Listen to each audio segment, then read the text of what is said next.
At dawn today, armed special forces raided a warehouse in King's Cross. Information had been received anonymously that a terrorist group was using the warehouse as a bomb factory. Armed forces secured the building and found it to be unoccupied. There was, however, evidence of an attack being planned. There were detailed maps of the Whitehall government buildings with CCTV camera positions marked and dead spots calculated. The group's political orientation is unknown. Level of threat flagged as blue, AA.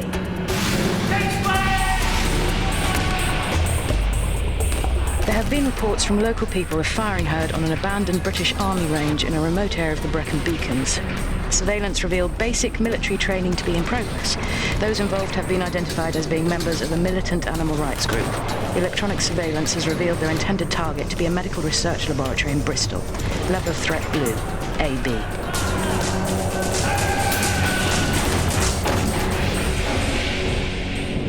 A van holding several drums has been parked in an East End car park for the last 24 hours. It belongs to a group called Patmos. Their ideology is survivalist, awaiting intel on precise destination of van. Level of threat, blue, BB.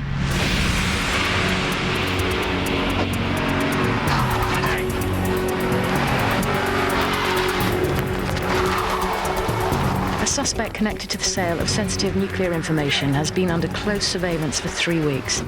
The interrogation of Christopher Jennings by MI5's Special Information Unit is ongoing. You are Christopher John Jennings. You work as a maintenance engineer at Sefton B Nuclear Power Station. You recently received a transfer in your bank account of £100,000. Level of threat from Jennings' activities, red, A. Total number of listed threats, 27. This concludes the weekly report. Good morning, world.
Egypt. The hotel's on an island in the middle of the Nile, near Thebes and the Valley of the Kings. We can drive out into the desert and spend the night under the stars, shagging ourselves stupid. No way can I go to Egypt. You've got some leave? Can't. Can't or won't? They'd never give me clearance. Oh, the mysterious they. Your spooky bosses. Take the tickets back. If they're difficult, I'll go halves with you. If you don't come to Egypt with me, I'll break this window. Oh, forget how ridiculous.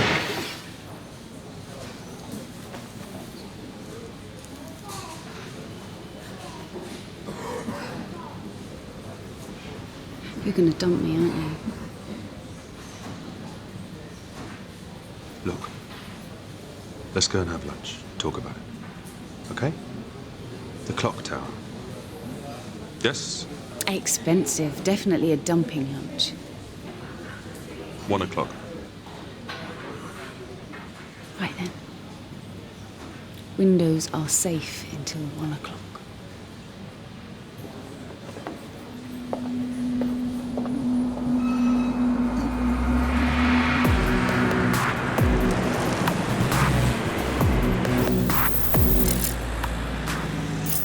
Have you got that weekly threat assessment from Downing Street? Yeah. They like it nice and dumbed down in pictures. Bike's waiting for it. Good. Zoe, the employee at Sefton B. Can you run through the latest interrogation transcripts? Just got in, all right? Okay, fine. Did Danny come in with you? Obviously not. Tom, this is Bridget Sands and Mark Woolley, quizzers from St Albans. Bridget. Tom Quinn. Tom. Mark. Mark and Bridget are here to update us on the interrogation of the Sefton B suspect. How are things at St Albans? Oh, a bit fraught.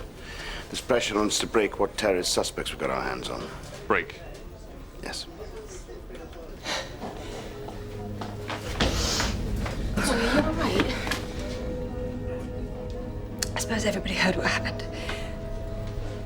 Me and the love of my life caught on camera. Did you see the tapes? Tom told Colin to destroy them. Not before everybody had a good lecture. No. Do you know what really gets me? Is the feeling that all those...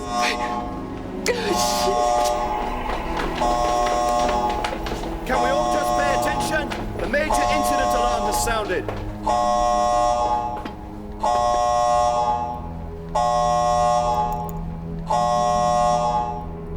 As I was saying, the major incident alarm has sounded. The book states, when the alarm sounds, no one shall leave or enter the grid. Yeah, but this is just a glorified fire drill. More than that, terrorist attack. How prepared are we? Bali, Kenya, the Moscow theatre. At any minute, it will happen here. All the more reason to have Danny on board.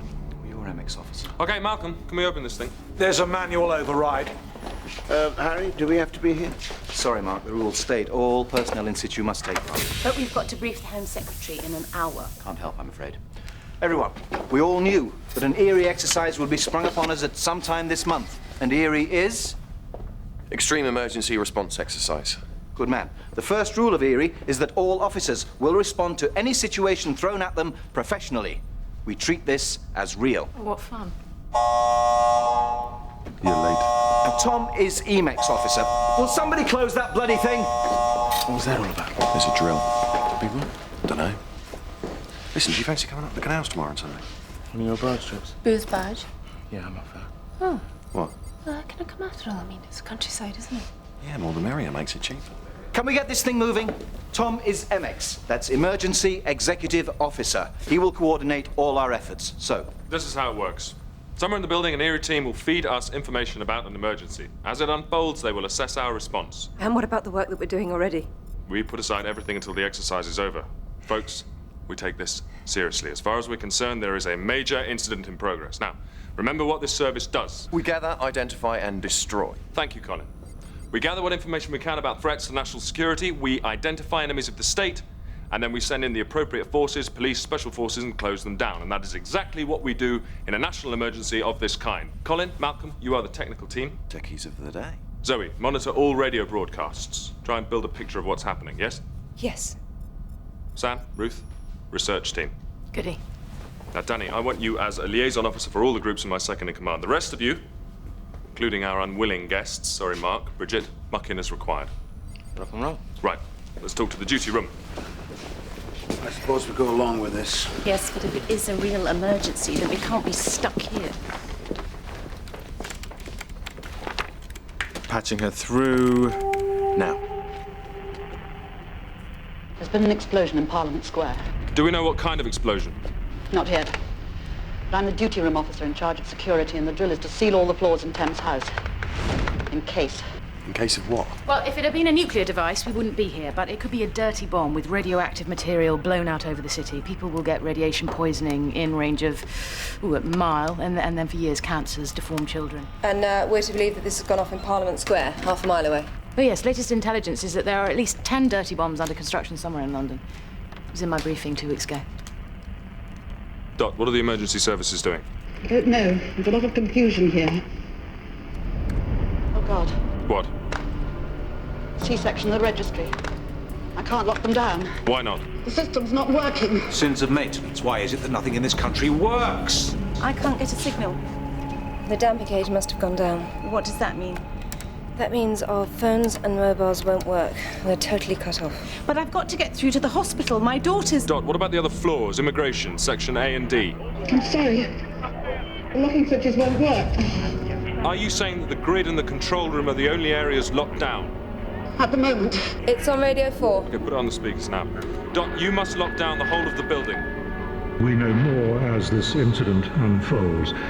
To repeat, a bomb has exploded in Parliament Square. Reports are sketchy, but police are asking traffic to avoid Parliament Square, the area around the House of Commons and Westminster Abbey, and the Embankment. We have our reporter Ed Hadley on the scene in central London. Ed, what can you tell us? I'm standing near the Cenotaph. Police are asking drivers to evacuate the area, and that's happening. People are abandoning their cars and running past me up Whitehall. And this is because? Well, at this kind of incident, there is the ever-present fear of another explosion. Explosion of what? It's a Downing Street scrambler. Zoe, keep monitoring the radios. Mary, stay with Dot.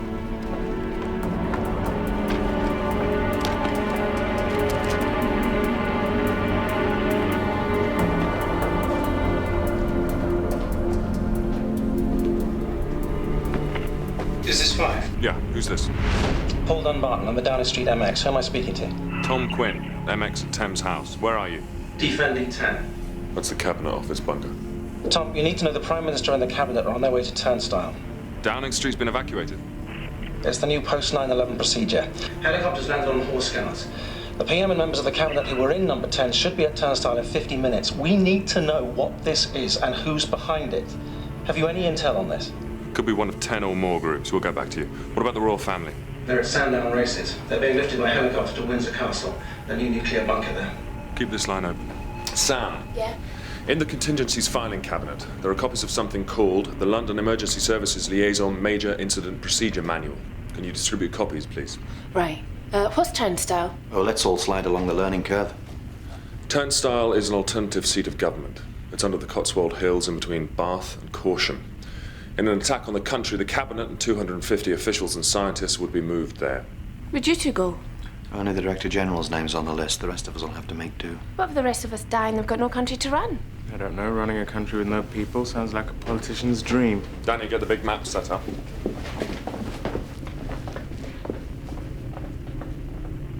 Zoe, something else I want you to do. Keep a log of events and our responses, right? If I must. Colin, break out the EPCUs. The EP. Emergency Protective Clothing Units.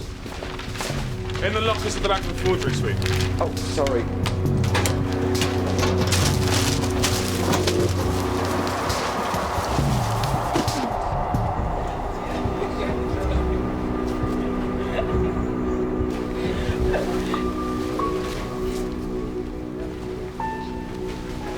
Get in your protective gear, Sam. It's on, listen, it smells. Put it on.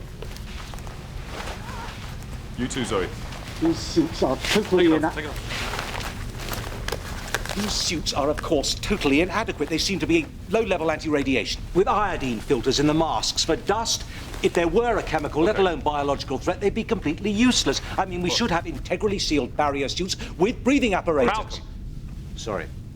If we're going to take this seriously.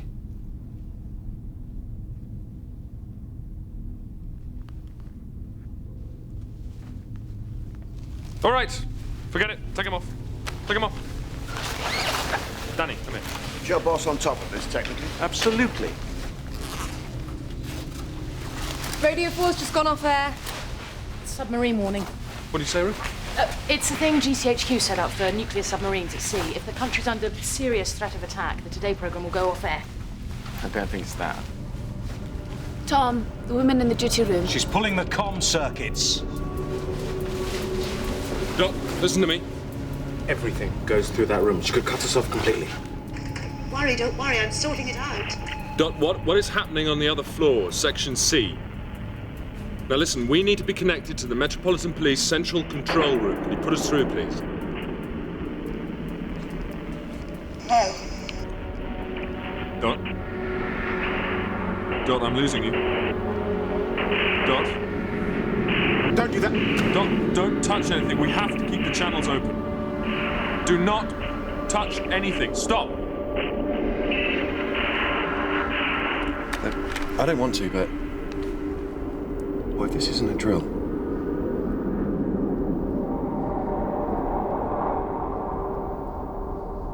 The telly. Something's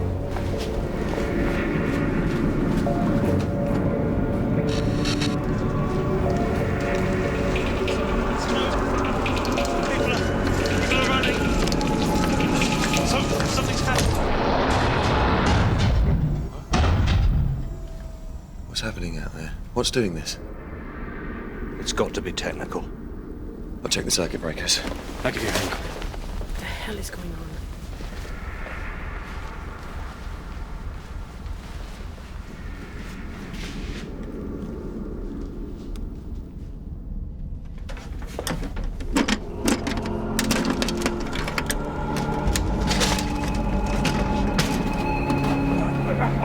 I've got it now.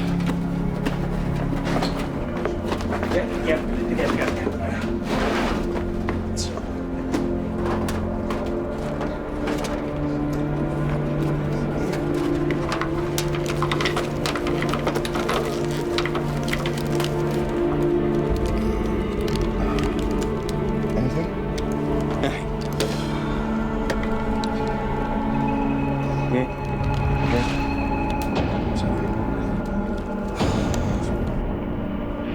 Tom, we've got something! Is it on the cable link? Somehow, yes. Right, everyone in here. Get Harry for me, will you? Can we talk to him? Can we talk to him? I don't know if he's got a mic in his suit. Where do you think he is? It looks like a vehicle. How do we communicate with him? Looks like a sort of van. It could be a mobile incident control room. Yeah. Zoe, what do we know about that? Well, it's always sent to the site of a major incident. There's a small lab for on-site analysis, radios, something called computer-aided dispatch. That's how they're reaching us, via satellite into the government cable network. P. Parliament Square. VX. Not the gas. Dear God. Lost it. Get it back!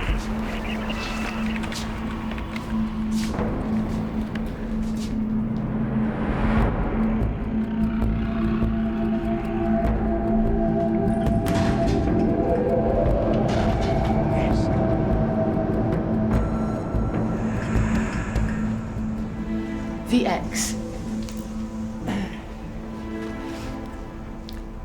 Sorry.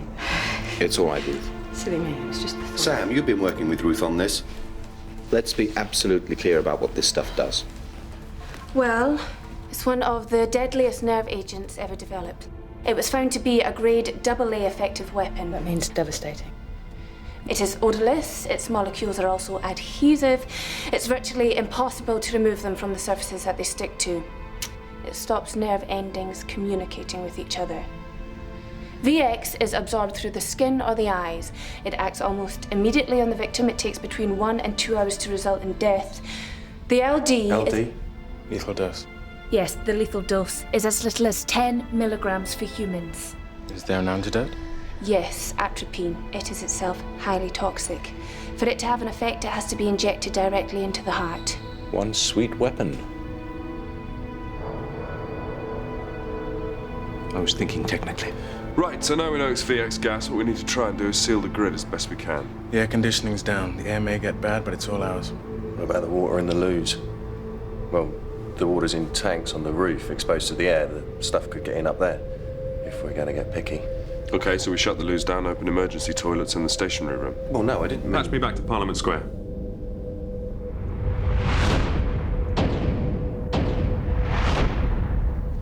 I must talk to him, come on. Put the satellite signal through the backup router. Yep, I tried that, but... Well... Can you hear me? Okay, what exploded? A car? Bigger than a car? A van? We really need to find out more about this van. Can you go outside and look at the wreckage? What's he mean? What's he mean? He's linked to an air supply in the vehicle. His cylinder must be empty. What's going on? We must find out more about who was behind this attack. And we need to know more about the vehicles they used. Now, do you understand?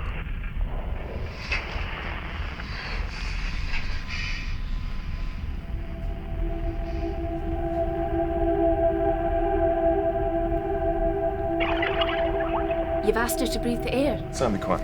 What's your name? Stephanie Mills, Steph. The air cylinder on my suit was only half full. I've been on the fixed supply. But it's like a farce. The tube doesn't reach the driving seat, so I haven't been able to... I mean, it takes the end of the world to realise it never bloody well works. Absolutely. What's your job? I'm a firefighter. And your major incident training's up to speed? Of course it bloody is. Stephanie, the van. You're thinking if the cab's still intact, what's in it? Yeah. Anything that can help us find out who did this. Well, it's part of my job, isn't it? Investigate the causes of the incident. You're the only one who can. Who are you, anyway? I'm the emergency executive officer at Thames House. MI5. James Bond behind a desk, getting others to do the dirty work. It's me.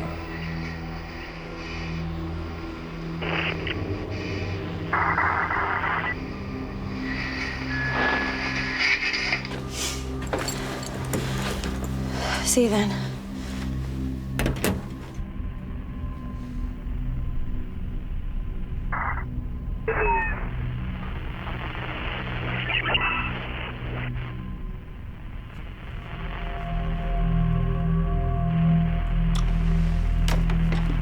You've just asked someone to go to their death. Yeah. Let me know when she gets back.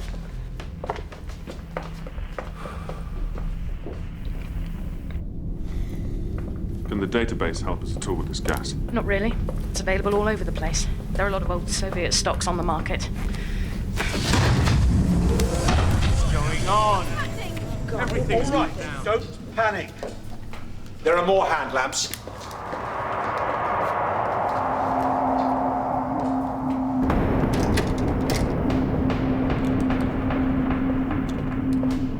She's back!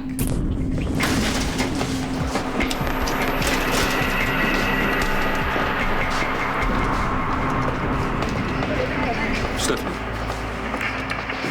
They're dead. They're lying about, dead. Did you see the vehicle that exploded? It was white, I think.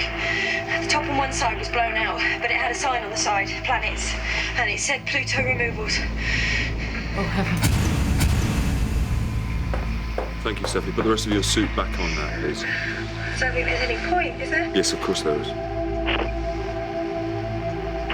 House of Commons is just outside. If they're all dead, I can just wander in and have a drink. We're all drunks in the House of Commons, so there's lots of bars, aren't there? Put your mask back on now, Stephanie. What's your name? Tom. Want to come and have a drink with me, Tom? No. Scary place, the House of Commons, you think? Yeah, I think it is today, Stephanie. Now listen, you protect yourself as best you can. Be professional. Like you mean? Sending me out to breathe VX?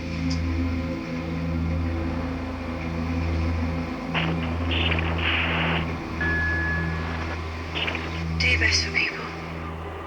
We will. I'm off for that drink. I'll raise a glass, say good luck to you, Tom.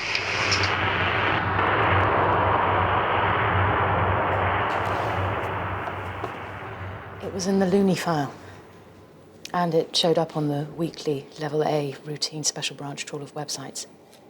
We mentioned it in the weekly report just to keep the numbers up. But then it struck me. Do you see? Do I see what? The group signed itself Patmos. The Greek island where St. John wrote Revelation. The book of the end of the world. What threat did the group make? To bomb 10 British cities. London, Edinburgh, Cardiff, Leeds, Nottingham, Birmingham, Bath, Coventry, Manchester, Newcastle, Portsmouth. It's the usual survivalist fantasy. Destroy the cities, the pure in heart will survive in the hills. Did they mention gas? Oh, yes. Here's the text. British whore's last breath. It's real, isn't it? After all the warnings of an attack on Britain, it's happened. We knew it was coming. The government knew it was coming. Smallpox injections, regional disaster centres being set up. The moment it happened, I didn't believe it. Bypassed the system, got into the London transport cameras. It's a bit unstable. The link could go at any time. That's the embankment. Had a cup of coffee there 4 hours ago. The signal's coming and going. Listen, I haven't said before, but it's my little girl. She's in Guy's hospital. I mean, let's just try and see if the hospital's been affected. No. My dad lives in Battersea, isn't there? Can't I just see if he's Let all us right at least somehow? try and reach our families. Maybe it doesn't matter. We may as well just walk out. Get home somehow before the VX affects us. I mean, we should be with our loved ones. Even if we've only got a cat. No, we don't discuss this again. Normal Friday morning then, suddenly it wasn't at all. Danny! What about your family? My mum's away singing in Edinburgh. Do you know folks in Scotland? Yeah, morning, sir. Danny! Now! Right, everyone, focus. Comments. Ruth. Well, we know the security risk to the country, and it couldn't be worse. And we know who did it. Yeah, but how do we get them? Yeah, we're just stuck here imagining. So, we need communications. Malcolm, Colin, what's our status? When Dot freaked out in the control room, something she pulled, something she turned on. Like? All internal and external phone lines are out. The satellite link is gone. So we can't talk to anyone in or out of the building, can't contact anyone via email or the net. I could go down to the control room. It'll be locked down. And anyway, no one leaves the grid. What is the matter with Harry? What do you mean? He's so distant. Okay, Malcolm, what comms do we have left? The cable link's still working, but it's dodgy. Keep working at it. We need to move to a new location, to an ops room that works. And how will we do that? Wait another hour. Take a chance that the gas is dispersed. Bruce? That would be too dangerous. Right. So we keep working. First thing, brief Paul Dumbarton.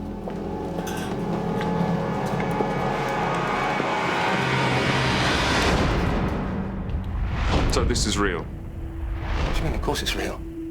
I'm sorry, Gwen, what's the matter with you? I thought this was an eerie exercise. Well, if you think that, you better step down, make someone else MX officer. Nail on the head. There is a serious threat to cities throughout the country. The group responsible are called Patmos, and their weapon is a nerve agent, VX gas. We need to contact Turnstile. Tom, listen.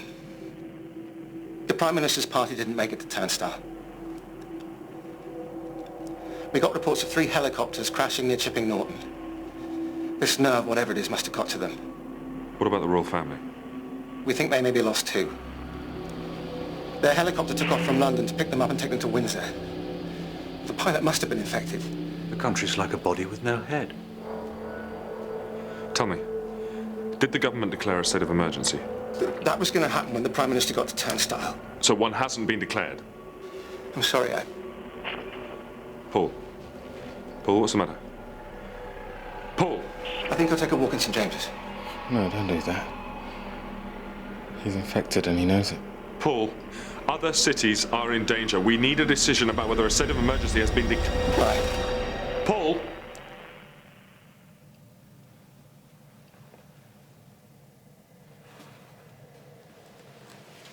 So what the hell do we do now?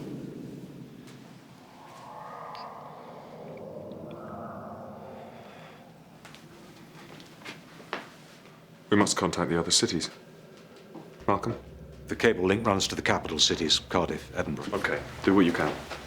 It's pathetic. You too. Get hold of any food you can, anything at all. Chocolate bars, the lot, divided up into rations. I don't think lunch is our immediate problem, do you? I'd have thought that the Prime Minister being presumed dead and this Secret Service being absolutely incapable of doing anything about it is what matters. Just collect what we have to eat. Just do it, Mark.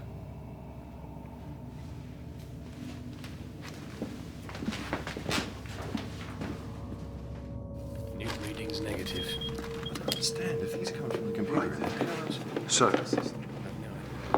we are half a mile from the point of explosion. Ground zero. Has this gas been used before? No, except for the sarin on the Tokyo subway, but sarin's a much, much weaker member of the same family. And if it has reached us here at Thames House, how wide is it spreading? Well, the footprint would, we are here, so if we project at least another 20 miles beyond us. The wind's from the northwest today. I always listen to the forecast. Garden. So, at a conservative estimate, The affected area would be at least... Oh, hell. It could be much bigger. A VX canister of, say, 10 kilograms in a liquid state under pressure, exploded properly so it converts into a gas state, would be as effective as the atom bomb on Hiroshima. Killing how many? Oh, I'd have thought during this first hour, nigh on 1 million have been infected. 1 million? How far could the wind blow it? By the end of the day, 3/4 of the southeast of England.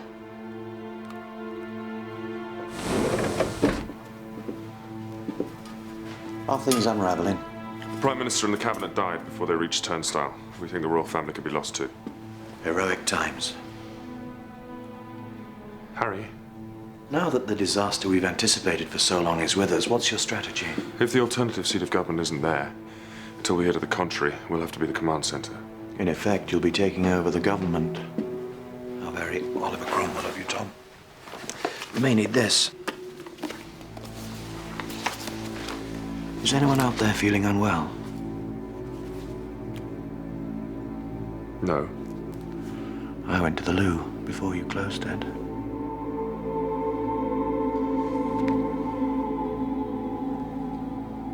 I won't ask who else did. Morale may not take it. Right.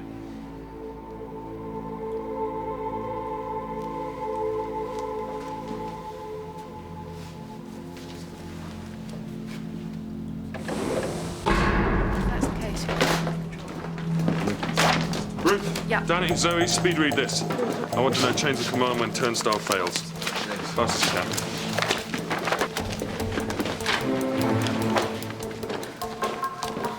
Mark. Sorry, Tom. We can't get anything.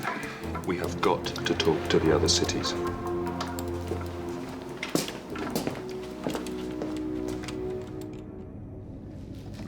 We're gonna have to ration the water in the cooler. It's going down fast. Then do it. Do it. She'll be somewhere safe. I mean, whoever it is, will be. Are you all right? It's weird. You never hear the traffic from in here, but now you really can't hear it. Yeah.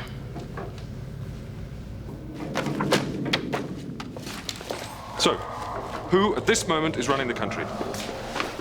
No one. It's a mess. There are meant to be regional government disaster centres, but they're still in the planning stage. Now, if Turnstile's not working, there doesn't seem to be any obvious chain of command. But this is just a chaos of diagrams. I mean, there's even one for moving the PM's car during a nuclear attack, but if Turnstile isn't working... It's the headless chicken scenario. When the Joint Chiefs of Staff have always feared it. No one at the top to give orders. Well, we found out how to declare martial law. Yeah.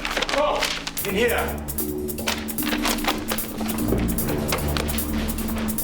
We just got this Edinburgh section. Who am I speaking to?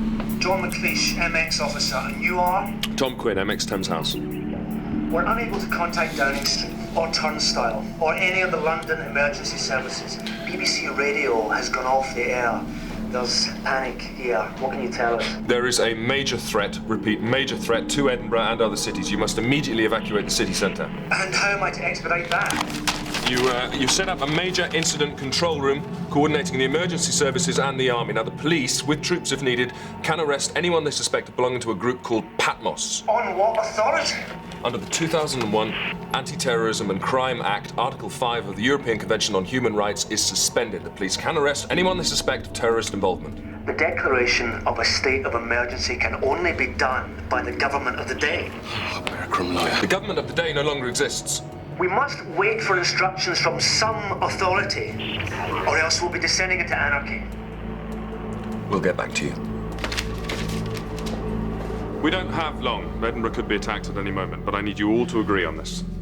If it's a choice between anarchy or death, I'll choose anarchy. The Secret Service declaring a state of emergency, that's treason. If the royal family's dead, who's the treason against? My mum's in Edinburgh. Do it. I thought we weren't allowed to let personal life influence decisions. What matters is that people believe us on the streets when the orders are given. Yes, Sam, spot on. So, are we for this? Absolutely not. You're fiddling while Rome burns. Yeah, the Emperor Nero. Your MX is in the grip of some kind of power fantasy. I don't think so. Dumb, stupid loyalty is not what is needed here, Danny. Loyalty is what'll get us through this. No, it's clear thinking. Trying to take over the government ain't clear thought. Well, what do you say? I say fiddle on. What else is there to do?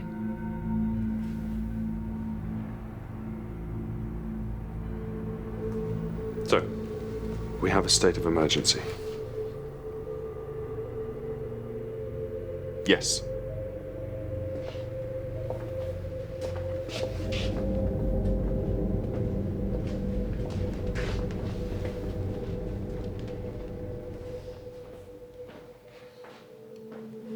No way. I outrank you. I very much beg your pardon. I am MX London, you are MX Edinburgh. London outranks Scotland. I don't accept that. Listen to me, you stone-headed bastard. Declare the emergency, evacuate the city. On your head be it. Thank God.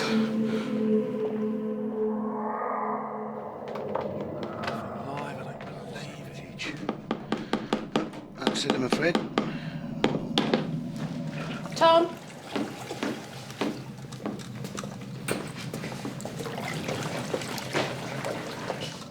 Things are true whatsoever things are honest.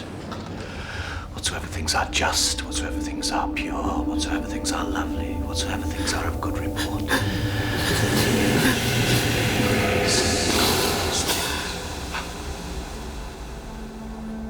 Go back to your station, stay there. Go.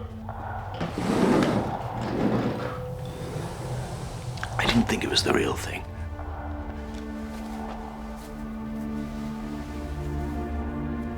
Forgive me.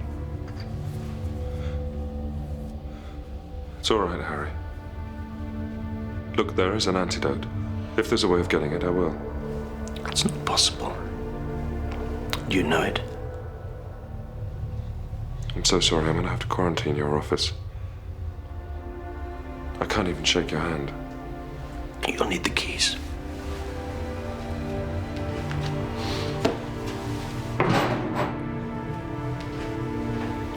To lock me in.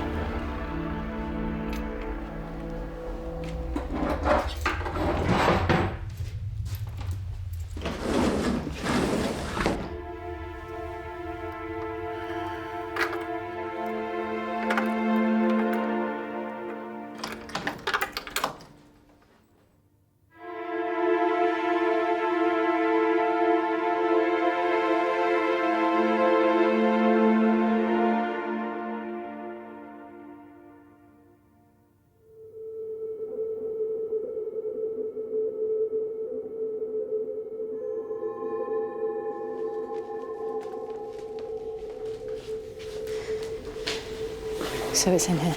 Yes. Should we tell? No. You mean we just leave Harry? What else can we do? It's a terrible decision, Mr. Tom Quinn. Is it? Ruth? I can't tell anymore. They look at you, and their eyes are either full of dumb hate or dumb trust. What am I going to do, Ruth? What are you saying? On the head of the king, let all the sorrows lie. I'm meant to be MX officer, and I don't know what to do. I don't. We go all moody and sensitive. So that's for us. We're the troops. You're the leader. Leaders don't have feelings, as you well know. You're trying to comfort me. It's a strange way of doing it.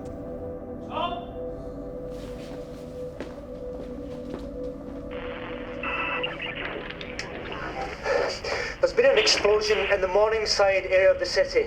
Oh, no. You must isolate yourselves at once. Get to the disaster center bunker.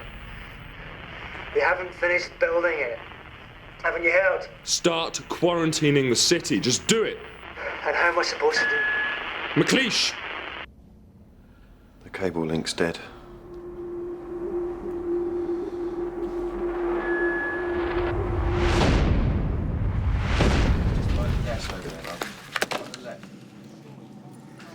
Eight hours since we heard anything at all. Saturday morning. I should be shopping. What about Harry? We leave him alone. I mean, shouldn't we give him some water or something? We don't break his quarantine. No.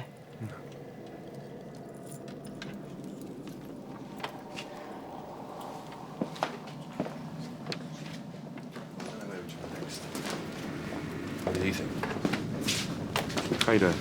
Nothing's live. Look, do something. What do you mean? Invent something. To talk to the outside world, doesn't matter what. You mean for morale? Do it now. Right.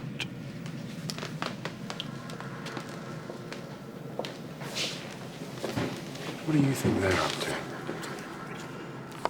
Oh, we'll know now.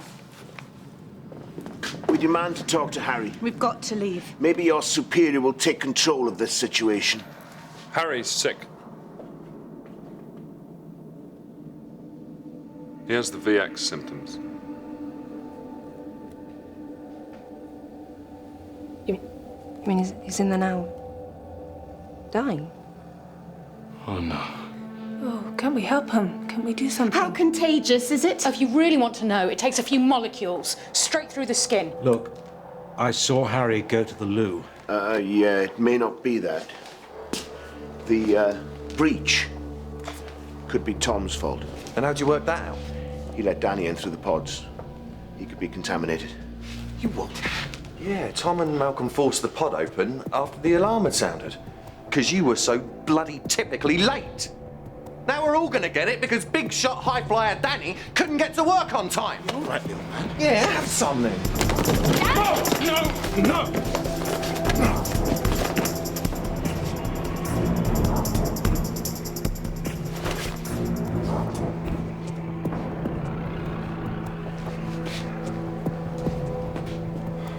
Apologise. I said apologise.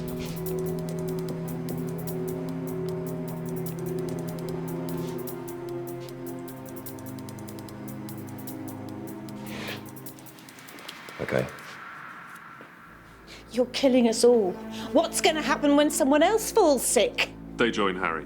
Yeah, but what One by one, we quarantine each other. Yeah, one by one, until there's none of us left. What else do you suggest? That we make a run for it. Get a vehicle, get out of the London area, regroup. Like where? The Ashford safe house. We must do this. We can't die in here. Ashford's not just a safe house, it's a command centre in itself. All the links. Ashford South. With a westerly wind, there is no way it will escape the gas footprint. Yes, we stay here as a control centre. But that's madness! We've got no link to the outside world! Then we'll get one. There may be a line running through the ceiling that still works. We'll find it. We've got half the ceiling off already! Then we'll get the rest of it down! All of us!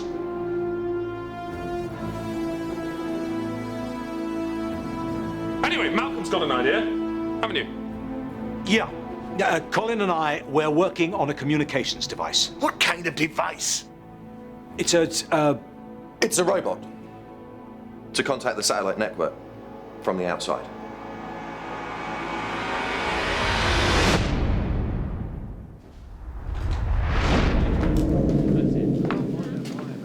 Zoe. Your weapon's qualified. So? There are firearms kept at the back of the forgery suite. These are people we work with. We can't point guns at them. No one must leave the grid. Tom, only the security unit can use arms. It is absolutely forbidden to distribute weapons to any other personnel. You know that. Right now, we're the only ones who can decide what is and what is We're not running forbidden. this whole tight little fascist I don't state. care. I am not going to let this group of people fall apart. But you'll shoot them before they do. You've had advanced weapons training. That gives you some seniority. Just give me the authority to break out the weapons.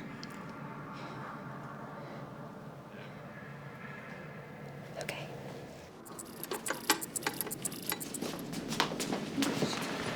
Hey, Shouldn't we try and see how Harry is? can't. Have to keep him isolated. But that's cruel. Yes. Look, Tom, I really think we should just... Sam.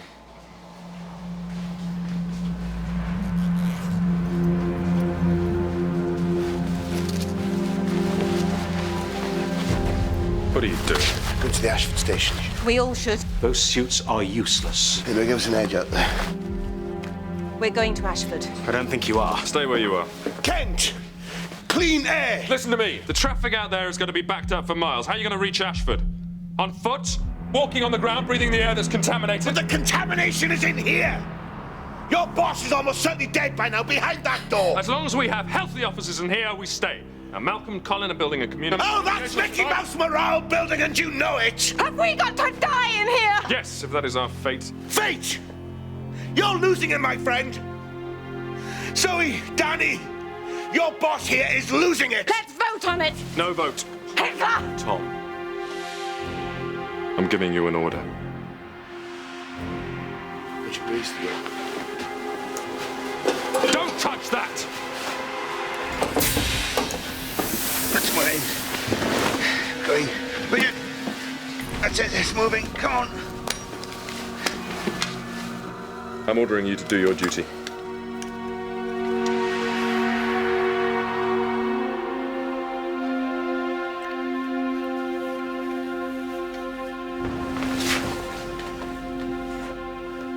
What are you going to do, Tom?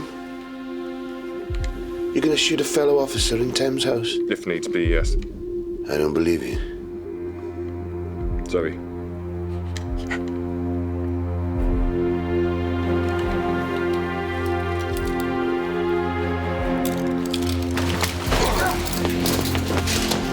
Down on the floor! Both of you down on the floor!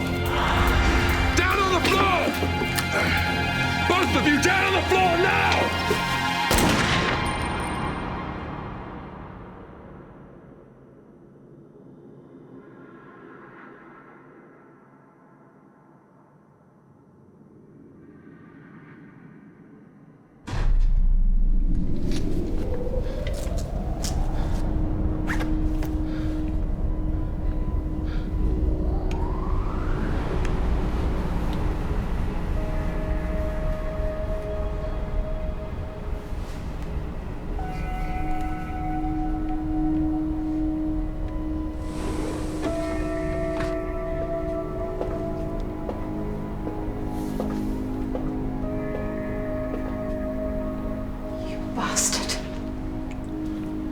Congratulations, Tom.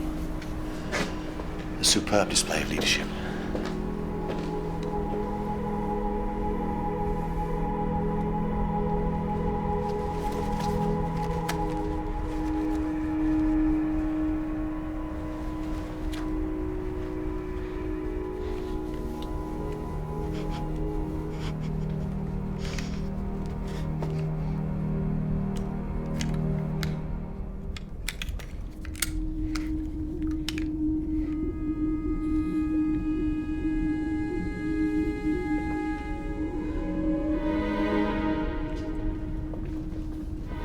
Thanks, Harry. Thank you. How was your night? Thoroughly satisfactory. Zoe?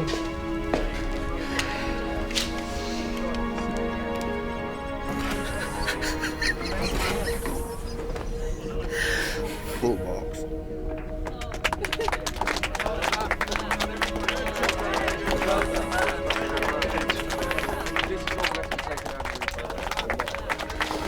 Tom. I think I was convincing with the... Oh, utterly. Really? Utterly. Yeah.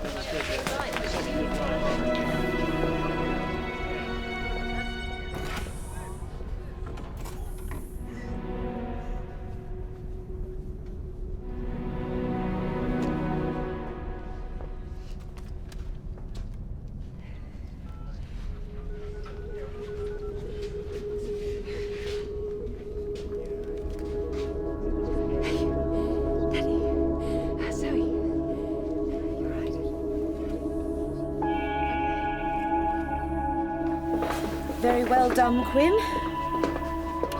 So you guess we put dummy ammunition in the firearms locker? No. No, not really. So you were prepared to shoot me? Yes. Does that give me good marks or bad? Well, we'll have to assess that. I bet you will. Sam, there's another bottle of champagne in my office between hours. And the cup.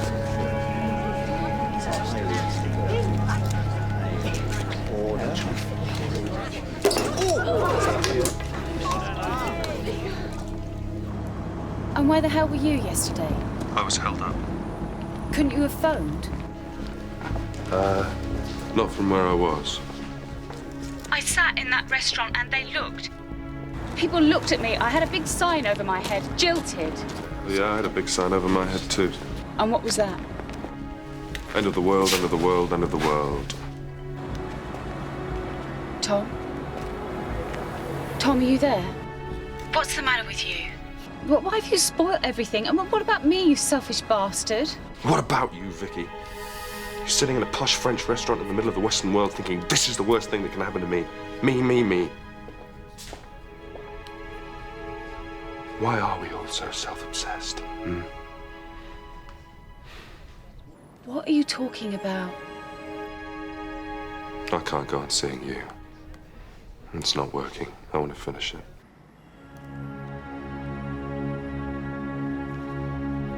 Vicky.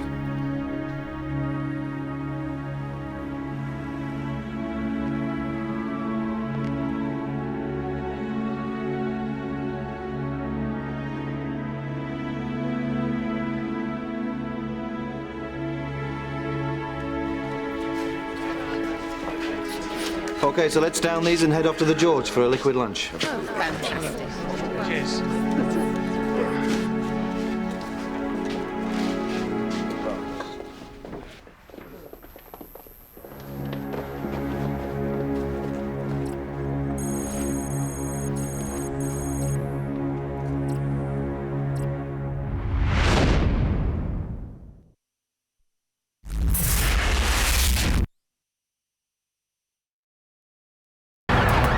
Den Demonstranten gegen den angekündigten Besuch von Präsident Bush in London und den Sicherheitskräften kam es heute zu schweren Demonstration Auseinandersetzungen. gegen Präsident Bushs geplanten Besuch hat zahlreiche Gegner auf die Straße gelockt. Sie sind den verschiedensten Gruppierungen zuzuordnen. Präsident Bush soll noch im Laufe dieser Woche in London ankommen. Kommentatoren aus aller Welt widmen dem Ereignis große Aufmerksamkeit. Im Vordergrund steht dabei die Frage... Es ist den Einsatzkräften nicht gelungen, Herr der Lage zu werden.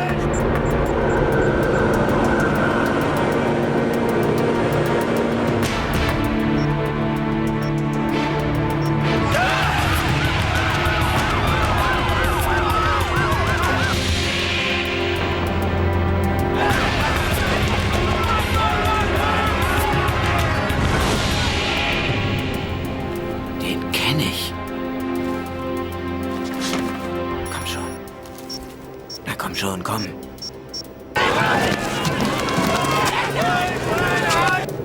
Ich bin sicher, dass er es ist. Ja, Mark Devereaux von Green Action. Rock and Roll. Wir dürfen ihn nicht aus den Augen verlieren. Tango X, was ist da los? Tango X, können Sie mich hören? Eine Gruppe hat die Absperrung durchbrochen. Ich bin mittendrin. Dranbleiben. Was? Ich verstehe nicht. Nicht, tun Sie es nicht. Fass dich an den Ohrknopf. Gute Leute sind Mangelware.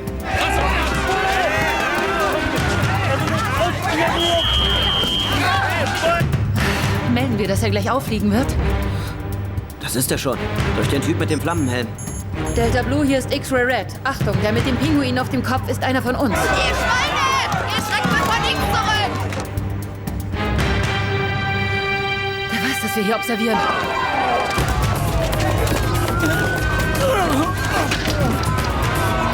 Na super.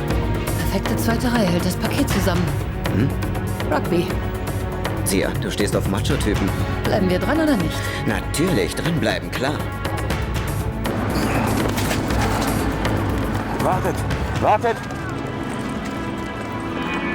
Wer ist das? Doch nicht. Allerdings, der berühmte Peter Salter. Hallo, X-Ray Red, hier ist Delta Blue, bitte kommen. X-Ray Red, ich höre. Ein Verdächtiger behauptet, er wäre einer von uns. Können Sie das bestätigen? Was tun wir? Festnehmen? Festnehmen? Peter Salter? Der ist eine Legende. Vielleicht hat er einen Auftrag. Wir leiten diese Operation, das hätte man uns gesagt. Hat man aber nicht, oder? Sollte er tatsächlich verdeckt ermitteln, dann wüssten wir das. Oh nein, wir werden doch keinen Mist bauen. Bitte, bitte. X-Ray Red, was ist nun? Du bist die Chefin. Feigling.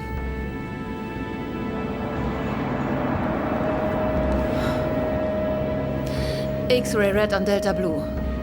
Verdächtigen gleich freilassen. Ich wiederhole, Verdächtigen gleich freilassen. Gut verstanden. Okay, gehen Sie. Danke, danke. Nun zu der Kleinen. Lass die Maske auf, die wollen eine Aufnahme von dir. Peter, sag mal, woher weißt du das? Herrgott nochmal, wer bist du? Ich bin ein verdammter Held, Süße. Komm. Ob das richtig war?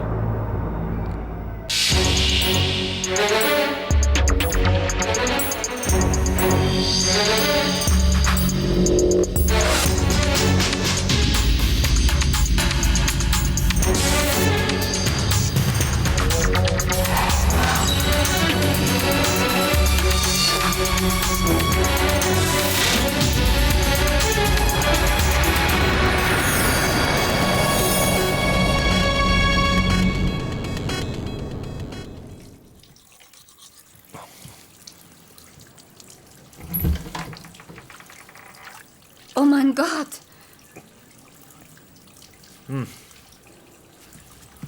Ist nicht so schlimm, wie es aussieht.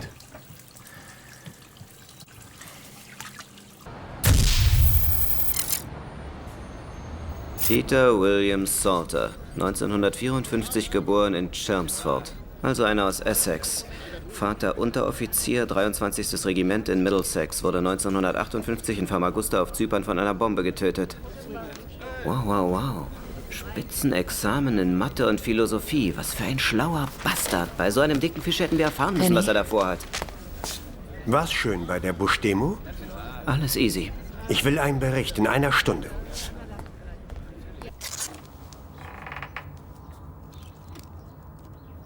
Was hattest du noch mal gesagt, wo du das her hast? Sturz auf einen Hefter. Anscheinend ein extra starker Industriehefter. Ein Riesenteil, ja. Das ist eine Schusswunde, nicht? Jemand hat auf dich geschossen. Du hast ja Ideen.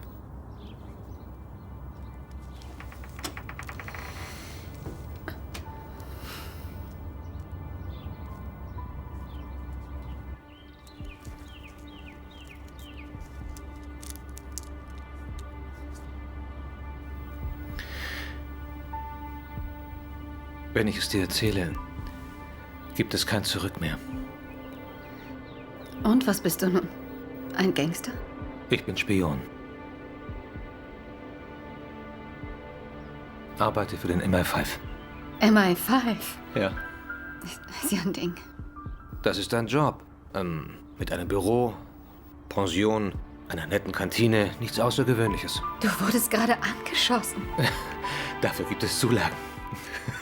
Was? Trink mir doch erstmal Tee. Ja?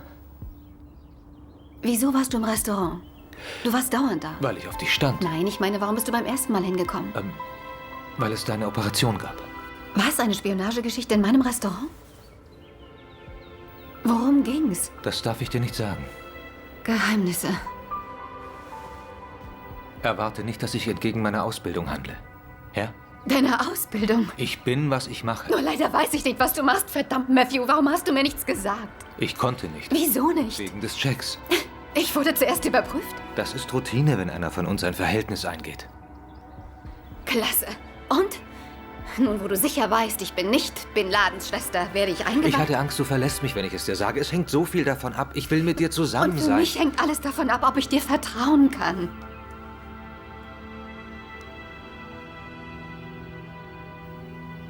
Ist Matthew dein richtiger Name? Nein.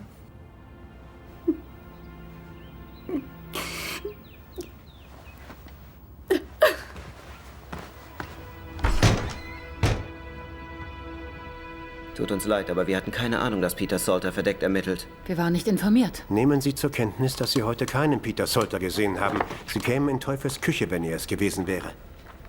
Ich bin sicher, er war auf den Bändern. Ich habe die Bänder gesehen. Es ist ein Irrtum Ihrerseits, alles klar?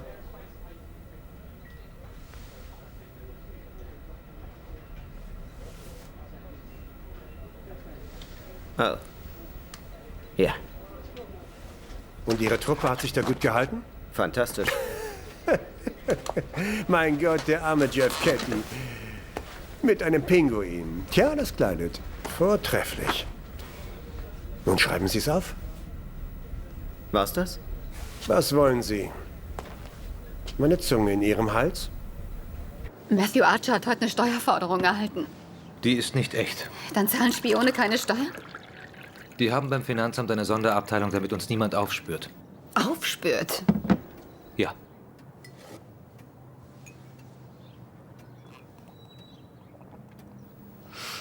Wie ist er? Wie ist wer?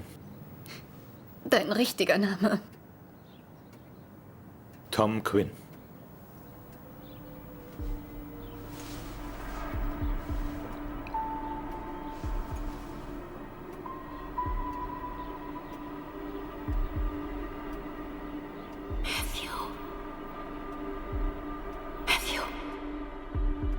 Ellie, ich bin nicht wie du, gewisse Dinge... Ich weiß. Das weißt du nicht, Ellie. Matthew. Ich liebe dich.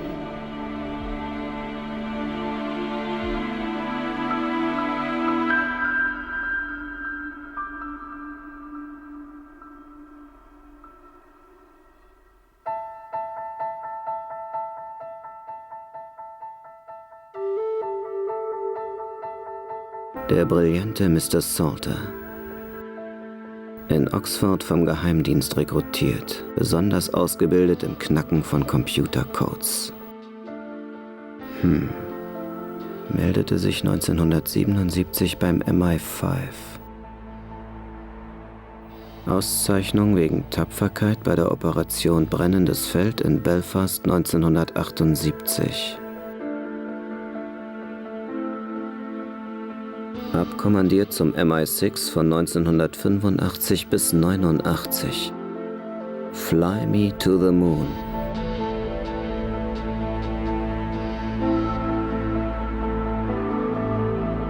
Kehrte 1992 zu uns zurück, hat folgende Beamte angeworben. Zoe, was ist da los? Wieso behauptet Harry, er wäre nicht da gewesen? Und wusstest du das? Einer, den Salter angeworben hat, ist Tom. Tom redet nicht davon, wer es war. Darin ist er sehr eigen.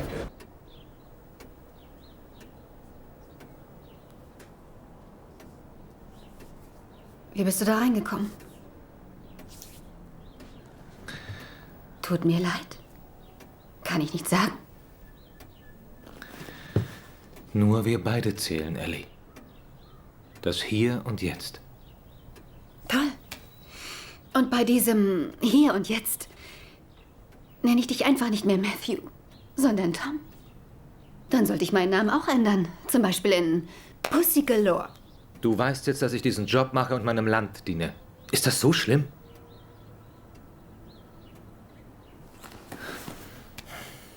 Was ist mit Maisie? Wirst du es ihr sagen? Weißt du, das dürfte schwierig sein. Sie darf nicht belogen werden.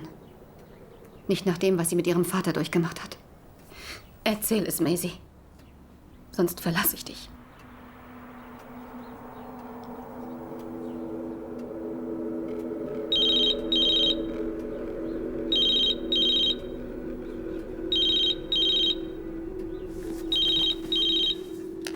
Matthew, Chris, Bock auf einen Drink? Ja, Fox on the Hill? Ich muss weg. Waren die das? Nein, ich gehe nur was trinken.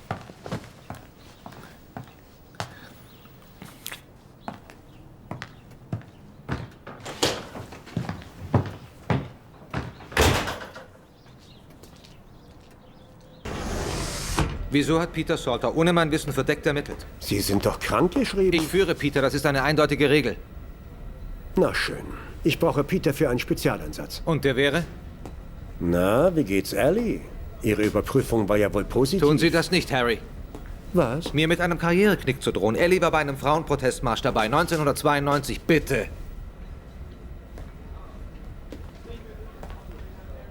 Peter wich bei der Demo vom Plan ab, nicht? Und Sie haben nicht gewusst, dass er seine Tarnung aufliegen lassen würde. Geben Sie ihn an mich ab. Er gehört mir. Ich führe ihn, weil ich ihn absolut kenne. Und ich lasse Ihnen keine Wahl, Harry. Ich weiß nicht, was soll es bedeuten. Na schön. Das ist Istvan Vogel. Das war in seiner Düsseldorfer Bankzeit, bevor er religiös wurde, falls die Weltanarchie eine Religion ist.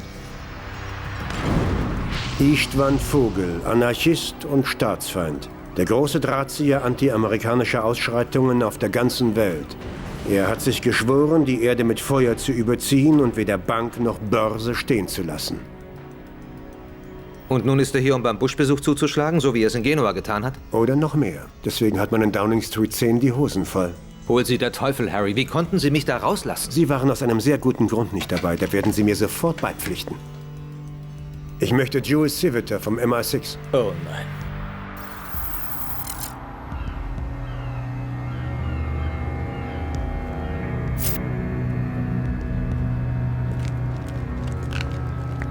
Ah, meine Herren, ich wünsche Ihnen einen schönen Tag. Jules, wie geht's? Ganz fabelhaft, Harry, vielen Dank. Als Bonbon bringen Sie den kleinen Terrier Tom mit. Welche Überraschung. Schön, Sie zu sehen, Tom. Jules? Ich dachte, es wäre eine hübsche Abwechslung, ein bisschen herumzulaufen. Man bekommt doch immer eine erregende Gänsehaut, wenn man sich unter den Pöbel mischt und von Staatsgeheimnissen redet. Und wenn Sie besonders gut sind, gebe ich Ihnen noch was Kleines aus. Wie nett.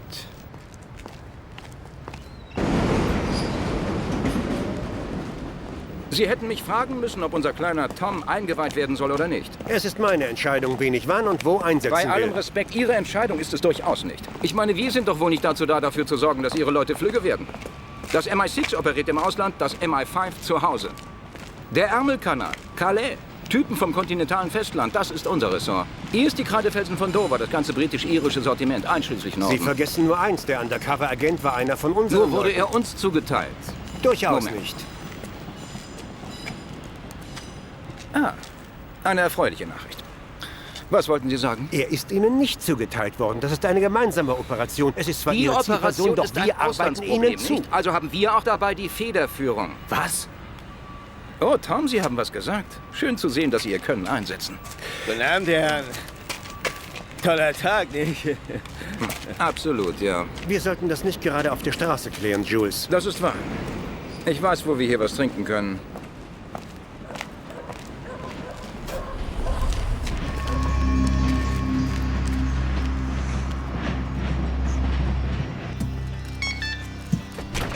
Im Westen noch immer nichts Neues, Mr. Patel? Nichts Neues, Mr. Civiter. Gut, schließen Sie jetzt bitte den Laden. Gut, Mr. Civiter. Das Erfreuliche einer Observation ist, dass die höheren Mächte nicht sehen können, wie viel man so säuft. Was wird das? Ich gebe jetzt quasi einen aus. Wir haben die Wohnung eines Anarchos verwanzt und plötzlich, Überraschung. Sind Sie zu Hause? Ja, Sir. Unterhaltung oder das Rein- und Rausspiel?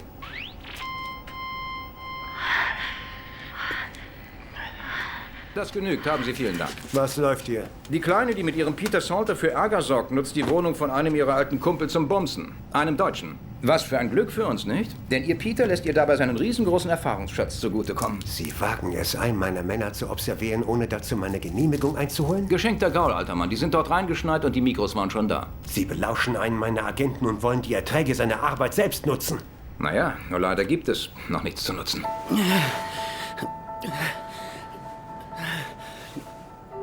Du bist vom MI5. Wieso bin ich noch mit dir zusammen? Scheiße.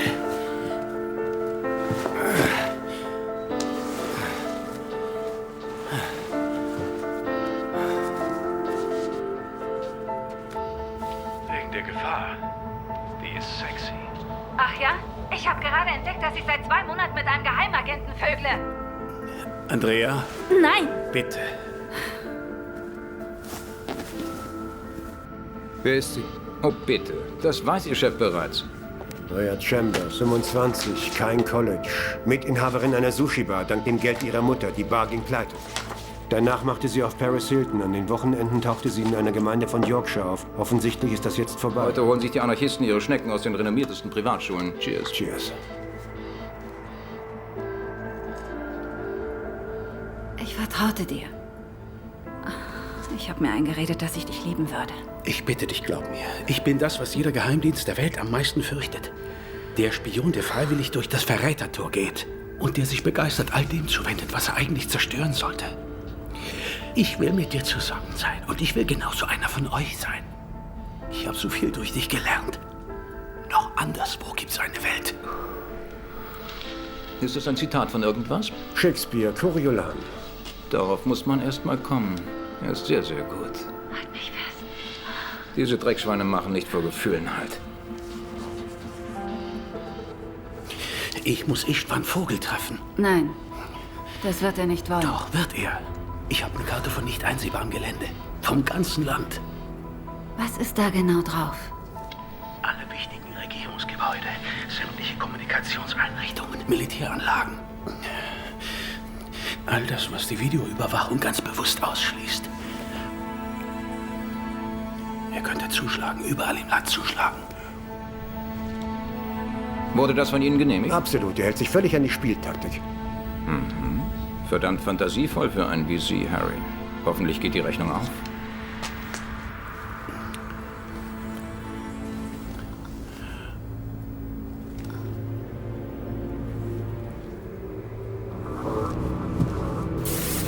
Wir haben eine Wanze verloren.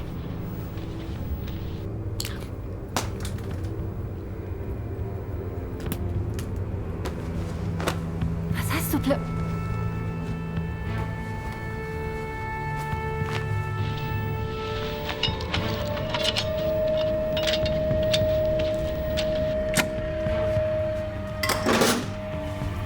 Gute Nacht, süße Dame, gute Nacht. Ihr verdammter Agent macht aus unseren Überwachungsobjekten Kleinholz. Das werden Sie aus Ihrem Etat ersetzen. Peter.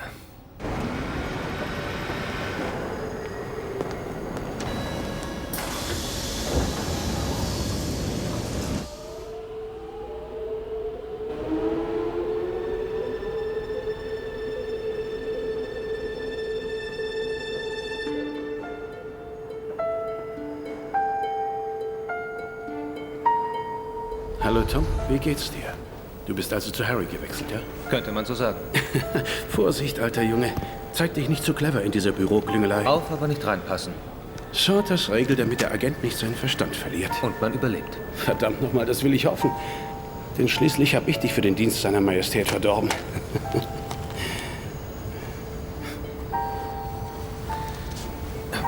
Wo ist Andrea? Im Campen, B&B. Peter, die Spieltaktik hieß nur verdeckt ermitteln und das Mädchen weichkriegen. Du bist allerdings viel zu weit gegangen. Na komm schon, dieser Typ Anarchist macht so dicht wie früher die leninistischen Zellen. Normale Ermittlungsstrategien würden mir nicht die geringste Chance geben, auch nur in die Nähe von Istvan zu gelangen. Wir sind doch alle Betrüger, oder?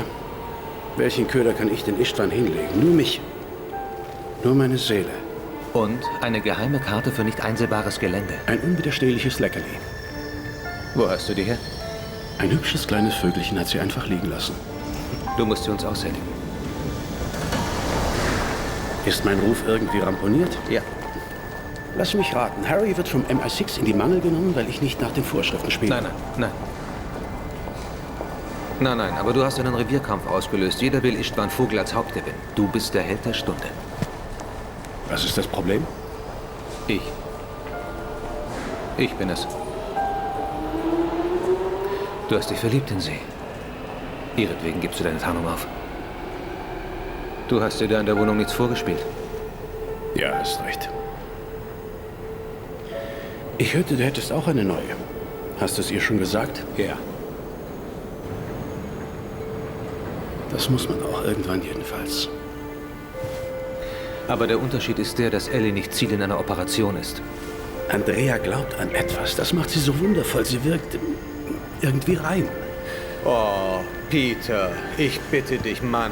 Wie viele von uns sind darauf schon reingefallen? Ich bin nicht reingefallen, ich bin nur verliebt. Peter. Glaubt mir doch, Tom. Gut, machen wir einen Deal. Wenn ich diesen Mistkerl Istvan Vogel festnehme, können Jules und Harry und jeder von euch um das goldene Kalb herumtanzen. Und anschließend macht mich der Geheimdienst zur Karteileiche, schickt mich in den Ruhestand. Andrea und ich, wir werden Obstzüchter oder sowas.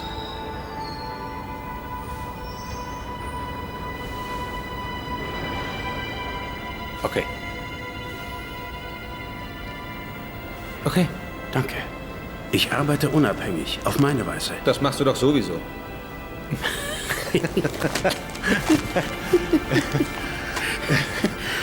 Herrlich. Irgendwann muss das auch mal aufhören. Ach, was denn? Der Gehorsam für Staat und Vaterland.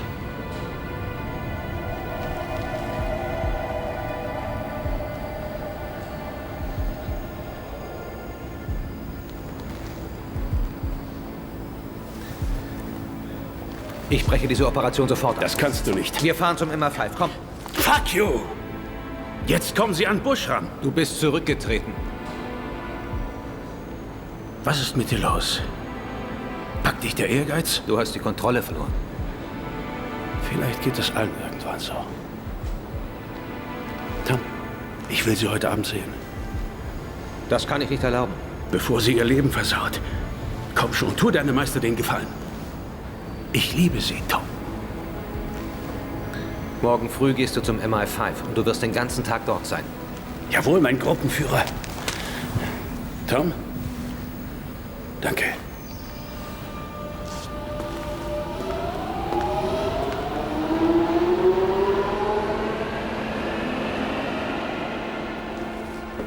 Wie lief die Besprechung, Tom? Ich habe ihn abgezogen. Weswegen? Er ist nicht zuverlässig. Der große Peter Salter ist nicht zuverlässig? Es war die Art, wie er zu Gehorsam und Staat steht. Und wie? Wie ein Gläubiger. Ich hoffe, ich irre mich. Das hoffe ich auch. Wo ist er jetzt? Er ist im Camden B&B. Zoe und Danny observieren ihn. Gut. Erzählen Sie mir alles, was er Ihnen gesagt hat.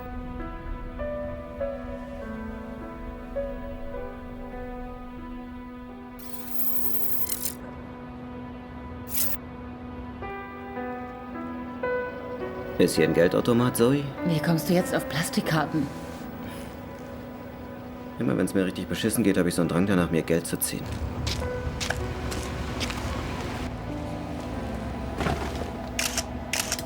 Er geht zu dem Mädchen.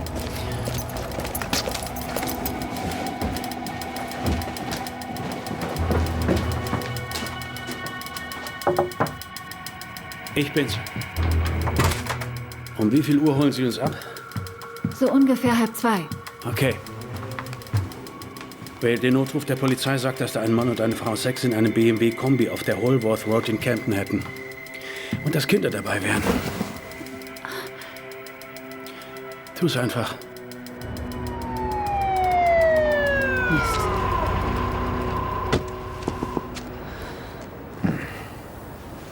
Wir kommen nur Ihretwegen, Sir. Hier sollen noch Kinder sein, Sie verstehen? Was, um 1 Uhr nachts? Unsinn. Das ist nicht komisch. Danny. Bringen Sie bitte Ihre Kleidung in Ordnung und steigen Sie aus dem Wagen, Sir. Hören Sie, meine Kleidung ist nicht in Unordnung. Oh shit, Sie spinnen ja. Okay, das reicht. Steigen Sie sofort aus dem Fahrzeug. Oh, fuck.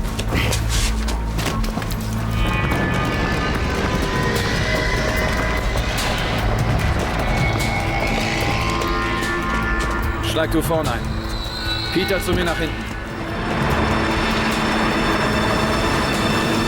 Andy.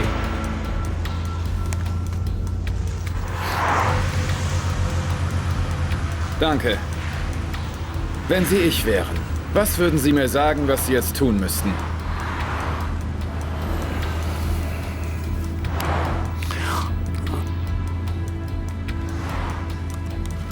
Vielen Dank.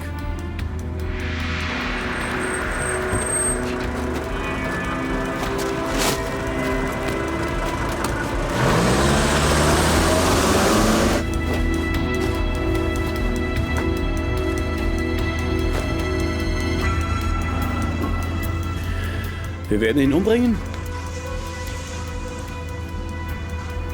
Den Präsidenten der Vereinigten Staaten, wenn er hier in 5 Tagen zu Besuch ist. Knallen wir ihn ab, oder was? Wir haben einen langen Weg vor uns.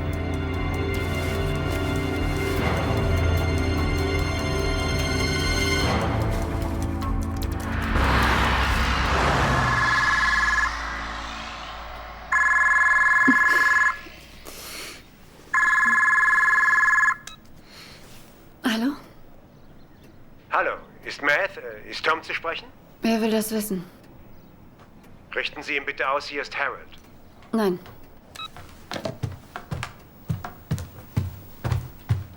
Ich habe ein Telefon gehört. Kann sein.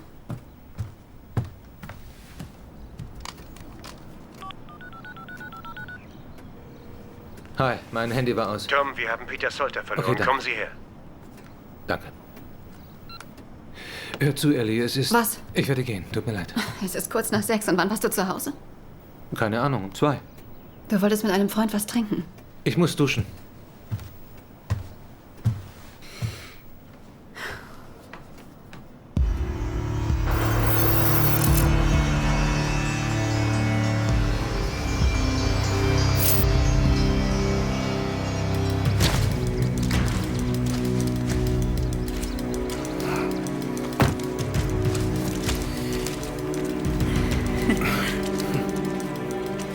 Wo sind wir hier?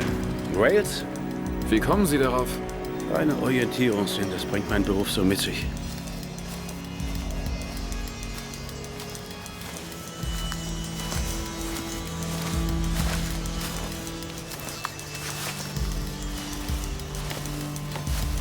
Das englische Geheimbullenschwein. Der verrückte anarchistische Feind der Weltordnung, nehme ich an. Mr. Salter, Agenten von Geheimdiensten haben schon vor Ihnen versucht, unsere Gruppe zu infiltrieren. Wir werden mit jedem fertig. Aber brachten die auch Geschenke?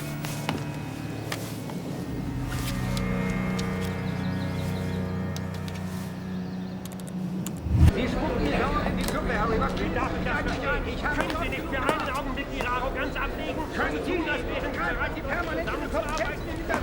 Haben Sie schon mal daran gedacht, einen Yoga-Kurs zu belegen? Jetzt werden Sie mal nicht frech, mein Lieber. Was wollen Sie? Raus hier! Spinnt der jetzt total? Das werden Sie noch bereuen.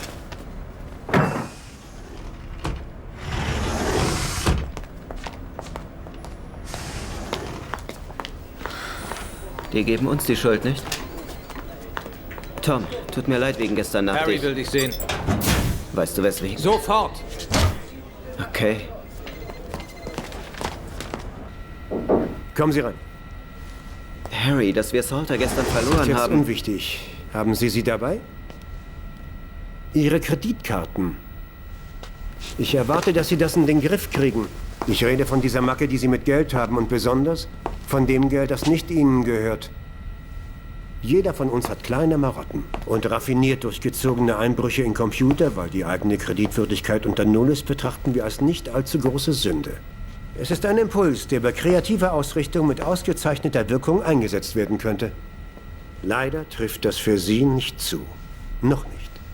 Aber ich werde Sie beschützen. Und wegen Mr. Salter? In den nächsten 4 Tagen steht jeder von uns im Rampenlicht. Alles, was wir tun, wird von anderen auf Herz und Nieren geprüft, ohne Rücksichtnahme. Deswegen frage ich Sie jetzt in aller Offenheit. Ist das wahr? Ja. Dann geben Sie mir Ihre Karten, Sie blöder Kerl.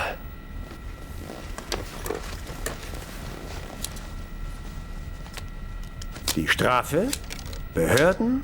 Grundausbildung. Nein, Harry, nicht das, bitte. Solange wie es nötig ist. Strafe für zur Besserung. Jedenfalls die, die ich austeile.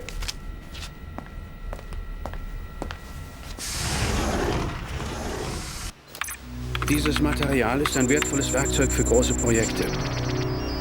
Es gibt Schwachpunkte bei der Videoüberwachung der Medway University. Ihre Abteilung für amtliche Landvermessung hat zum Beispiel Computer, die sind direkt verbunden mit dem Zentralrechner der Flugsicherung unseres Landes. Ich bin genauso lange im Dienst wie Tom. Wieso wurde ich in die Sache nicht auch eingeweiht? Die Karriere, Tessa. Ja, wir stürzen uns schneller und immer schneller geradewegs in den Abgrund dieser verdammten Klippe. Harry! Ein stressiger Tag. Dann gebe ich Ihnen jetzt die Infos, die Sie noch nicht auf der Toilette hören konnten. Aber erst noch was Wichtigeres. Sie haben eine Quelle, einen Billy Turner. Er schlummert bei einer britischen Anarchistengruppe namens Thrashers, richtig?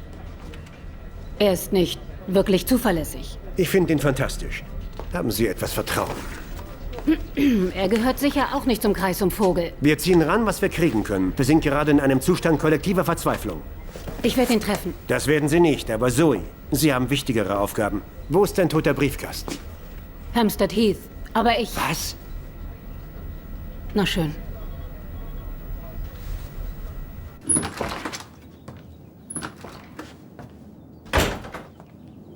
Hallo. Unternehmen wir heute was? Ich dachte, zum Beispiel an Alton Towers. Ja, in den Freizeitpark. Toll, Matthew. Zuerst will ich aber mit dir reden. Okay. Setz dich dahin.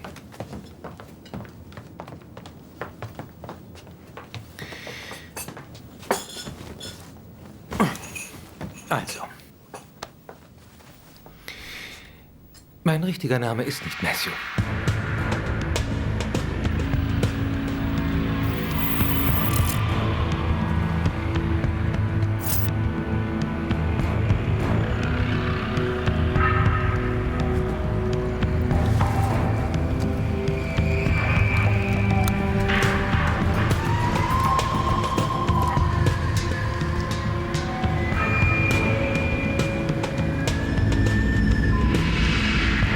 Muss ich jetzt Tom zu dir sagen? Warum nicht? Wieso hast du gesagt, du wärst Matthew? Naja, weil Matthew ist ein Deckname. Es kann kein Deckname sein, weil ich ihn kenne. Tom ist ein Deckname. Ich bin ein Spion. Weißt du, was das ist? Jemand, der jemanden beobachtet, ohne dass der weiß, dass er beobachtet wird. Genau.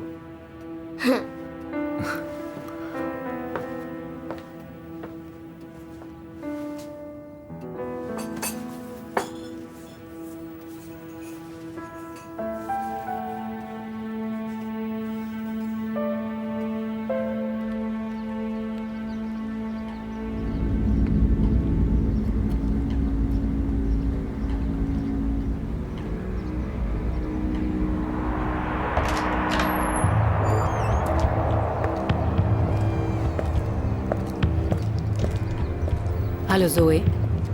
Was ist passiert? Wo ist Billy Turner? Er ist hier. Ach, drehen Sie jetzt nicht meinetwegen durch. Es gibt gar keinen Billy Turner? Sie instruieren ein Phantom und deshalb wieso? Des Geldes wegen. Ich brauche sein Spitzegeld. Und er ist nicht der Einzige. Ich habe noch mehr. Also das glaube ich nicht. Die wohnen alle in den entlegensten Ecken. Ich habe gedacht, das wäre sicher. Und niemand würde sich um Billys Anarchistengruppe scheren. Doch dann passierte diese Geschichte. Könnte ich bitte ein Sandwich kriegen? Hier. Ich denke... Ich lasse ihn sterben. Was ist das? 10 Riesen.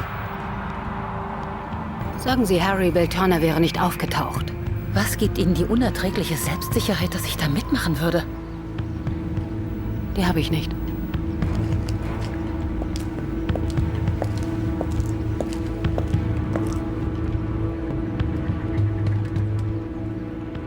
Matthews richtiger Name ist Tom und er ist ein Spion. Matthew ist sein Deckname, aber wir dürfen ihn Tom nennen. Er verspricht, dass er nie mehr angeschossen wird. Aber das dürfen wir nicht verraten. Niemals. Fahren wir jetzt in den Freizeitpark?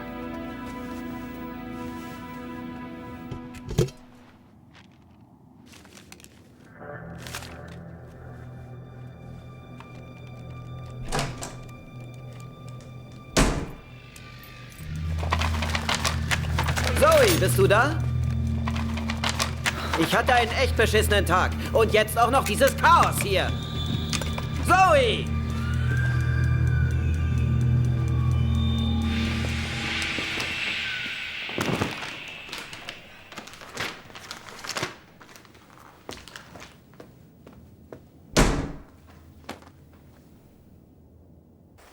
Das ist der Plan, den uns dein neuer Freund mitgebracht hat. Der Moment ist gekommen. Dafür?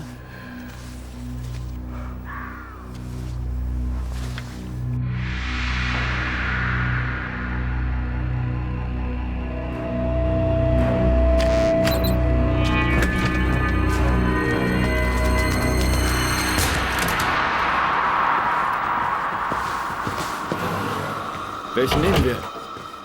Der ist so gut wie jeder andere.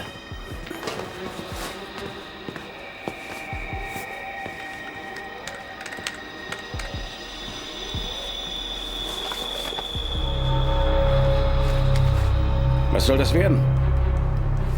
Istvan sagte, die Gruppe würde nie Waffen tragen. Meine persönliche Note. Stecken Sie die weg. Sofort.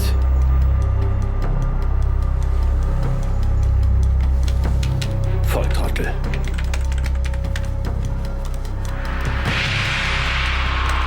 Wie lange dauert's noch? Warum ist die Erde rund? Ich brauche sofort Verstärkung! Ich traue Ihnen irgendwie nicht. Ich habe Ihnen von Anfang an nicht vertraut. Nehmen Sie die Computer. Nur die Tower.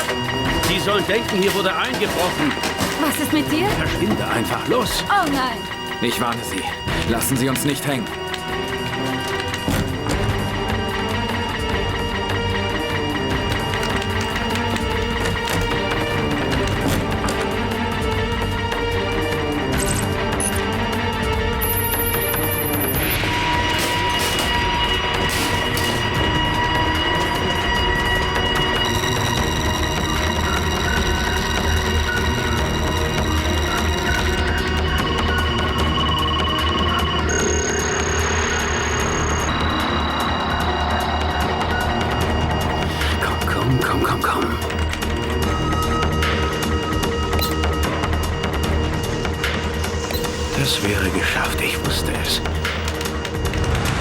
Polizei, wir sind bewaffnet. Kommen Sie raus, aber ganz langsam. Einer nach dem anderen. Ich wiederhole. Kommen Sie einzeln raus. Ich komme sofort raus. Ich komme ja schon. Bleiben Sie stehen. Hände über den Kopf. Moment. Keine Bewegung. Ich muss das stehen bleiben. Abstellen, bitte. Sollen Ich stehen stelle es bleiben. runter. Ich stelle es runter. Hoch. Scheiße. Ich hatte keine Wahl, Harry. Ist er schon da? Die Special Branch bringt ihn bereits ins Untergeschoss. Weiß einer, wo sie ist? Nein. Oh, shit. So, nun klaut der Star-Agent also neuerdings auch schon PCs aus einer Universität. Ich vernehme ihn. Tom wird ihn vernehmen. Tom? Die kleine Niete Tom ist doch für das ganze Chaos verantwortlich. Wenn, dann macht das bitte Tessa. Jules, solange bis Sie und Ihre alten Kumpel aus Eton mich nicht feuern, ist das meine Abteilung. Tom macht die Vernehmung. Ich darf aber zusehen. Solange Sie wollen. Ziemlich lebhaft auf dieser Seite des Flusses. Wollen Sie ihn gleich vernehmen? Unbedingt.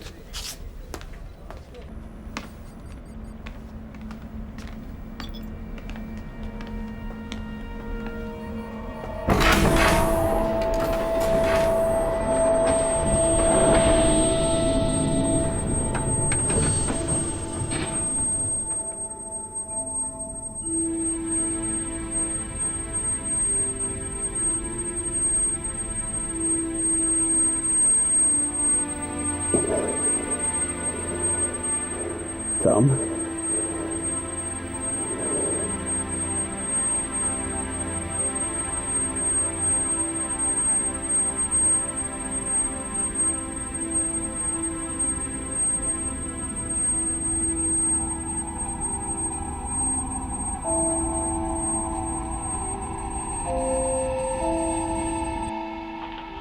Wir benutzen mal Harrys Büro.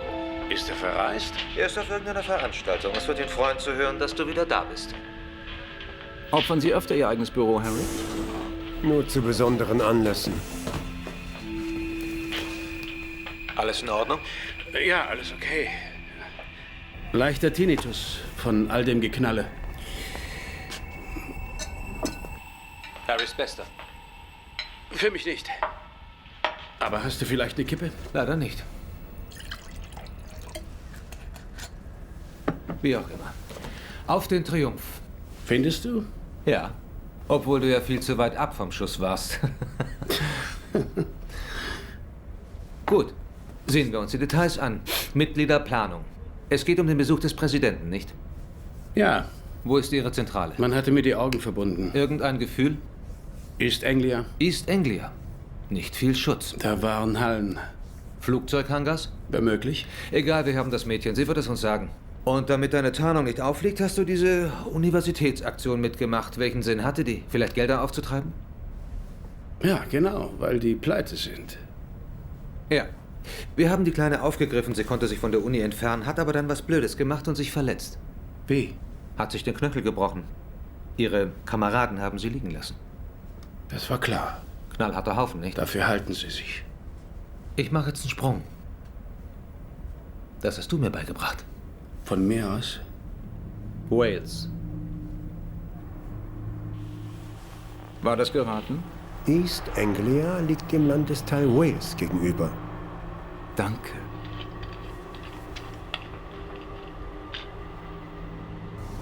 Bin ich von dir geknackt worden? Keine Ahnung. Sag du es mir.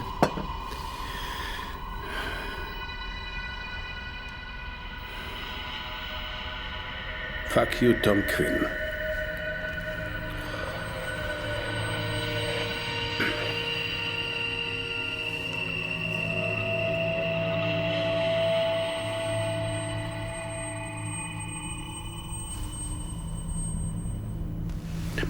Die alte, unbenutzte Armeeanlage nördlich der Black Mountains.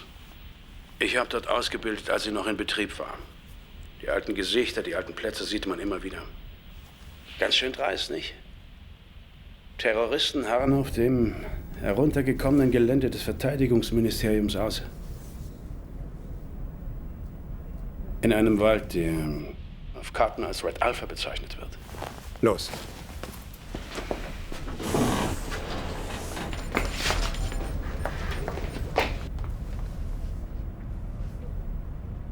Habt ihr Andrea wirklich? Ja. Paddington, Hochsicherheitstrakt. Die Special Branch vernimmt sie gerade. Schreckliche Typen. Ich will sie auf der Stelle hier haben. Gut. Bringt Miss Chambers zum MI5. Ja, sofort, Tom. Ausgerechnet du. Wieso, Peter?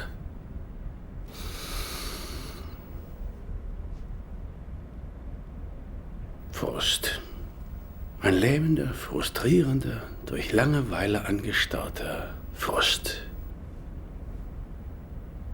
Wie hat sich dieses Land nur verändert? Kaufen, verkaufen, Image, ein Kreditkarten-Nirvana. Da war die Sowjetunion untergegangen. Und wir dachten, ja, wir haben endlich das, wofür mein Vater gestorben ist. Demokratie. Und heute?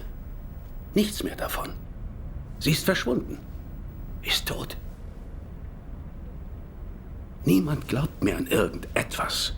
Und nie wieder. Doch dann war da Andrea.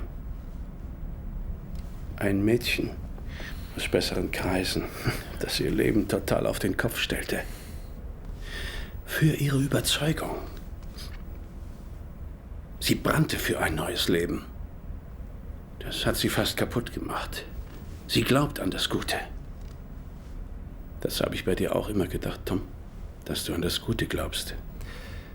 Dann erzählst du mir jetzt, dass du alles weggeworfen hast, um einen kleinen Einbruch für deine neue anarchistische Gesinnung zu begehen? Das war nur eine Finte, nicht wahr? Worum ist es wirklich gegangen, Peter? So wie Andrea hier ist, verrate ich's dir. Sie wird doch bald hier sein. Nein, das wird sie nicht. Weil ihr sie nicht habt, oder? Der älteste Trick der Welt ist deine Ausbildung. Du Mistkerl. Komm wieder zu uns, Peter. Du weißt, dass wir unseren Leuten nichts tun. Du kriegst eine Zeit lang einen Bürojob, irgendwas richtig Bedeutungsloses. Dann folgt der Ruhestand, Pension, Vergünstigungen und du kannst mit Andrea zusammen sein. Ist sie euch nach Wales entwischt? Das nehmen wir an. Zwing uns nicht, dich fertig zu machen, Peter.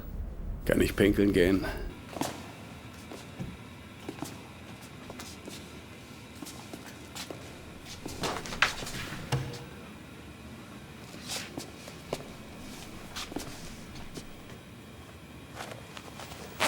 Ich möchte dich noch länger respektieren. Mach's nicht kaputt. Verarsch mich nicht. Wir wissen doch beide, dass ich nur dann eine Zukunft habe, wenn ich beim Einsatz als Doppelagent dabei bin. Dann betrüge ich sie, ihre Freunde. Dann gibt's einen verträumten Ruhestand mit Häuschen und Garten. Andrea pflückt da Rosen und trägt ein durchsichtiges Chiffonkleid. Das wäre keine Schande. Damit dienst du deinem Land. Ich denke, dass vielmehr sie das tut. Darf ich dich was Persönliches fragen? Was? Würdest du dein Leben opfern, um zu schützen, woran du glaubst? Ich würde es.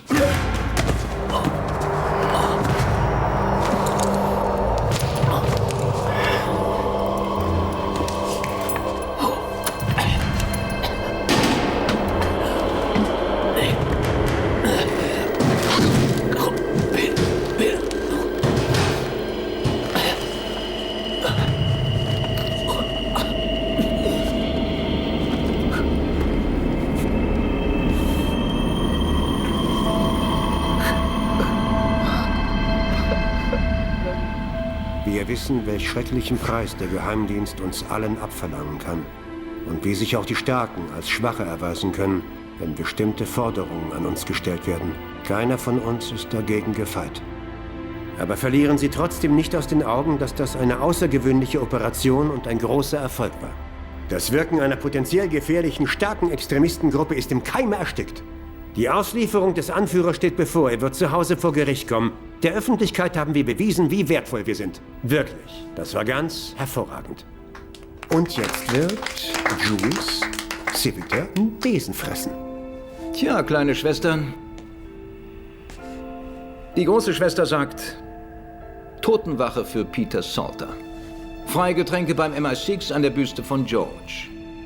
Wir werden dann also morgen losziehen und Mit klarem Kopf den Präsidenten der Vereinigten Staaten an unserer Küste willkommen heißen. Unbehelligt von diversen Euro-Anarchisten.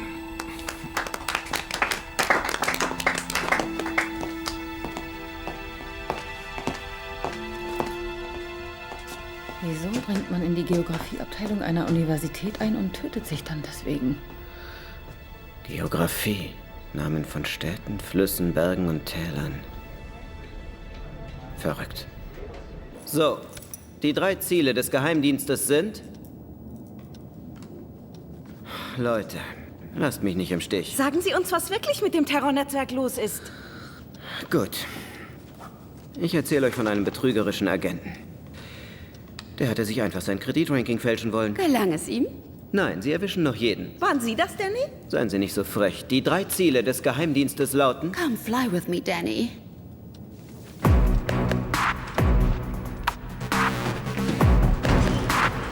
I want to fly away. River deep, mountain high, fly away. Ich weiß, was Peter Salter getrieben hat. Geografie, Berge und Täler, nationale Landvermessung. Die setzen Computer ein. Zur Flugsicherung. Genau. Die versorgen die Flugverkehrskontrolle mit Informationen über die Flughöhe der Maschinen, Flugrouten, Täler, Berge. Aber du kannst dich nicht in die Flugverkehrskontrolle einhacken, nur über den Zentralrechner. Zoe, in der Geografieabteilung gibt es Diplom-Geografen, die an der Landvermessung arbeiten. Das ist der Zugang. Ich weiß, was möglich ist.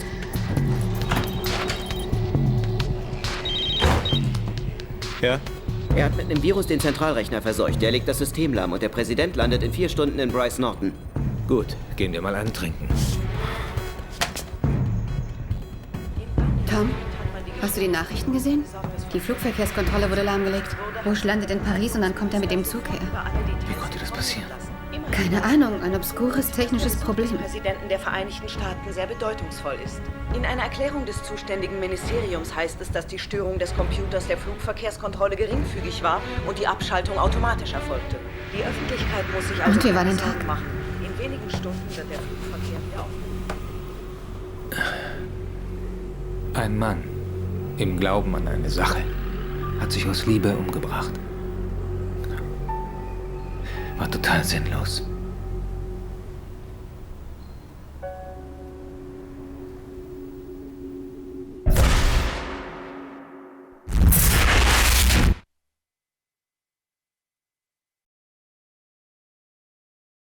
I always liked you, Harry. Your sure moral sense. Thing is, though, that kind of certainty limits a man. Keeps him small. Betrayal is a cancer. Let it eat your soul, not mine. Marry me, Ruth. I can't, Harry. We couldn't be more together than we are right now. My name isn't Lucas North. It's time for somebody else to stand on the wall for a bit. This isn't you talking. Come and meet me. He blames you, Harry. He'll kill you. It's my turn. If you're going to shoot me now. Shoot me now.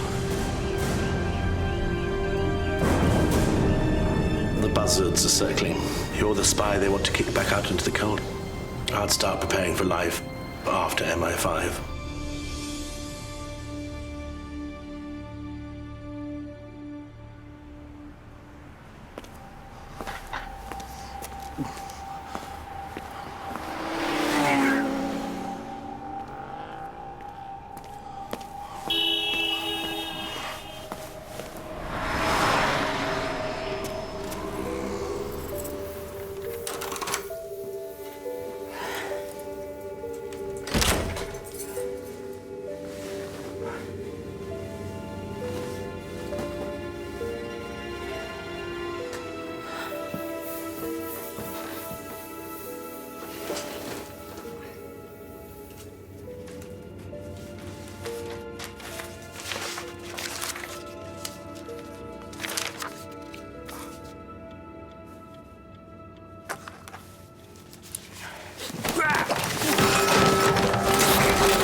Sir, Yes? we're here. Thank you.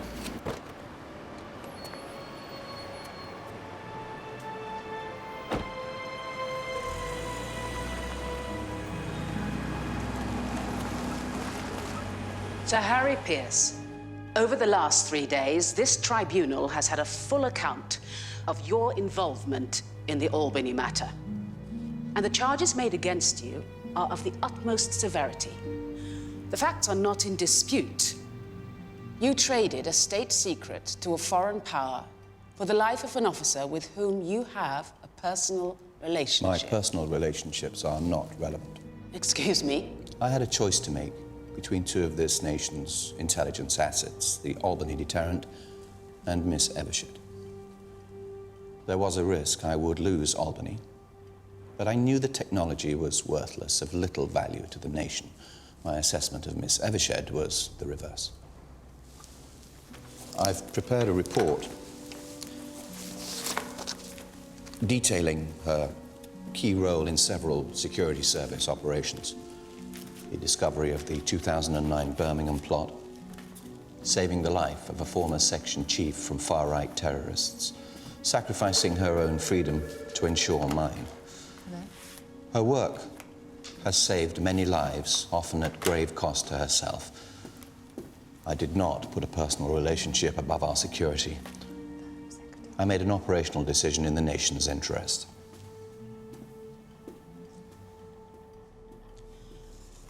Please excuse me.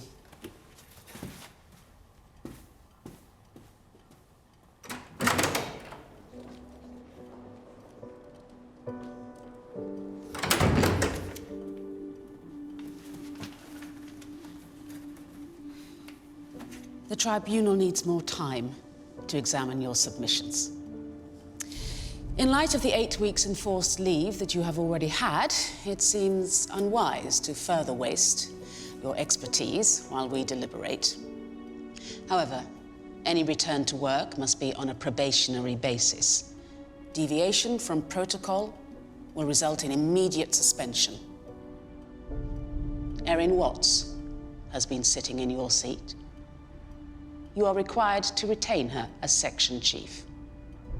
Do you accept the terms? I serve my country in whatever capacity asked of me.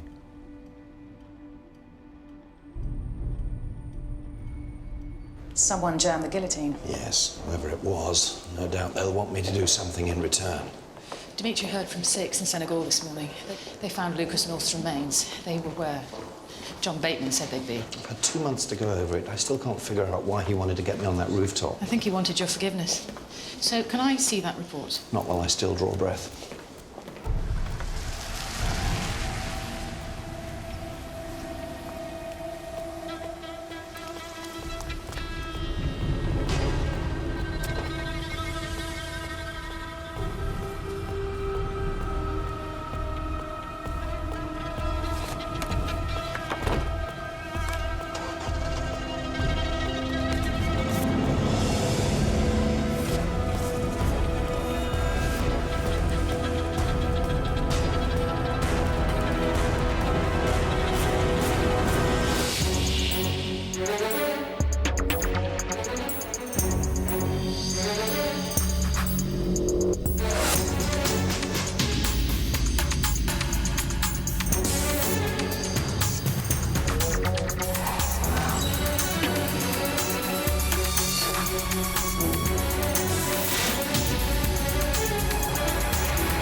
No, ma'am.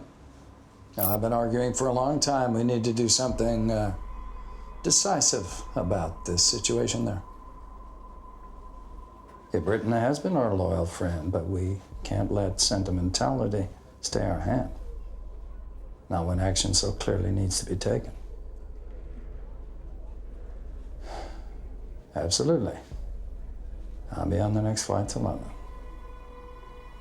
Thank you, ma'am.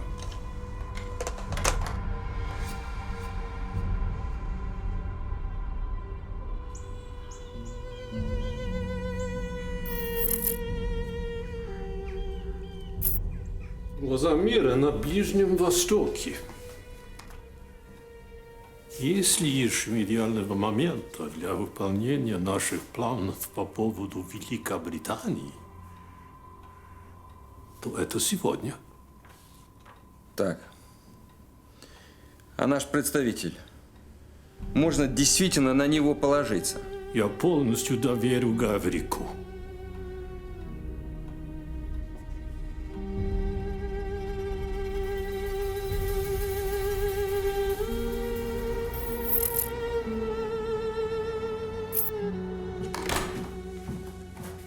Do I have you to thank, Home Secretary, for intervening in my tribunal? Of course it was me, Harry. Who else is as fond of you? Unfortunately, I can only get you a stay of execution, not the full pardon. They want you out, Harry. They'll get their way eventually. No surprises. I'm aware I have not played nicely with the other children. Well, pragmatism wins out for the moment. We need our best security people now more than ever. Bin Laden's death wasn't quite the panacea we'd all hoped for. You've seen the recent JIC reports, I take it? Yes. And for once, they've got it right. If the turmoil in the Middle East sees hardline Islamists taking power, we face a nightmare scenario. If we don't do anything and your nightmare scenario comes to pass, Britain will be the whipping boy. We struggle to defend ourselves against these people as it is, but if they have the backing of their own governments... Is there a long-term strategy? Yes, we reposition ourselves. Start winning friends and influencing people. And particularly the new big boys. China, Russia, India, Brazil. And Harry, that includes your side of things. Share our expertise. Build relationships. Home Secretary, I'm an intelligence officer, not a diplomat. Well, we're all going to have to be diplomats in the new age, Harry.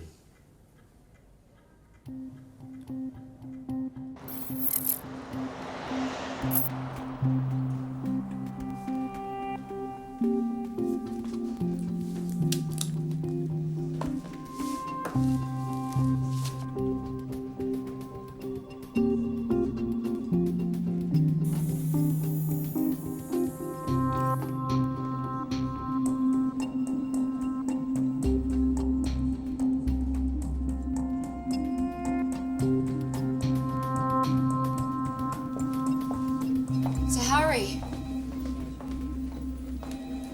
Welcome back. Erin Watts, I presume. I hear you decommissioned Beth Bailey. Her conduct during the West House operation. Her links with the Colombian drug cartel were unacceptable. I expect higher standards. It's an honor to serve in Section D, sir. I've studied your career. Just call me Harry. And I wouldn't associate too closely with me if I were you. You're on the fast track to great things. I'm on the opposite trajectory. Wouldn't want any dirt to rub off. I've no interest in being a politician. Excuse me. Ruth, I'd like to see any communiques that came in for me, please. She'll loosen up after a few years. How was your, break?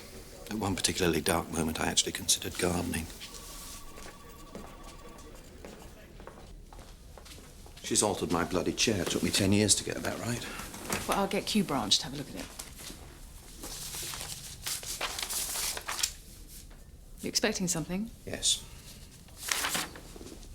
Who processed this? I don't know.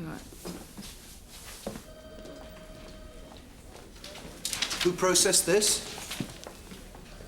Callum Reed. Nice to meet you. You filed it low priority? Yeah. It was sent to a defunct 5 PO box from a former cutout, Max Wick, codename Sharecropper, active during the 70s and 80s, worked for us out of London and East Berlin. Look, I decoded it. It was nonsense. Guy had Alzheimer's. Had? Yeah. Died 3 days ago. Sorry, did you know him? The message. Give me the abridged version. Just said you needed to meet you, but he was 71. Hadn't worked for us for 20 years. Low priority, was I wrong? No. Just young.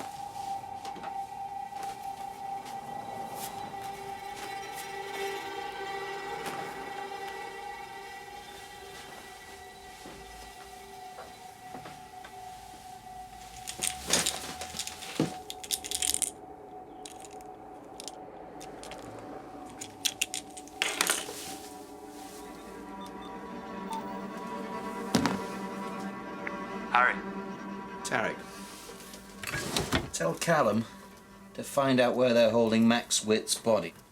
I want a post-mortem. Will do.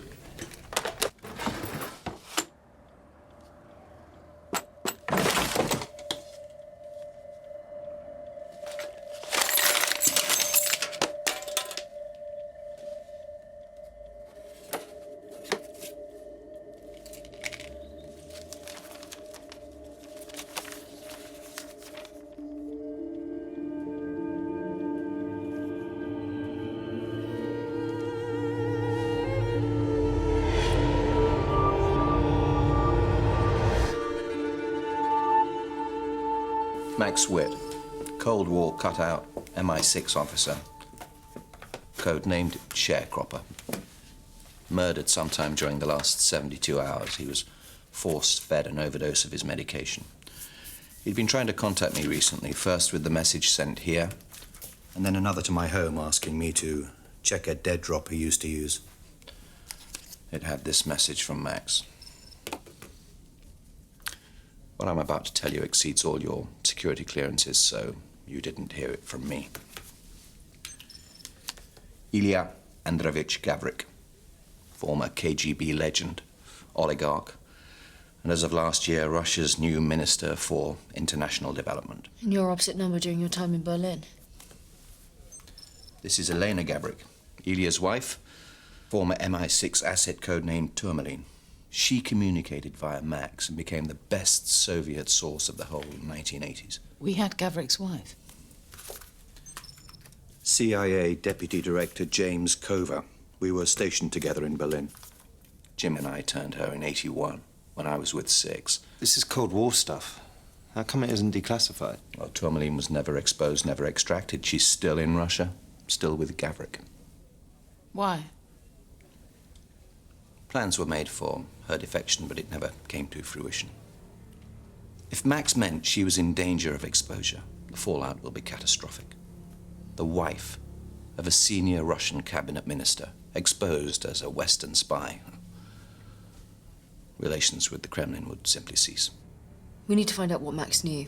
And why it got him killed. Whatever this is, it can go no further. Okay, Ruth, find out whatever you can about Ilya and Elena Gavrik. Dmitri, sweep all dead drops that Witt could have used, obsolete or otherwise. Callum, work with Tarek.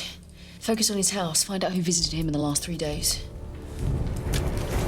CCTV in Witt Street went down the day before he died. How about private cameras nearby? One step ahead of you. Building opposite his has one that faces the street. And have you checked it from 3 days ago? Yep. Lots of mums with prams, Blue Rinse Brigade, and then this guy. Takes CCTV out, keeps his head down. He's been trained. There's no chance of IDing him at that distance, though. Could try a motion analysis filter. Tarek, you prepare the match fields if I do the model? Should I be getting my hopes up? They're rolling it out at airports. Everyone moves uniquely. Footfall, weight distribution, pace, your walk's like a fingerprint. Okay. Ready to scan for matches? I'll start with the tight sample first, just the surrounding streets.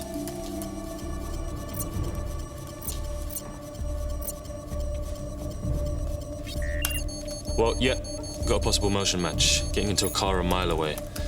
It's a hire car, registered to a Richard Costa.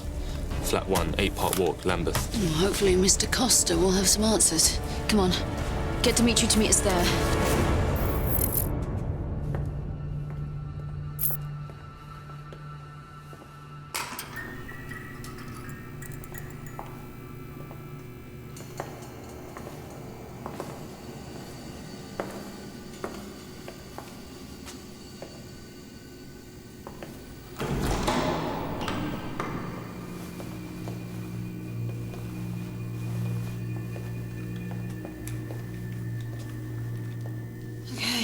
Go sweep. Leave everything as you find it.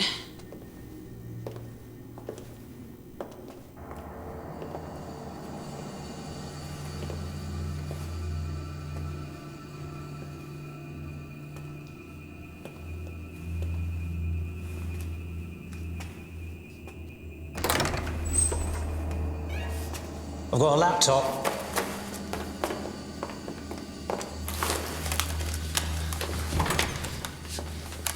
copy the hard drive. Won't leave a trace. How long will that take? This bad boy can rip 2 gigs a second. Under a minute.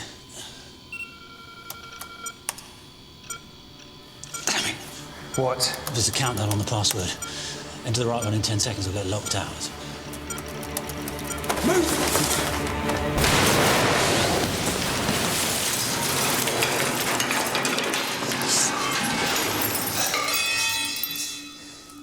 You okay? Fine. It's like we were never here.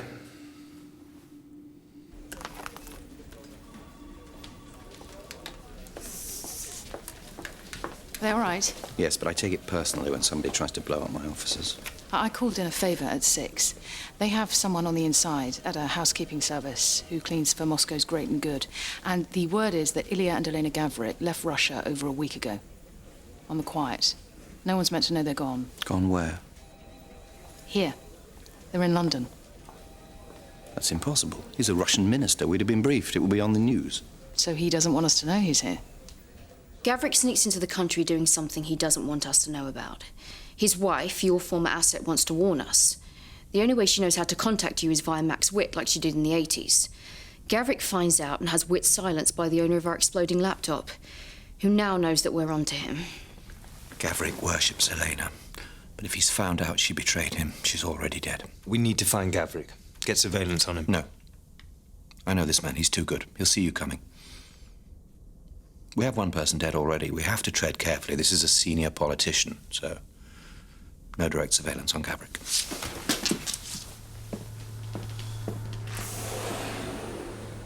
You heard him.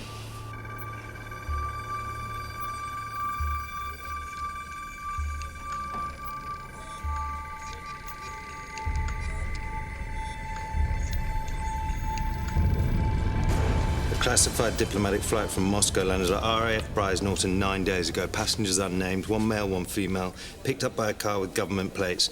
All other details redacted. We smuggled him in. We could track him from that. If Harry had the balls to let us.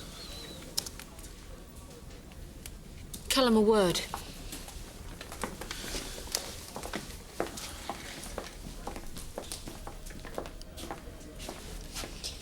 Inside or outside this building, you represent this nation's security services. And since I brought you here, you also represent me. Show some respect. When you brought me here, you knew I wouldn't be doffing my cap to dead white males who still think they can run it all from their armchairs. If you think Harry Pierce is one of them, you need to do your homework.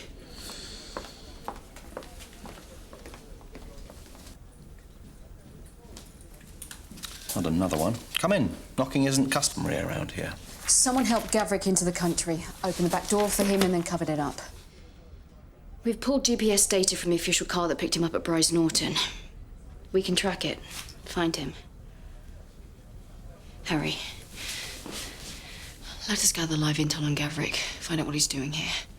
You say that he's good, so are your team. So am I. You get the merest inkling that he or his people are onto you. You pull back. Movement by the entrance. Receiving your image, Alpha 2. Probable negative. A woman on her own. Leningrad rules. Never exit a building together. Old spies, creatures of habit. Stay on the woman. We need to see her face. Come on, love. Give us a twirl.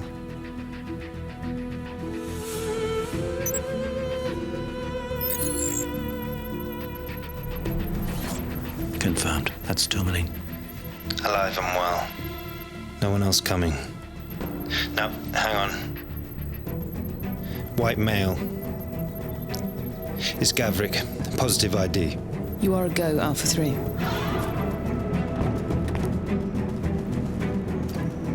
Always when I'm on my break.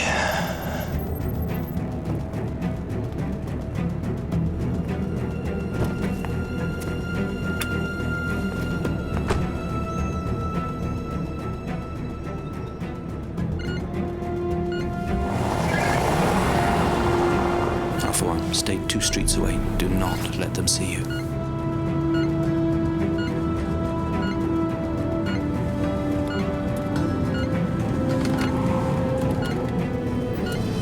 stopping.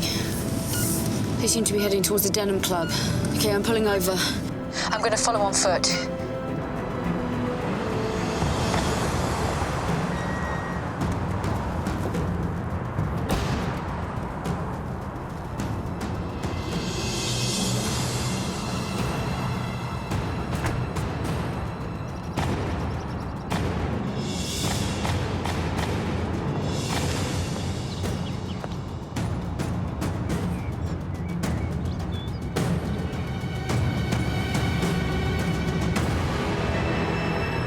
Towers.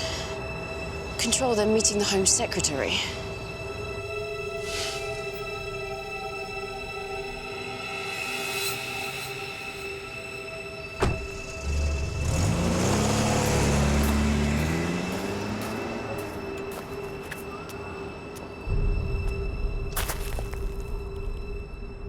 Harry, my cardiologist will swing for you.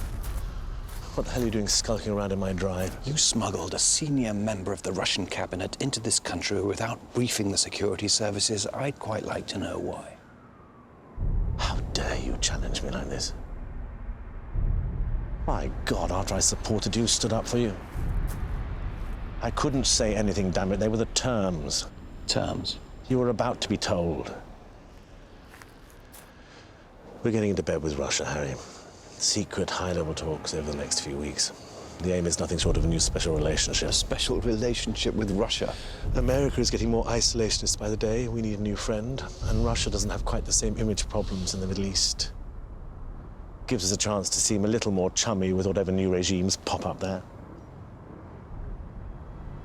Oh, get your head out of the Cold War, Harry. Gavrik is their lead negotiator. That man has personally executed British assets. He asked for you. What? He admires you greatly. That's why he wants you involved on the security operation during the talks.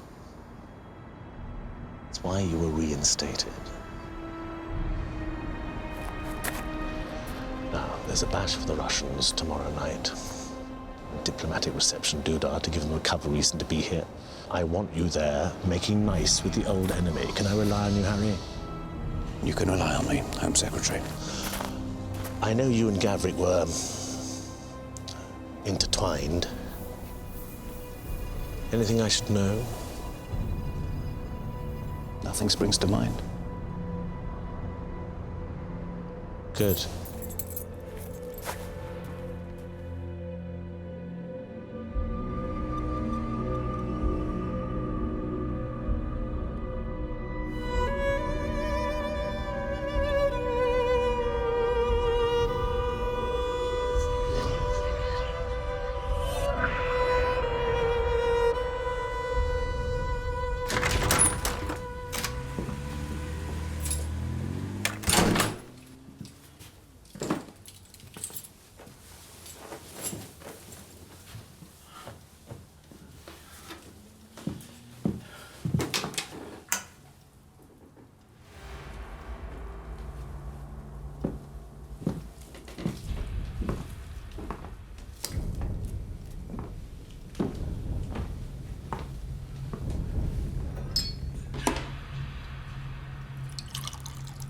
There are people already on their way.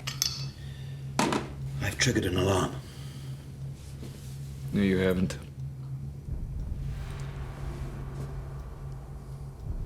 I didn't expect you to recognize me. The last time you saw me, I was a child.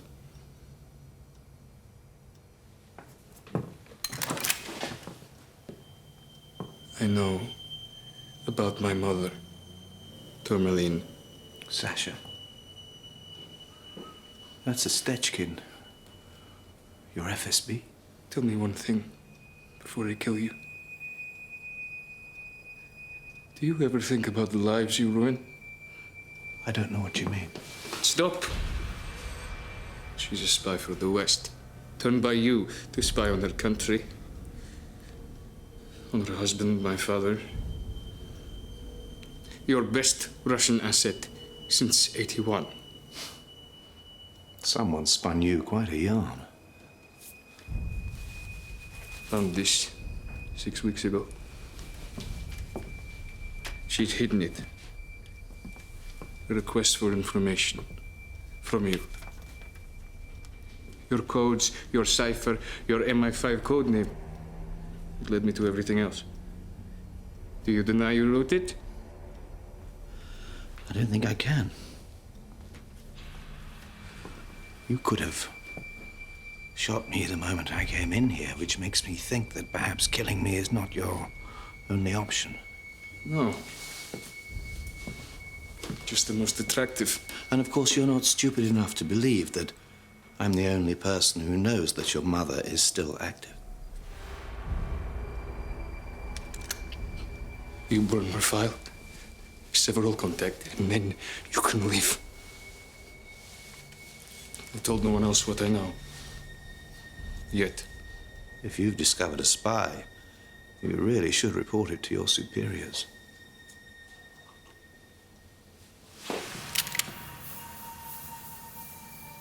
I'm part of my parents' protection detail. I'll be watching you.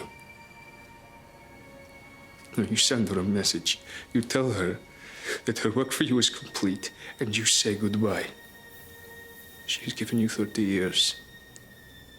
Let her go. Or I'll be seeing you again.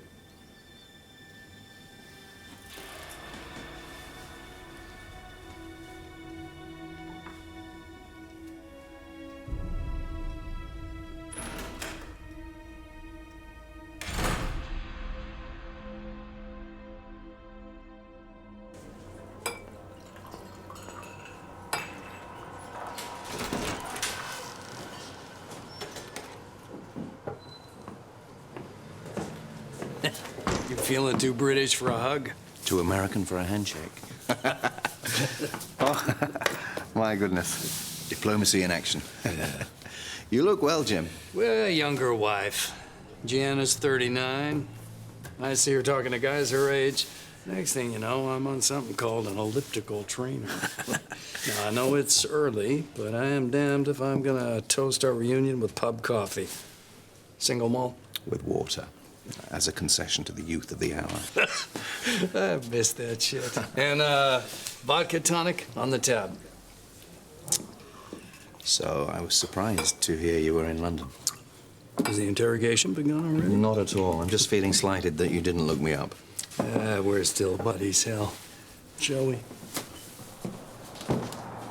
Langley just doesn't want our hands in each other's pockets anymore.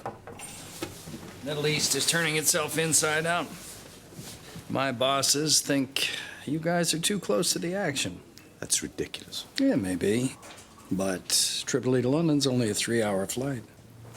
So what brings you to London? Yeah, I'm keeping an eye on your deal with the Russians, that's all. What do you think? How did you find out about that? I'll pass on that one, Mr. Quizmaster. Yeah, I don't know how much you know about this, Harry, but if this thing goes through, you guys are going to be more of a poodle to Moscow than you ever were to us. So what's it to Uncle Sam? I thought he wanted out of this relationship. Well, it doesn't mean he wants you to start seeing other people. He's going to knock the whole thing off balance. We'll have the president call the prime minister. He will, when the time's right. Right now, we're hoping your government's going to come to its senses on its own. We don't want to play the bully boys. Well, not this time, anyway. Now, why don't you stop flirting? Introduce me to the monkey you got in your back. Elena Gavrik. Now, that is a blast from the past. That's what I'm keen to ascertain. Excuse me? Have you had recent contact with her? We burnt her file in '84. And you were none too pleased? And I don't recall there being much of a consultation process, but I wouldn't go back on it. And hey, it was you that had the connection to her. I have to go. Harry, I really do still think of us as friends, you know? I know. You shaved 2 years off your wife's age. Gianna is 41. You still trying to impress me, James?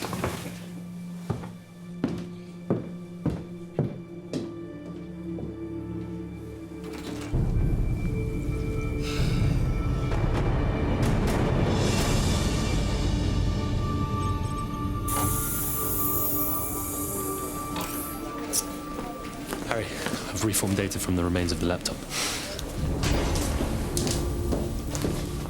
Ilya Gavrik, his itineraries, likely protection measures, blood type, distinguishing features. With the information you need for an assassination. This is a kill order. Our target took out Witt, now he's coming for Gavrik. This was on the drive too. Architectural blueprints. Fill out? I've just seen this. I've just been reviewing the security schematic. It's Bannon Hall, the venue for the Russian reception. They're going to move on Gavrik tonight. Inform the FSB that this will be a joint security op. Don't let them give you any jurisdictional bollocks. This should be interesting.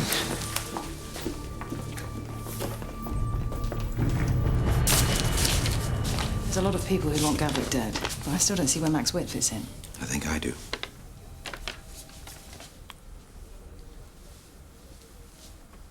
You're still running Elena.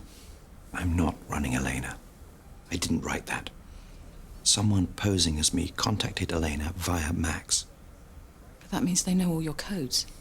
As all your MI5 communique protocols, it's a breach at the highest level. How did you get this?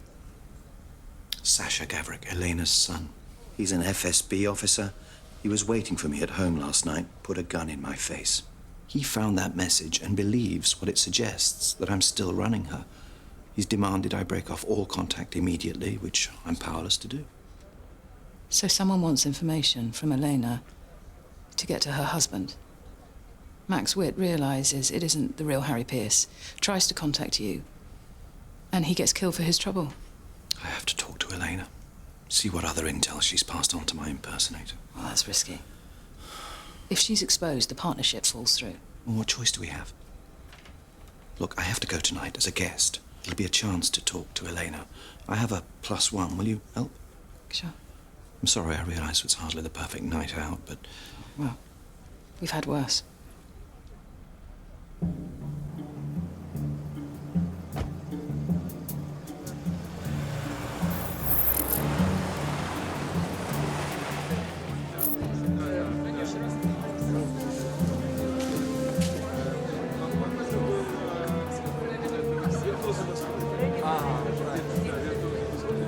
Very glamorous. Yes. We'll fit in perfectly.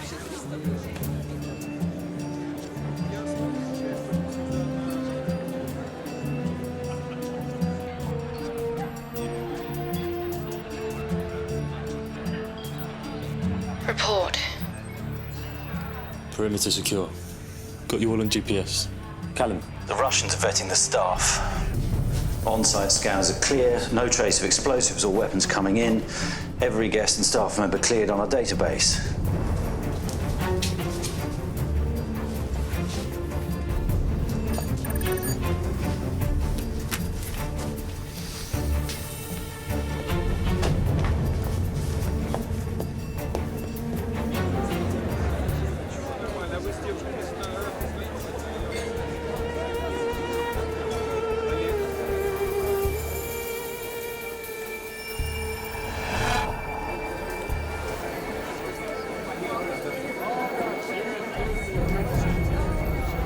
Okay. I'm fine. Ilya. Harry Pierce. I thought we'd grow old and die without ever meeting. Thought or hoped. Elena, I've been unfaithful to you. I thought about this man every day, every night for many years. Am I supposed to know what my husband is talking about? Forgive me, I'm Harry Pierce, and this was all a very long time ago. Should I introduce myself? Oh, sorry, Rachel Wallace. This is Ilya and... Rachel. Elena Gavrik. Lovely to meet you, Rachel. These two are making eyes at each other. You and I should get a drink. Leave them to their nostalgia.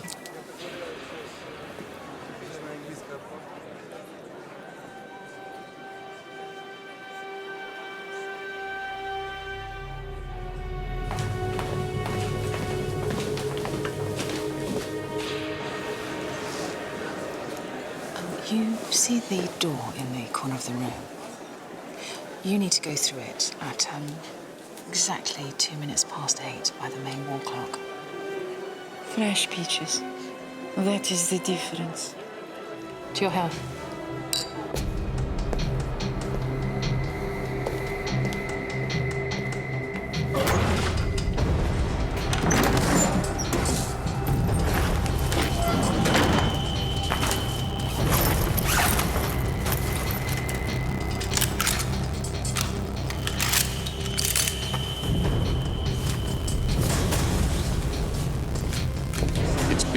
least 6 months since someone wanted to kill me. I was beginning to feel underappreciated. It's not too late to cancel. Oh, no.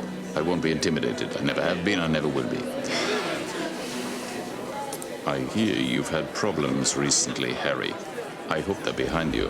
While standing here talking to you, I don't feel as if anything is behind me. But you've done rather better, Ilya. A couple of 100 million, wasn't it? Oh, I was lucky. Like so many former KGB men. Strange how the guardians of the Soviet state were the first to loot its corpse.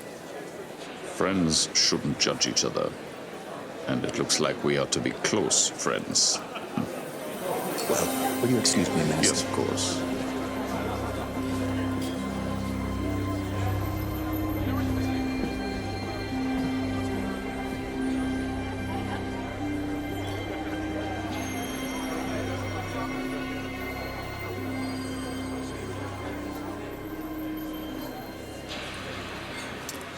Miss Evershed. Actually, it's Miss Wallace tonight, Home Secretary. Oh, balls, I ruined everything. No, not at all. Just speak normally, please. Right, yes, of course. I just wanted to say that report our mutual friend prepared on you, it's an impressive read. It strikes me that you've been somewhat under-promoted. Well, I've never really thought about it. Home Secretary? Yes. Once more into the breach. Do think about it.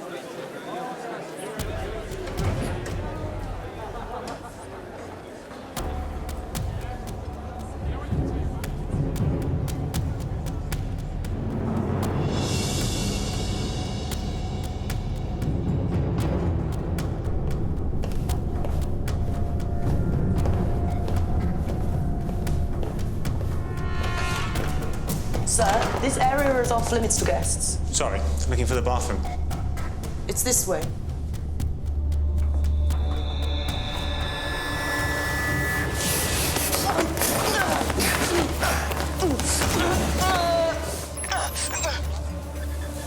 All units check in.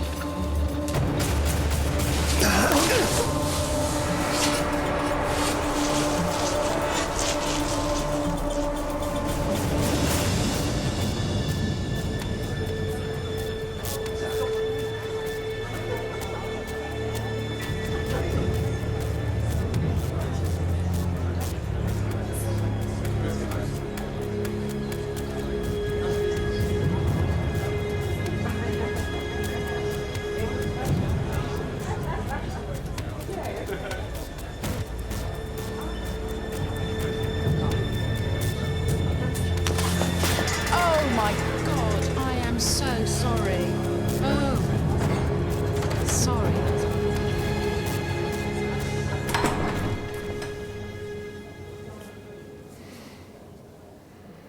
We have to meet. On Friday at the Opera House for day rehearsals.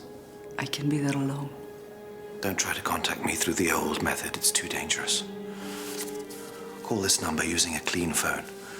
Don't say anything. Wait for 10 seconds if the meeting's on. Then hang up. Am I in danger? Yes.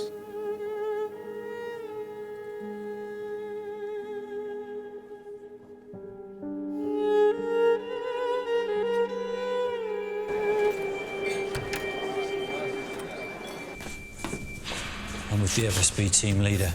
Got a non-responsive unit down here. No exterior breaches. Must be someone already on the inside. I'm running guest and staff logs against CCTV. All units, missing staff member. He's a wine waiter.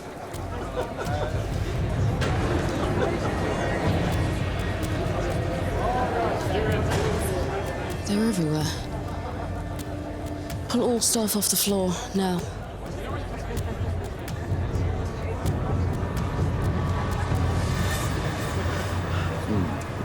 Success? Shall we?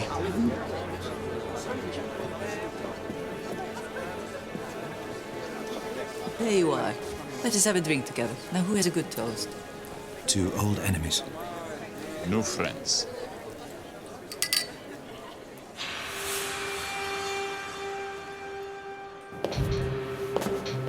Nadia?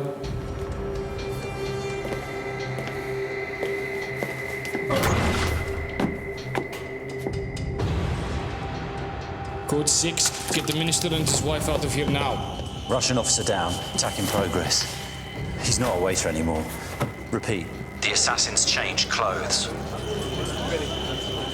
All units, stop moving. I repeat, stand still.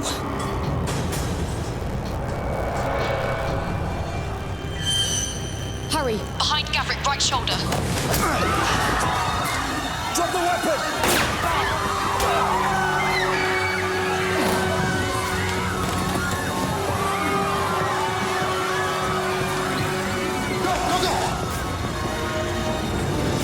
Are you all right?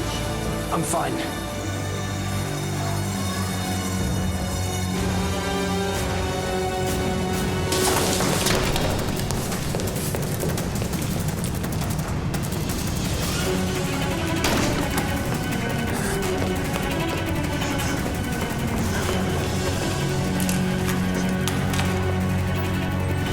He's in the East Wing service corridor.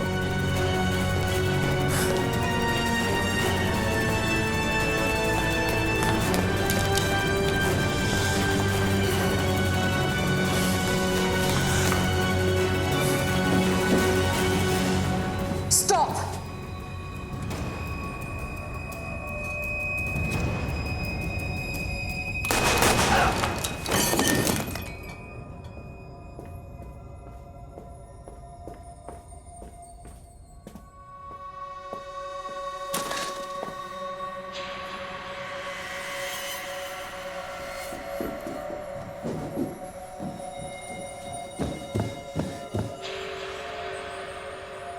Target down.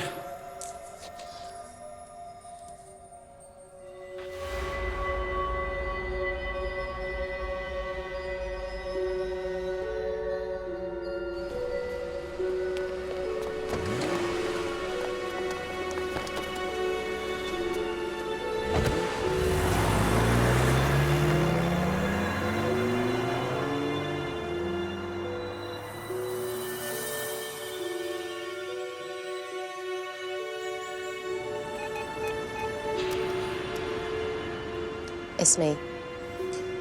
Collison's dead. No trail. Yes. Otherwise, a complete success.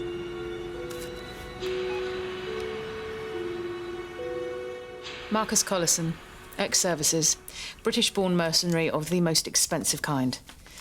Whoever wanted Gavrik killed outsourced it. The phone we found on him had 5 recent calls from Chechnya. So in terms of exactly who ordered the hit, it's a case of pick a warlord. Well done, everyone, tonight. Thank you.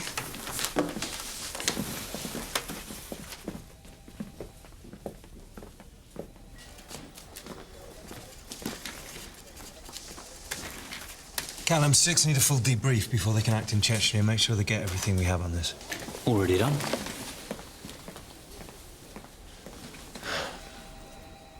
Gotta give it to him, he's good. Yeah. I sort of hate him for it.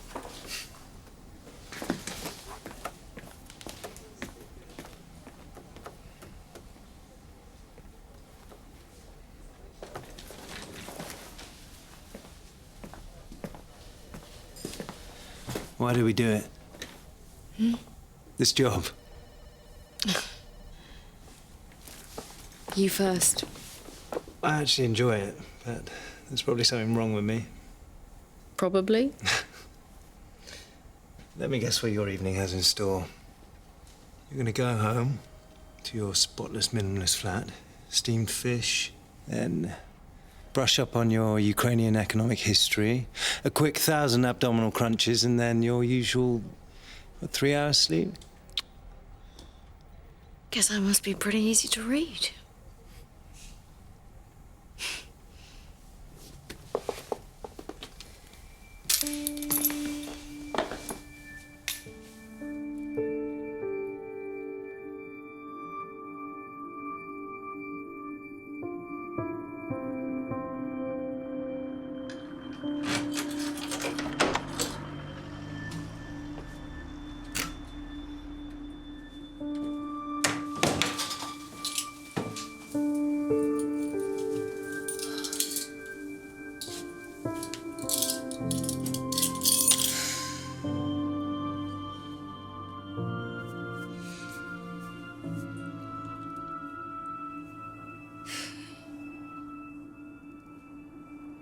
Mummy!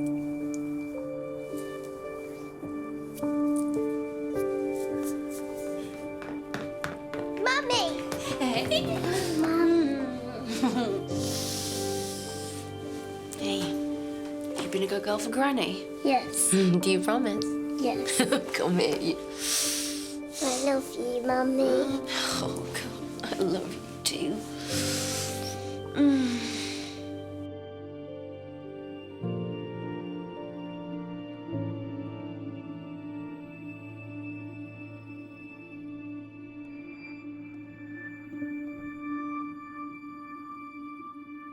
They say the past is a foreign country. One that's difficult to leave, it would seem.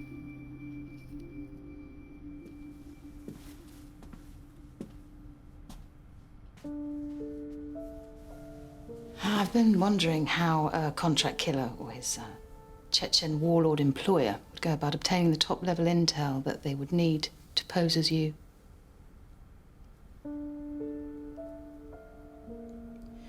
What aren't you telling me, Harry? Elena wasn't just an asset. We were lovers.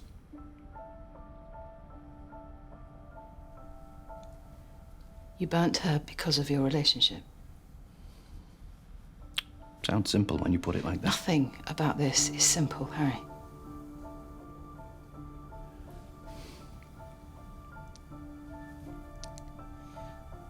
But we can unpick it together.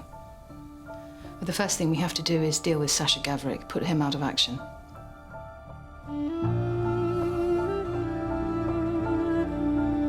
We can't. Why not?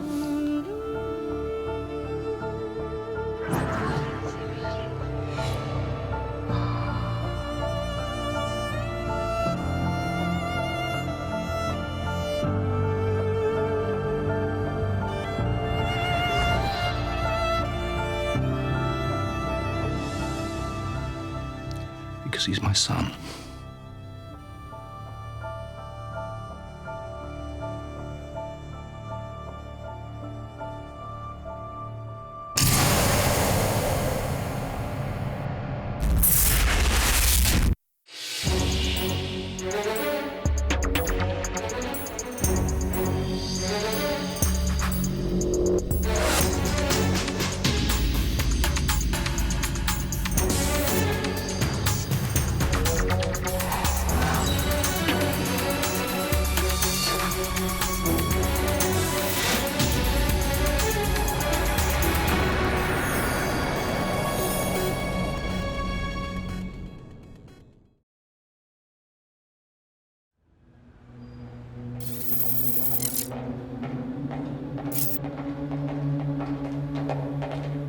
So this was an entirely routine operation into gun running. There's no such thing as an entirely routine operation. But you've done it before. Infiltrate the Turkish mafia, no. Take on a false identity to get closer to a target, of course I have. Can we talk a little bit more about that false identity? For this operation, you were called Sophie, is that right? Sophie Newman. You speak German? Yes. Fluently? Yes. Can you tell me a little more about the objectives of Operation Aladdin? Nothing more to tell. We suspected the Turkish mafia were stepping up a level and smuggling more than just heroin and handguns. We wanted to stop the weapons reaching terrorist groups. And Miss Reynolds seduced Sevelin Ozal in order to gain access to that group. Befriended. Ozal was the entrance to the group we sought to infiltrate. You know he's confessed to the murder of 17 people over the years. Yes. He's also made a full confession about the warehouse massacre and the events leading up to it. Massacre is a rather strong term to use for the murder of 3 people. We tend to use strong terms when one of those killed was a fellow police officer. Ozal tells us that you encouraged him to carry out the murder of Emre Çelik. Don't answer that. You went to that warehouse with your injunction to kill Çelik ringing in his ears because that was one of MI5's objectives in Operation Aladdin.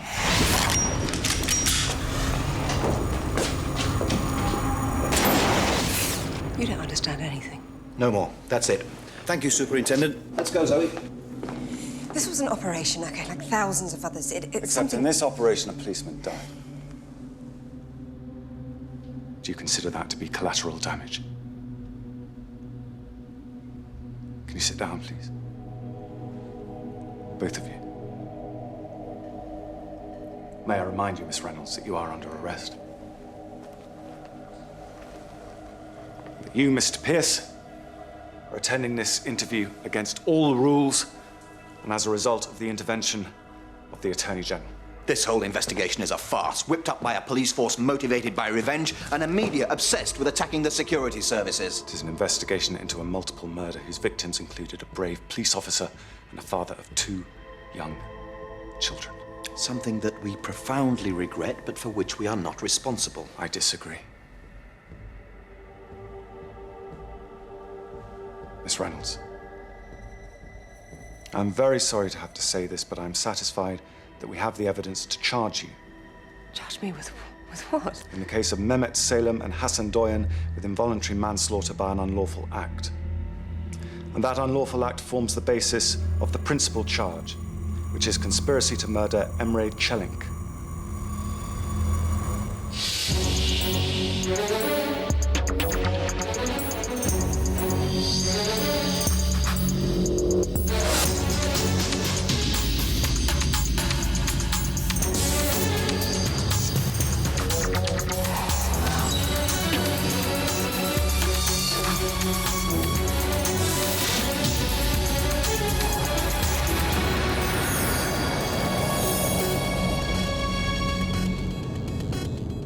A slapped wrist, even if they do obtain a conviction. That's all she'll get.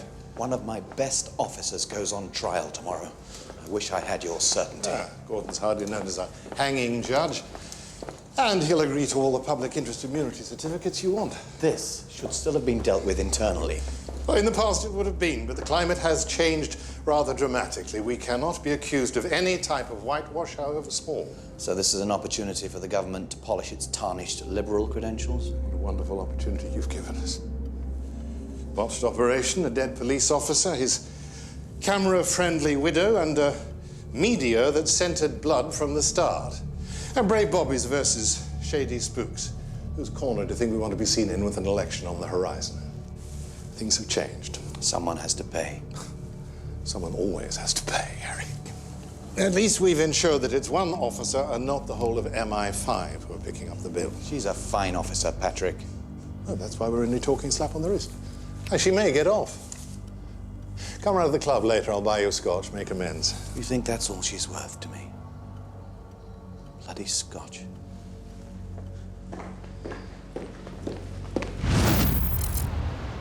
How was Lord Young?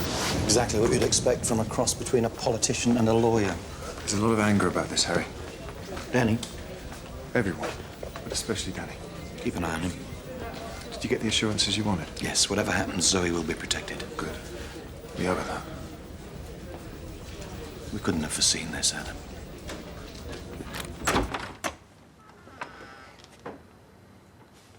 You called me. Will you come in? Yeah. So? I don't know where to start, really. Well, let's start at the point where my idiot brother stole some photos from me and you decided it was all my fault. I told you how important trust is. Well, that works both ways, Zoe.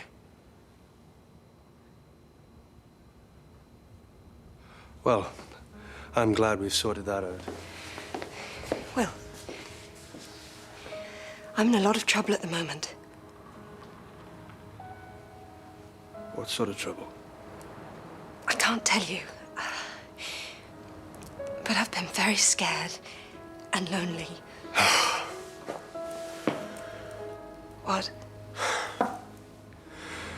You know when someone has caused you real pain and you think, what did I ever do to deserve this? So you lie awake at night hating that person and then you see them again and the first thing that you want to do is put your arms around them. That's kind of humiliating, don't you think?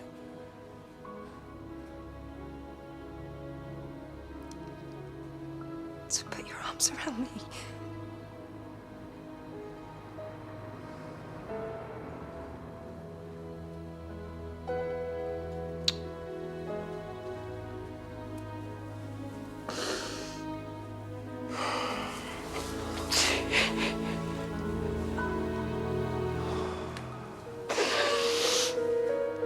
I'd ask you what's going on, but I know you're not going to tell me. I can't. Please just trust me.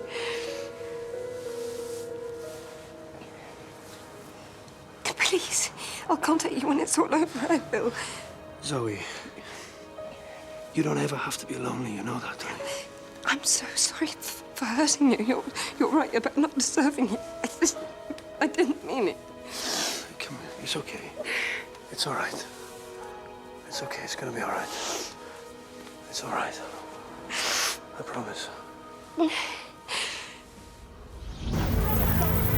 Yes, I'm here at the Central Criminal Court in the heart of the city because today is the first day in the trial of the MI5 officer known only as Officer X. Now, reporting restrictions are severe. The judge, Sir Gordon Childs, has signed a raft of public immunity interest certificates. Joining me now is the widow of the murdered police officer, Hassan Doyen. Gillian Doyen, what are your thoughts about this case? I just want justice for myself and my children, and a sense that we live in a democracy where nobody, least of all a member of the security services, is above the law. What are your feelings about... Well, that's Gillian Doyen heading back into the Central Criminal Court for the start of this historic case.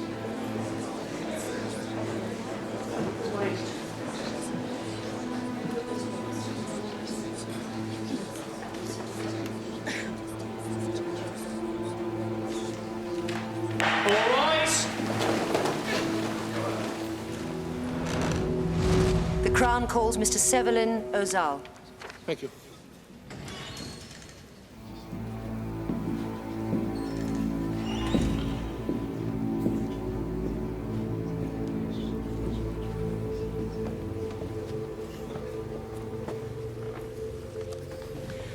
All right, Mr. Ozal. You can understand English, that is correct? Sure.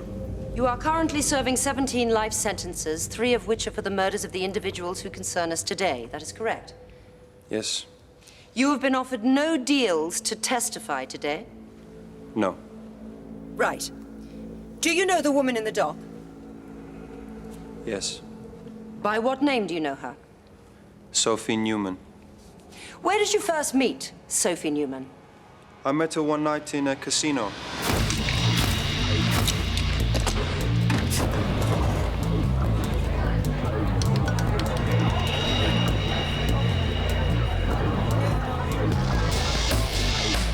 David, 3 and 5 split, $1,000 on each. 3 and 5, $1,000 on each. Gentlemen at the end of the table, no more bets.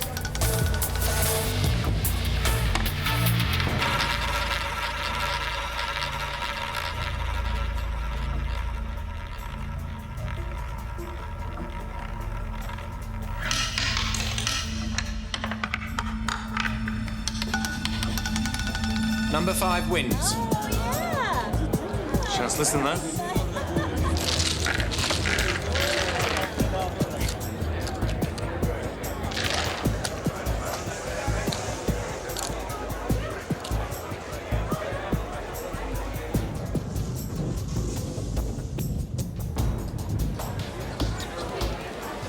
You appear to be in luck tonight. It must be the presence of such a beautiful woman. I'm with Mahmood. With me. Can I buy you a drink? I don't accept drinks from strangers.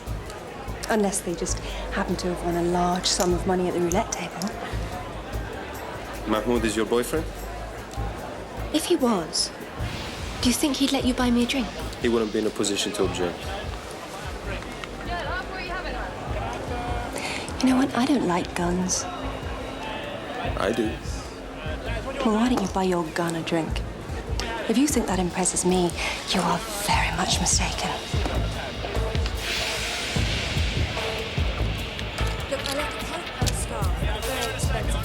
Özal, bu kızı götürelim buradan. Ne dersin? Yeah, you certainly will be if you don't find it. What's your name? Eva. What? Eva. Well, Eva, unless you find my scarf, the next cloakroom you find yourself working in will be back home in Kosovo. Actually, I'm Polish.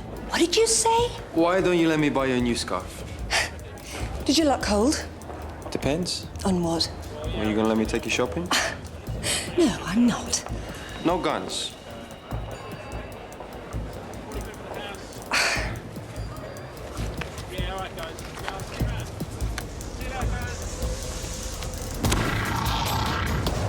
Why had you and your men visited the casino that night?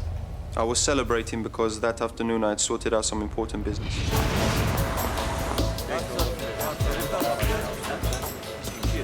kadar 3 oldu. Ahmet. Vurmuyorsunuz ha?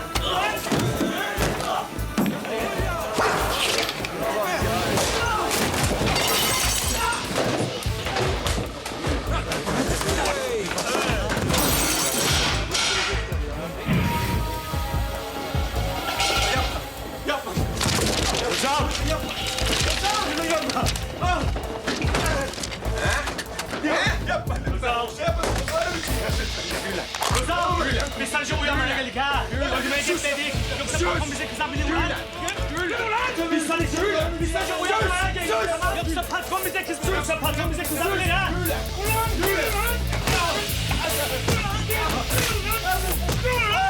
Ulan! Ha?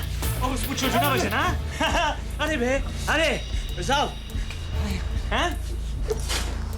Orospu çocuğu. Ha?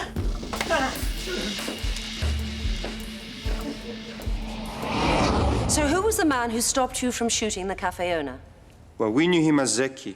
My lord, Zeki's real name was Hassan Doyan, and he was a police officer working undercover as part of an anti-drugs team.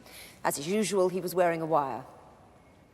Would it be fair to say that this undercover policeman saved the cafe owner's life, that you would have shot him otherwise? Yes. Okay. So after that, you called Sophie Newman again? Yes. Did you arrange to meet her? Yes, I took her shopping. Then we went to dinner. A few times. What did she tell you about herself? She told me that her father was in the British Army, that her mother was German. She said that her one aim in life was not to be bored. Did anything about her seem unusual or strange? Not really. One day, though, I found her alone in my office.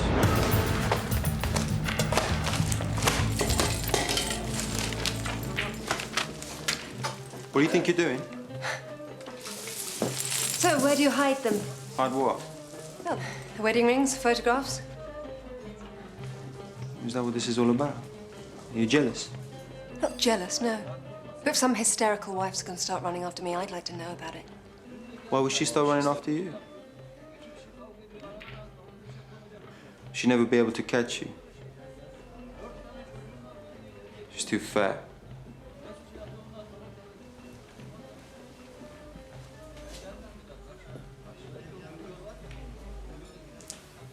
So there is a wife. You know, you really shouldn't talk about her like that. Why? It's true. She's a good cook. She's too much of her own cooking. She's my wife. Still, a man should always respect his wife. This is... Sophie Newman. Sophie, this is my boss, Emre Çelenk. It's a pleasure to meet you, Miss Newman. And you? Now, if you'll excuse me, I have some urgent business to discuss with my colleague here. Of course. Maybe we can all meet for dinner later. We can discuss Germany. I understand you know our friend Mahmoud. Yes, sure. Call me later. That was the first time, to the best of your knowledge, that the woman you knew as Sophie Newman had ever met Emre Çelenk. As we are moving on to a new area, I feel this might be a good time to adjourn for the day. All rise.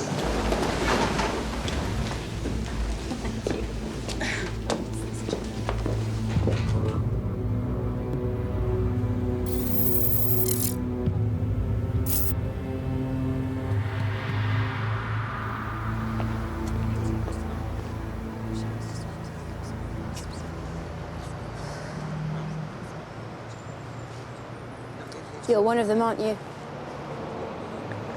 What? A spy, a spook, whatever they call you. Can't talk to you. You think you're all powerful? You don't have to obey the same rules? If that were true, we wouldn't be here, would we? Well, that's thanks to some dedicated policemen who don't creep around in the dark like you do. No wonder they call you Spooks. If we creep around in the dark, it's because we have to. Because there are people out there who also move in the dark. You can question our methods, we do that all the time. But don't question our motives.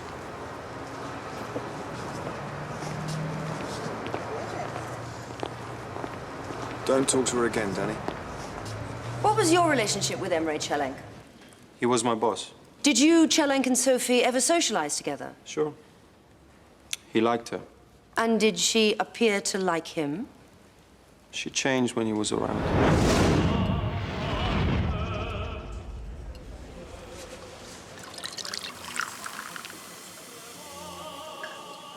No, thank you. And these are the forces that will dictate the shape of our century. Al-Qaeda, American oil companies, and the East European mafia. Remind me never to have children, then. You shouldn't have children anyway. Really? Why not? You were made for better things. So you know our friend Mahmoud from Germany? I work for an import-export company. I know. Ah, well, you'll also know then that our interests coincided briefly. When I came to London, he offered to accompany me to a casino. I love gambling. You're in good company then.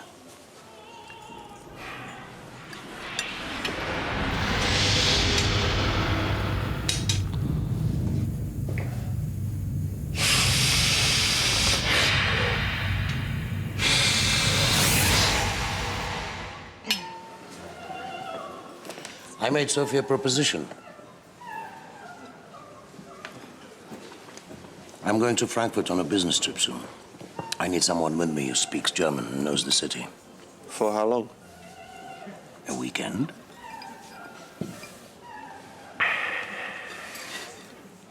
How strange. One trip to the toilet and you suddenly lose your appetite. And did Sophie Newman go to Frankfurt with Emre Chelenk? Yes, she did. And you were jealous, which was, of course, her intention. That's a leading question, my lord. The witness is not in a position to comment on my client's intentions. Rephrase the question, please. Yes, my lord. How did you feel about that? Bad. And when she returned from the weekend, did she call you straight away? No. So when did you next see Sophie Newman?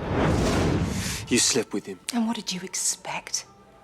You let me go away with him and you knew how much you wanted me. He's my boss! I couldn't say no to him! Nor could I.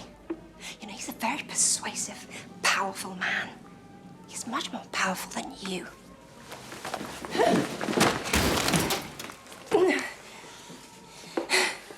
You know, killing me isn't going to help you. He's the one that laughs at you. Killing me is just going to make him laugh even more. He laughs at me, huh? Yeah. I'm gonna kill him. No, you know, I think he's more likely to have you killed. He thinks you're weak. Weak? Yeah. Why don't you show me that you're not weak? Things could be very different. Why don't you show me that you care enough about me? You know what you have to do for us to be together.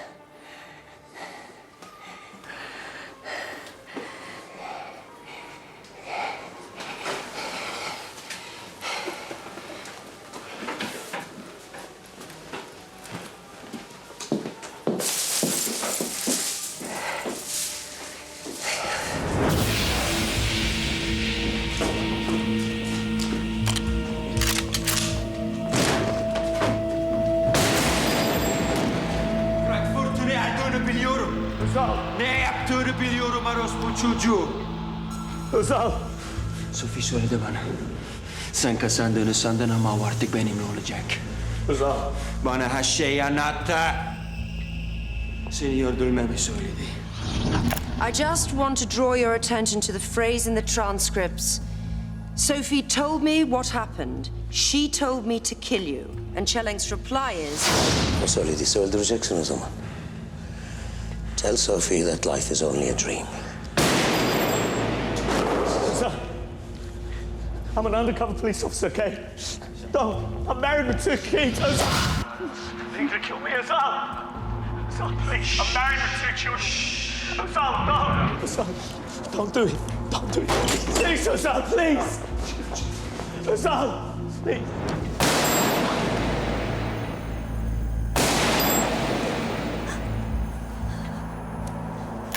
I have no further questions for this witness, my lord. Well, there are those that said that our investigation would be blocked and that the security services are above the law. Now, I can't comment on the details of the trial, but the fact that this is taking place proves them comprehensively wrong. Now, what about allegations that Officer X is simply a scapegoat? Well, What are you doing here, Harry? Came to see if you were okay. Grueling day. Yeah. Yeah, the tapes were bad. They support Azal's testimony. Go and tidy your room, Danny. Right. Sure.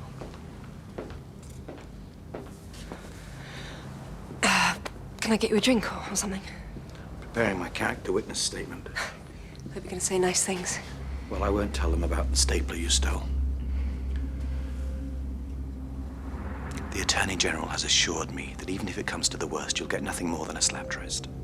Why are they letting this happen? Because they need to slap our wrists publicly, and there's some irritation at how we lost control of the operation.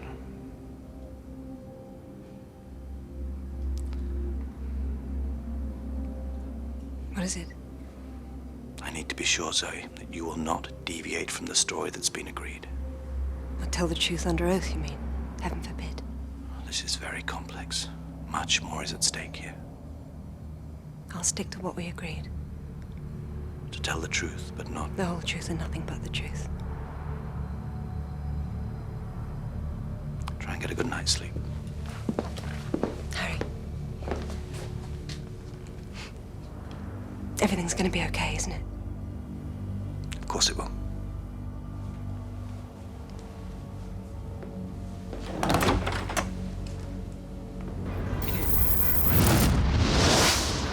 I swear by Almighty God that the evidence I shall give shall be the truth, the whole truth, and nothing but the truth. Okay. I'd like to start by asking you some questions about the build-up to Operation Aladdin. Right. When did you first find out about it? It was a Monday morning. 2 of our officers arrived with a rather strange new toy. Les jeux sont faits. Rien ne va plus, mesdames et messieurs. What's that for? Look. Now, give me a color. Red. Odd or even? Odd. Cool. How does it work? Oh, well, some things must remain forever among the cognoscenti. What's it for? I believe all will be explained to you at this morning's meeting. These are victims of the recent feuding between 2 factions of the Turkish mafia. One wing was more associated with the heroin trade, the other was involved in smuggling arms. It would appear that a decisive winner has now emerged from that battle. This is Emre Çelenk. Ruthless, brilliant, and highly educated. He's part of the Victoria's gun-running wing. Why are we interested in him? His victory means we can expect a dramatic increase in the number of guns getting into the country. And not just guns. He has close links to the Balkan arms route, and the weaponry is getting more and more sophisticated. This is Sevelin Özal, one of Çelenk's lieutenants. And the weakest link? Correct. We think he's our best bet for someone we can both manipulate and eventually turn. Who are we going to get to do that, then? We're going to turn you into just the woman Özal will love. And through him, we get to Çelenk. Right, that's it. Zoe, let's go through a few more details about your legend, shall we? During the briefing of that Monday morning, was it ever suggested that one of the objectives of this operation was the assassination of Emre Çelenk? Definitely not. What about euphemisms? Remove him, cancel his contract. No euphemisms were used in the case of Emre Çelenk. And no such suggestion was ever made during the briefing. Right.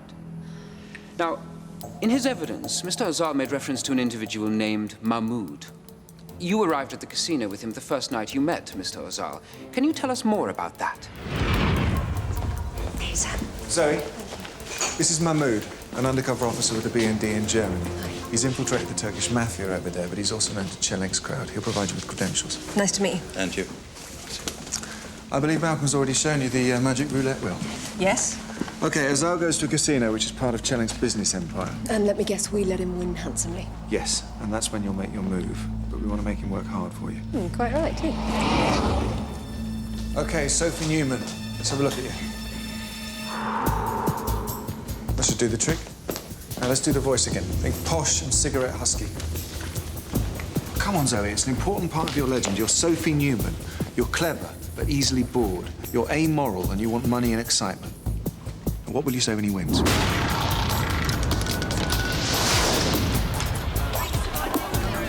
You appear to be in luck tonight. Yes. Nicely done, Zoe. You got a visual, Bravo 2? Affirmative, Alpha 1. He's talking to her now. Okay, Zoe, find a reason to blow him out. She's blown him out, Alpha 1. Great. Are you in position, Bravo 3? Affirmative, Alpha 1. Good. Leave him at the roulette wheel, then. Mahmood, you tell him that the lovely Sophie is slipping from his grasp and that she's leaving. Tell him she's already at the cloakroom. Love this job sometimes. But befriending Ozal was really a means of getting closer to Emre Çelenk. Yes. And you first met Çelenk the day that Ozal caught you in his office? Yes.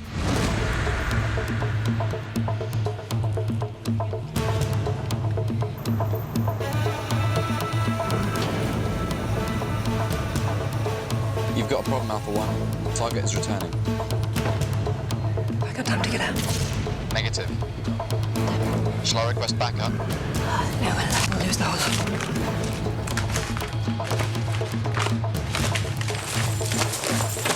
What do you think you're doing? So, where'd you hide them? Hide what? Wedding rings, photographs? Is that what this is all about? You're jealous? Not jealous, no. If some hysterical wife's gonna start running after me, I'd like to know about it. Control, I'm worried about Persephone. She's in there with Ozal, but Emre Çelenk has just arrived with one of his heavies. I think I should go in. A man should always. Control? She'll talk her way out of it. Give her a few minutes. She might be in danger. She is, but she's good, so she'll get out of it. Maybe we can all meet for dinner later. We can discuss Germany. I understand you know our friend Mahmoud. Yes, sure. Call me later.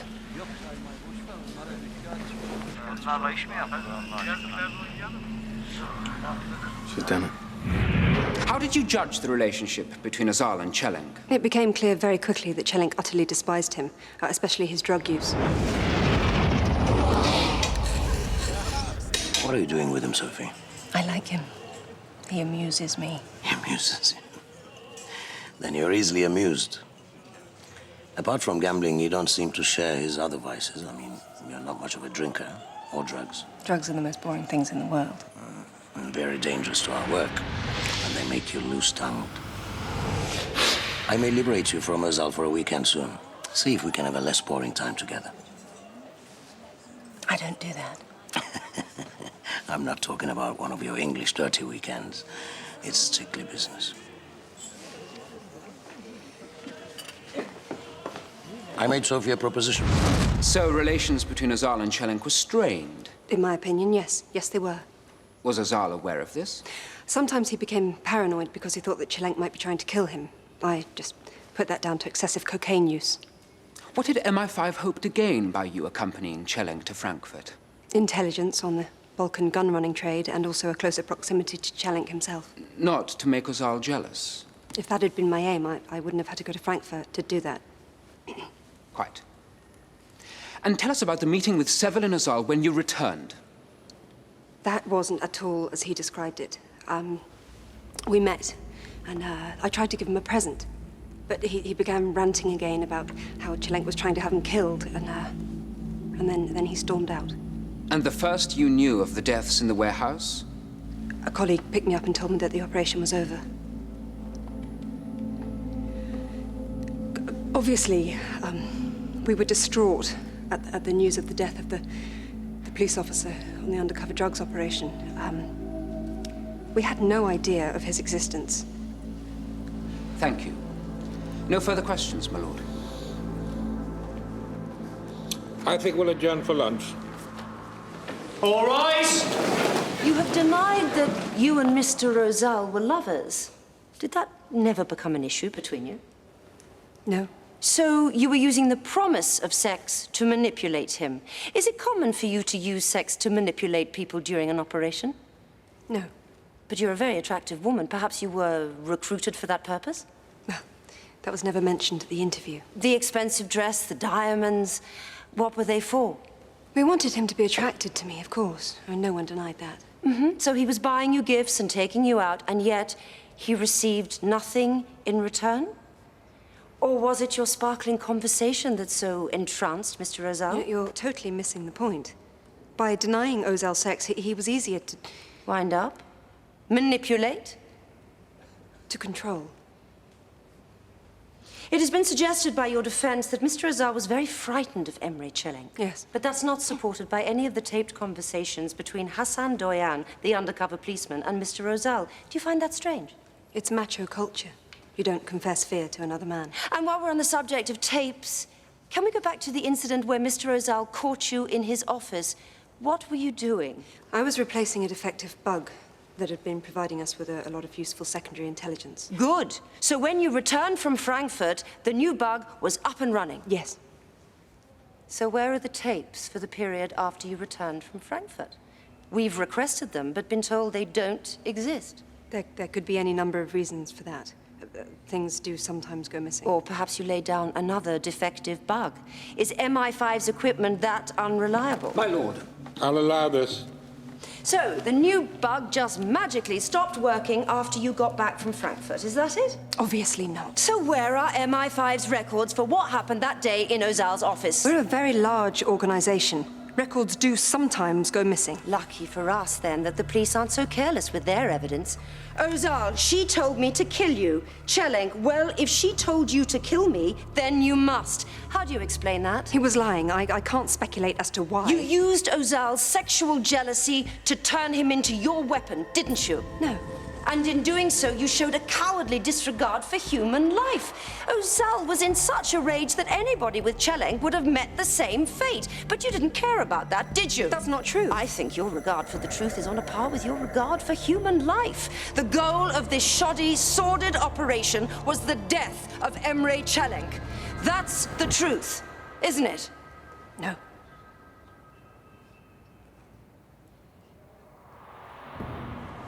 No further questions, my lord.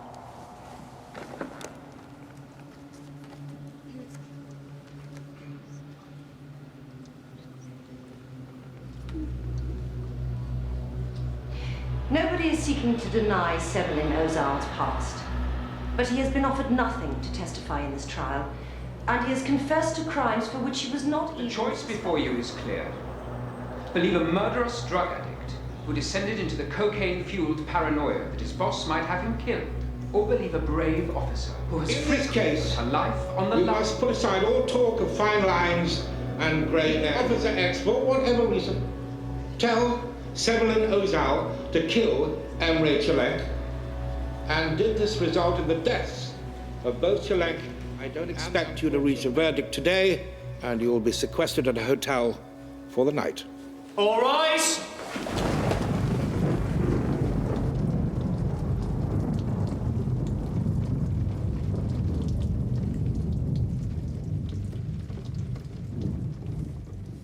Zoe, you should get some sleep. Can't. Do you want something? Hot chocolate? Whiskey? No. Why don't you go back to bed? I've dealt with scarier things than missing a night's sleep, Zoe. I'll stay up with you. But the jury are attacking their mini bars now. Getting ready for their big day tomorrow. Don't think about that. If I don't, I just think about the face of the policeman's widow.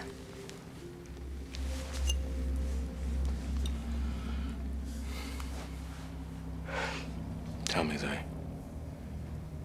Tell you what? Tell me what really happened. I know what you're talking about. You do. I'll never repeat it to a living soul. But tell me what really happened.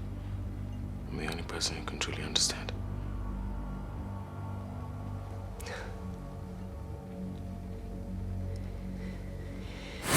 It's a feuding between two factions of the country. Just the woman Ozal will love. Through him, we get to Çelenk. Right, that's it. Zoe, let's go through a few details about your legend, shall we? Okay. No one outside this room knows what we're about to tell you now. It has to stay that way. We believe Emre Çelenk may have Al-Qaeda connections. What kind of connections? We're not sure. We think he works in the financial side of things. Right, in what way? Al-Qaeda is also a business empire. There's a lot of money to be made working for them. The fact of the matter is, we just don't know. Çelenk is an enigma, hence the need for you to get close to him. And the need for total secrecy about that.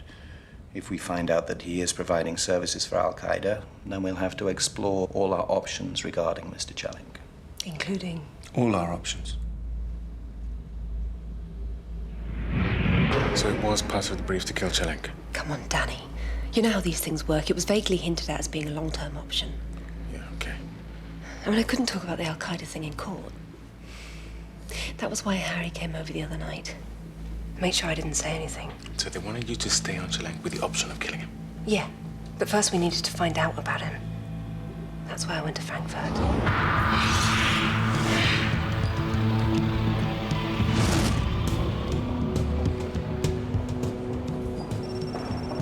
Status report from Persephone to Control. Target observed in meeting with 2 men that the Germans have verified as Saudis, having dinner with them. We'll report back later.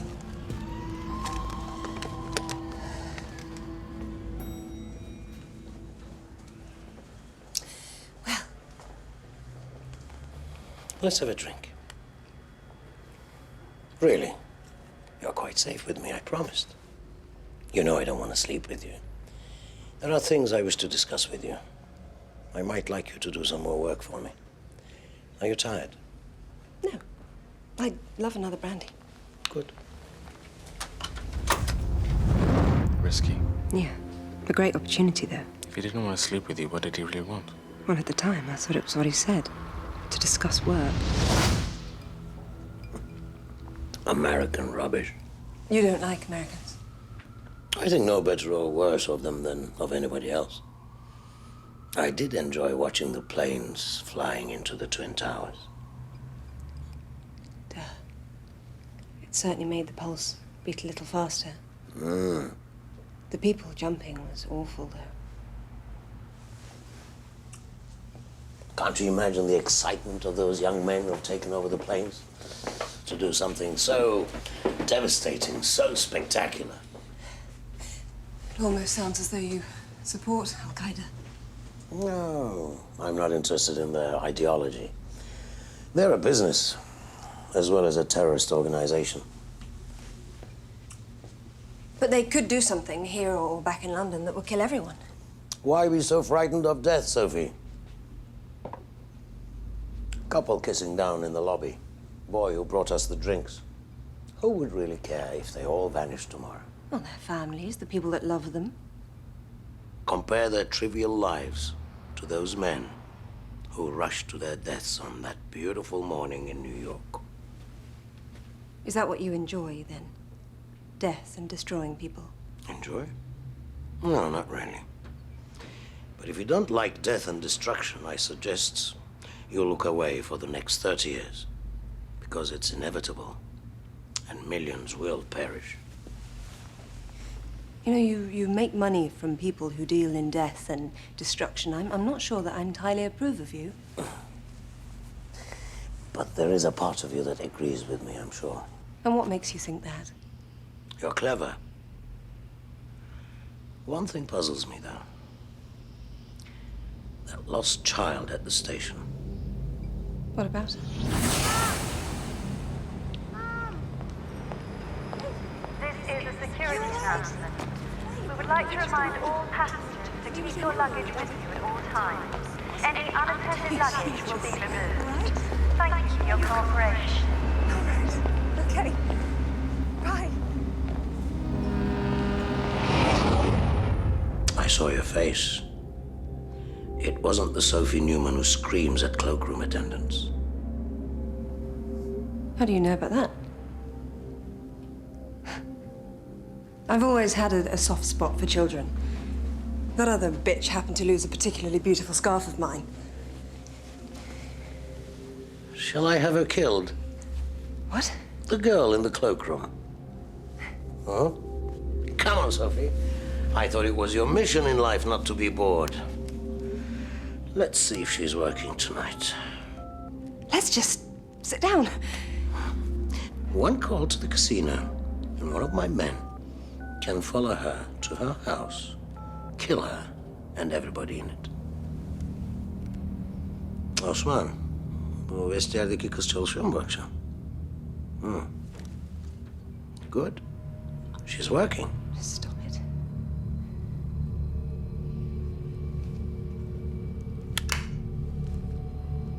one person, 1 million people, you or me, it changes nothing in the end. Life is only a dream. And one day, we all wake up from it. I'd like to believe that when people wake up, they'll see a kinder face than yours. Good night, Sophie.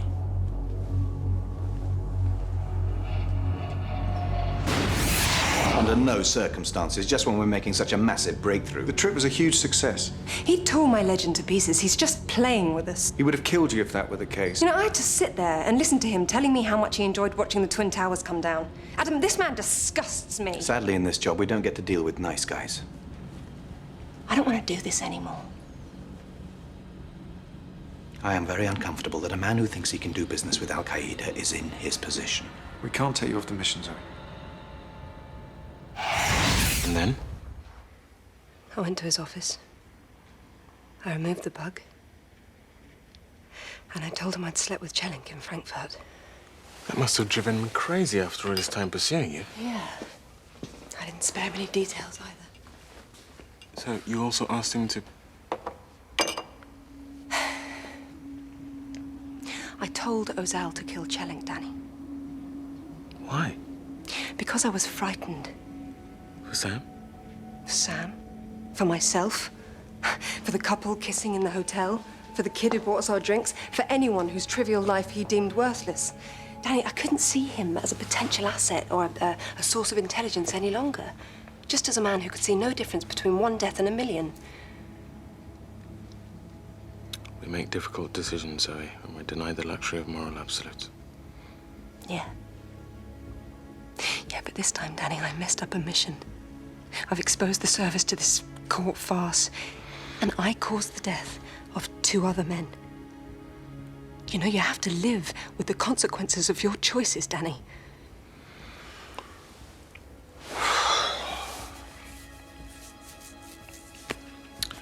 Thanks for telling me the truth.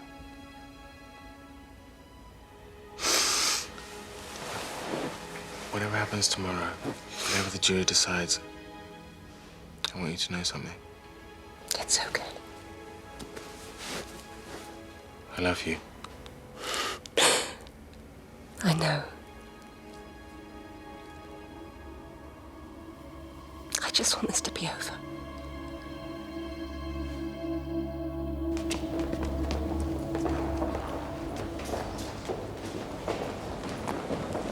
This waiting is dreadful. No need for alarm. I've had assurances. Harry, the jury are coming back in.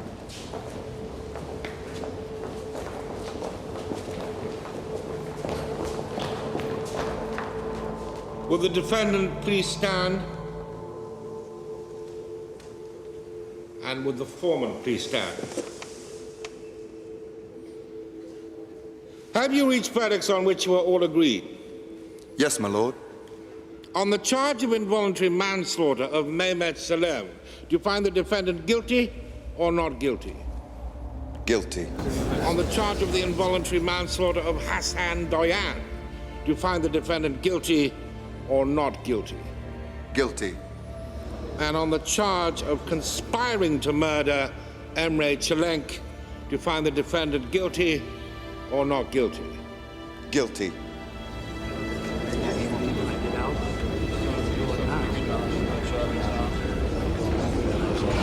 The trial of Officer X reached a dramatic conclusion today as the judge handed down a 10-year prison sentence.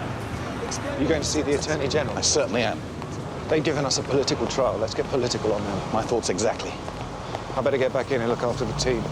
Call me as soon as you need me. Thanks, Adam. I'm not letting them lock her up. A slapped wrist! A slapped wrist! Sentence was lenient given the charges. You implied there'd be no sentence. That was something over which I had no control. You've had control from the start. This was a show trial. To a degree, yes. We were showing that this is not a state where the rule of law counts for nothing, and where a member of the security services can appoint themselves as an executioner. Well, I hope you remember that pious bullshit the next time there's a terrorist outrage on these shores. I hope you remember that a democracy is not only protected with guns. So we reward the loyalty and bravery of one of my best officers with a prison cell? There's no option, Harry. Oh, there's always an option. Because let me tell you, a few reputations will go down with Zoe. We know where the bodies are buried. Remember? You're playing a very dangerous game here. So we appear to have reached an impasse. Sit down.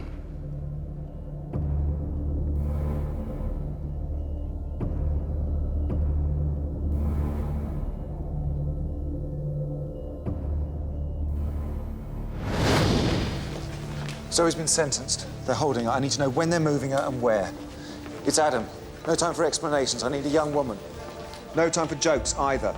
Here's the deal. She needs to be Zoe's height and build. What's going on? Come with us. We'll explain on the way. Do you not understand? No, Harry. Okay, Danny, you've got to convince her now. It's up to you. What's happening with the stooge? Price of silence is that her 20-year sentence for drug smuggling goes down to Zoe's 10 in an open prison. Officer X was going to get a new identity anyway. Danny's got to convince her to do this. Gina Hamilton. It's a pretty name. Chile's a really beautiful country, but I won't do it. They ask a lot of you in this job. Now I'm supposed to convince you to go away and never see any of us again. Don't worry, you won't convince me. Prisons aren't good places, Zoe. And 10 years is longer than it sounds. I'll leave my family, my friends, leave my job. There is no job any longer. And the gaps between visits will feel like forever.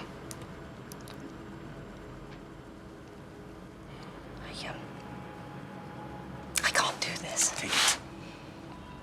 Take the passport. It's your freedom. And Harry had to threaten a coup to get it. Wait! 1 minute, please. Zoe.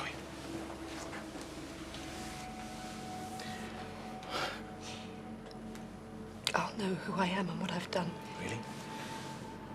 Because your name would not be Zoe Reynolds in prison.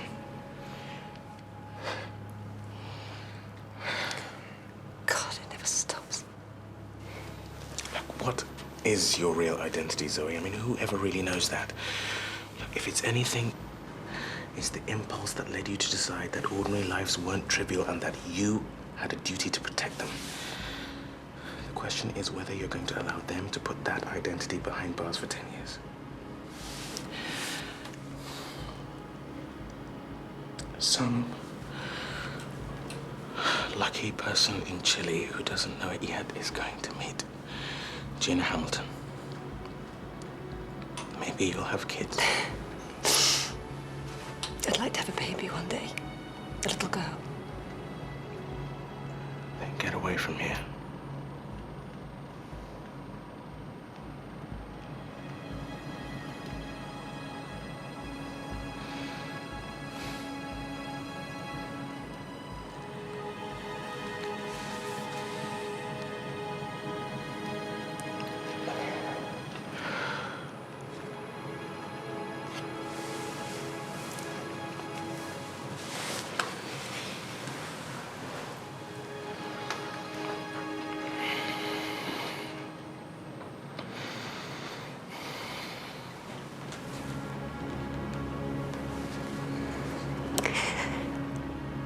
I'll never see you again. Maybe one day when nothing matters anymore, I'll come out. We'll sit by the ocean and laugh at all this. Daddy. Mustn't cry. No. You have to go.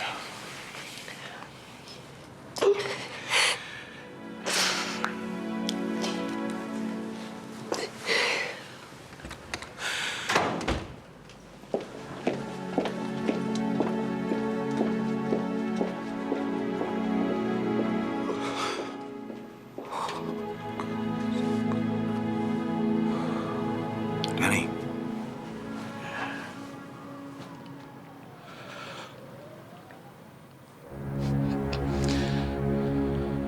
Gone.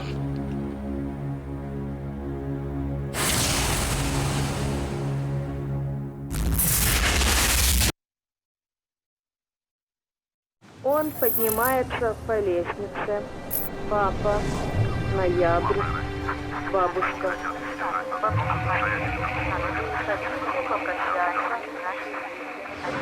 Точка 243 F6A 8885A 308Т. Он поднимается по лестнице. Папа, ноябрь, бабушка, баптист. Вы хотите попрощаться? 3.243 F. Дождь с небес. Дождь с небес. Дождь с небес. Дождь с небес. Дождь с небес.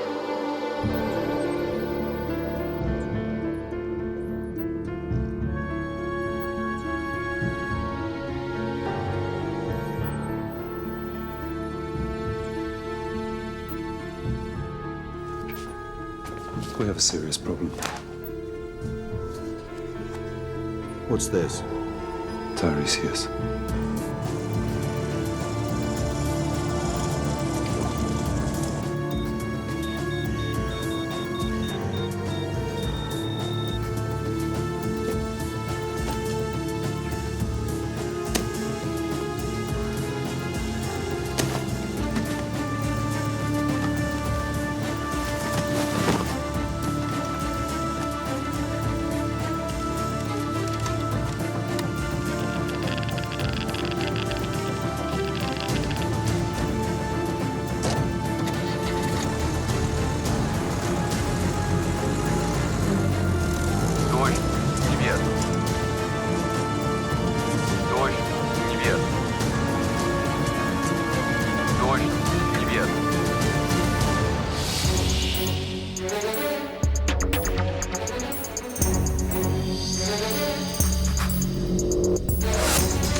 Sugar Horse is an MI5 operation in place for 20 years. It was designed to warn us of any forthcoming Russian attack on Britain.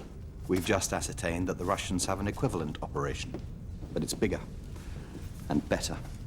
For perhaps 25 years, the Kremlin has had a network of sleepers, high-level assets in place throughout the United Kingdom. The Russians call this operation Tiresias. Tiresias wakes. Exactly how big is this thing? It's everywhere. All political parties, civil service, police service, armed forces, security service, MI5 and 6. All of them infiltrated? All of them? How's that possible? It was there all the time. Everything we ever did, everything we gave, this was waiting for us. Operation Tiresias. Like a note of cancer, biding its time. There could be hundreds of sleepers, motivated by greed, ideology, hatred, all unknown, even to each other. And now Tiresias wakes. What does that mean? Tiresias has a single purpose. To wait until activated, and then cripple the United Kingdom.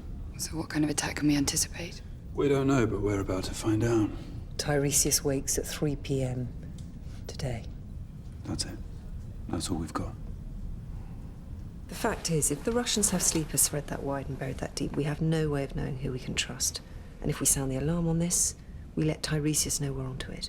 If that happens, best case, they change their plan of attack. Worst case, they bring things forward. Which is why we need Connie. She's a traitor. She knew the day was coming when her cover would be blown, and she'll have prepared for it. Stashing away intelligence she would have gathered from various Russian operations, and that includes Tiresias. We need a way inside Tiresias, and quickly. She's our best hope. But Connie's in custody, awaiting due process, and given the circumstances, we have to assume Tiresias will be watching her. No choice. So we make it look like the Russians took her. Where is she now? Awaiting transportation to Nemworth Interrogation Unit. She knows what goes on at Nemworth. She'll cooperate. Okay. Do it. Pick her up. I'll meet you later at Ottawa proper. Home Secretary.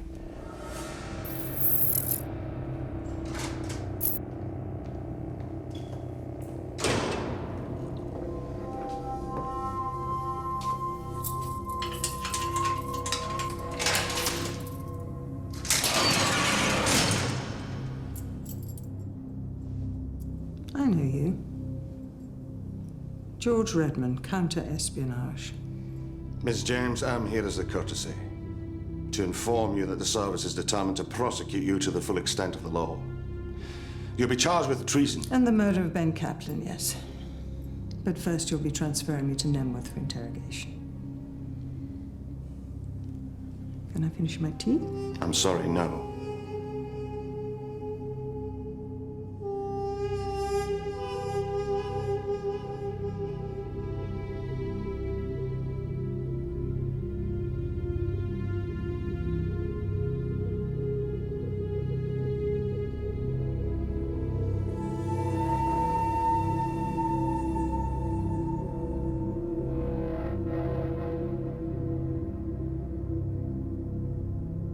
Не двигаться! Руки за спиной! Отдайте нам женщину! Я свободен!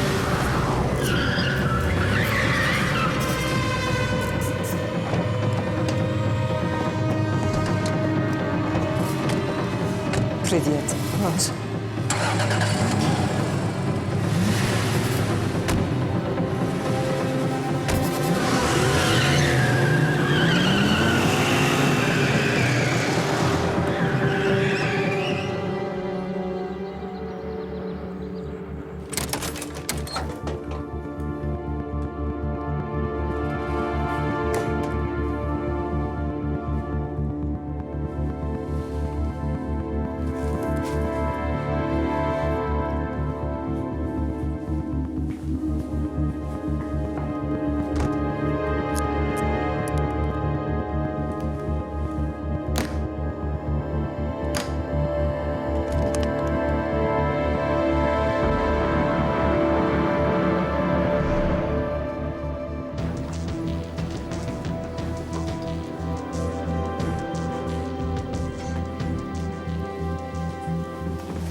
Это Connie James.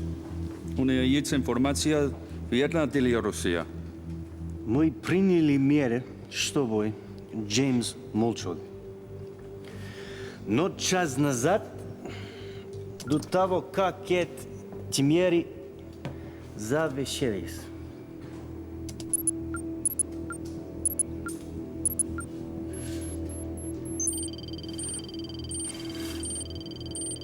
Есть, брата?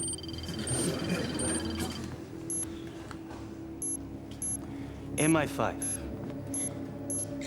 Секция D. Это секция D. Нам известно, что это их надежные места.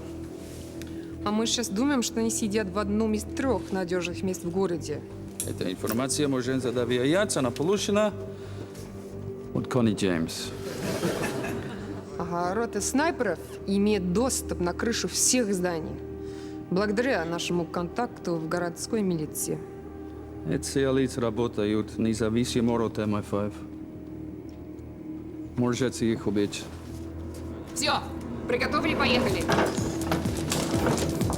все роты, пожалуйста, будет на минимум гражданский чек, да?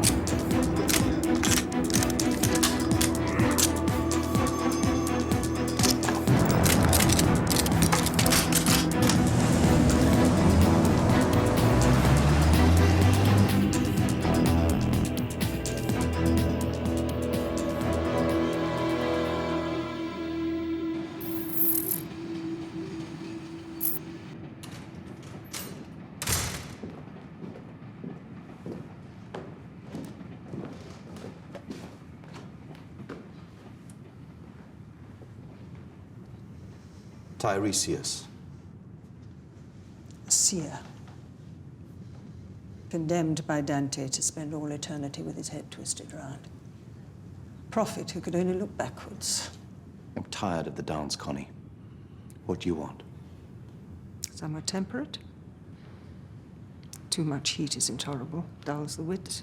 New Zealand sounds nice. I'll see what I can do. I thought the dancing had stopped. Don't see, just do. Alternatively, I could always break your fingers one by one.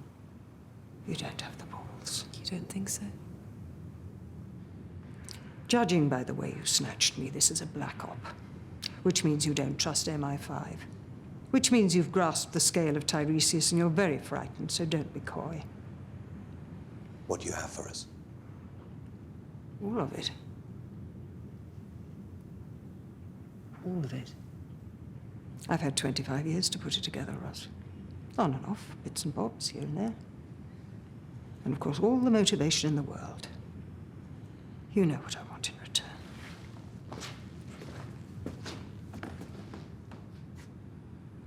I spent 8 years in a Russian cell. 8 years because I stayed loyal to my country. I still chew it over when I'm lying awake at 3 a.m. wondering, was it worth it? But yeah, it was.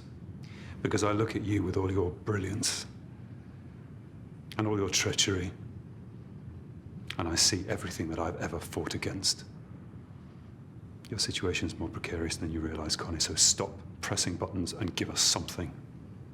Threats don't work with a person who has nothing to lose. Oh, you're too ingenious to think that I'm threatening you. I'm offering you a simple choice.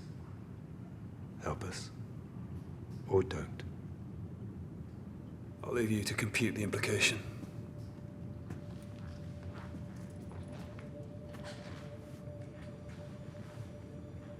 Has Tiresias gone live? We believe so. Then have you checked the number stations?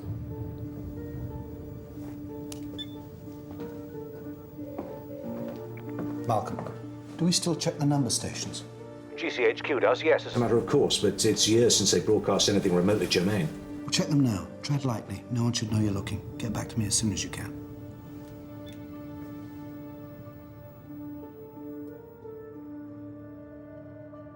I've never heard of number stations. Well, they're a curio, a hangover from the old days. Their codes broadcast daily on civilian radio frequencies. Snippets of music, random words, number combinations. Meaningless to anybody except the intended recipient. All you need to pick them up is a shortwave radio. We've been repeating the same 20 or 30 messages since mid-80s. Hang on. That's a new one.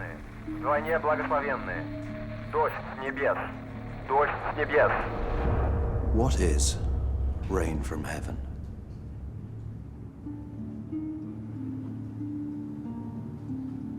A ticket to New Zealand. A new identity. Protection. Rain from heaven, Connie. What is it? If it's big enough and you give it to us, we'll give you what you want. And protection from the Russians. I'm going to need it. It's yours. Because one is familiar with the benefits of Russian hospitality. What is it, Connie? What is rain from heaven? When the KGB knew the Soviet Empire was falling, it put in place certain contingencies. One of them, rain from heaven, involves secreting portable nuclear devices around the United Kingdom for use in future deployment. I beg your pardon? Portable nuclear bombs. Whatever happened in Russia, whoever was running it, the KGB knew they could strike with devastating force at the heart of Britain. With a nuclear weapon? All they had to do was broadcast the right code to the right sleeper. Rain from heaven is the go code for a nuclear attack on London. If the sleeper received the go code this morning, you have a matter of hours before tens of millions of people are annihilated. How many hours? We have till 3 p.m. Even if we could evacuate London in time. It's not possible. 9 or 10 million. That would take days at least. And if we sound the alarm, the panic alone could kill thousands. We need to locate this device without signaling to Tiresias that we know of its existence. For that, I need to hear the number station broadcast. No. Have you any idea what time it is? Tick, tick, tick.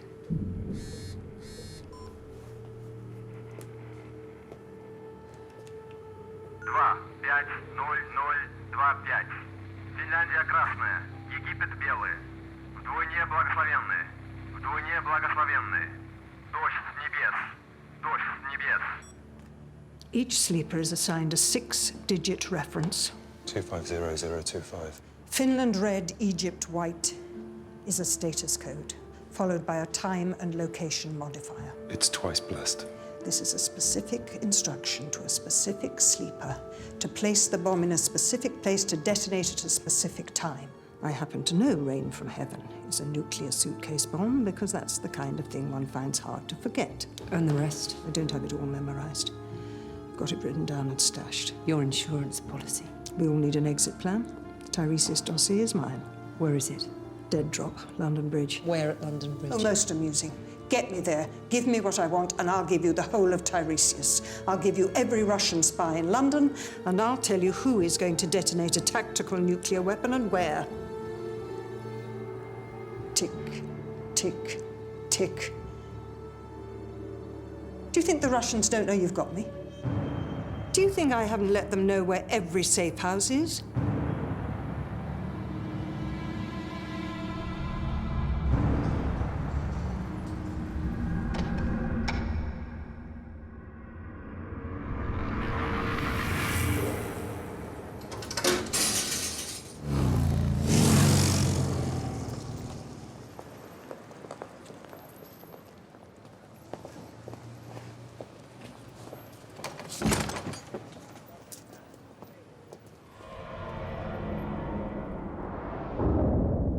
Speaking Russian.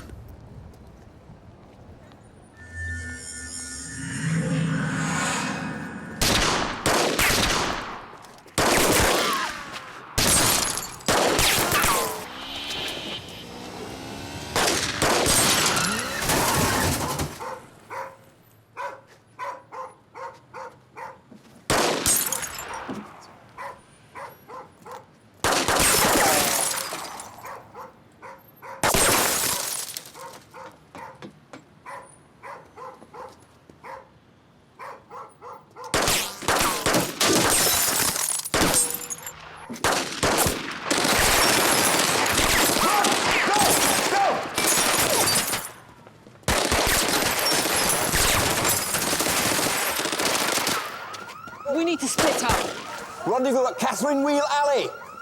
How many? 6. Heavily packed, maybe more on the way. Malcolm, we've got some exigent circumstances developing here. Exactly how exigent? On a scale of what? I need an escape route. Yeah, well, that could be tricky. 6 heavily armed. Moving in from our east, a kill squad. Harry, it's a maze down there. There's half a dozen ways they could cut you off. So where do we go? Move, Harry, move! Keep heading west. Go via Brushfield Street. It's heavily populated. That'll afford you the best cover.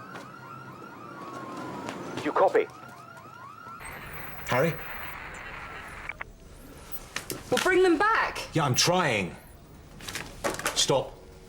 And send in CO-19, Special Forces, anyone. Harry said no. And sod him. No. CO-19, the police, Special Forces, anyone. They could, in complete ignorance, be taking orders from Tiresias.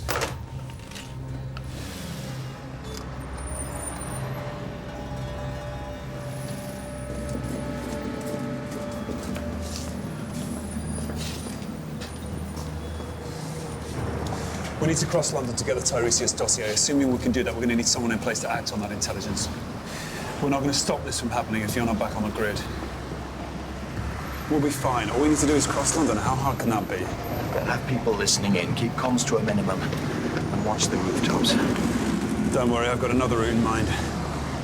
Good luck.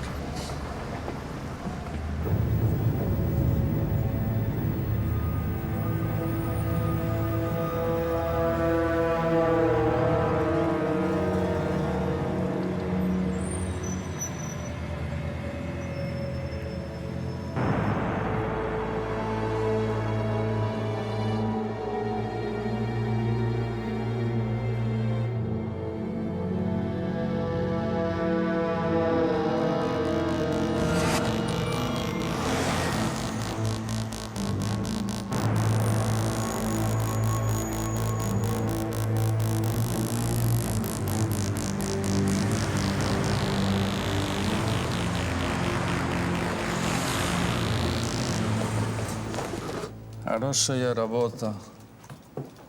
Liverpool Street и ключи место скрыться. Ставься лучше на каждой платформе.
Anything yet?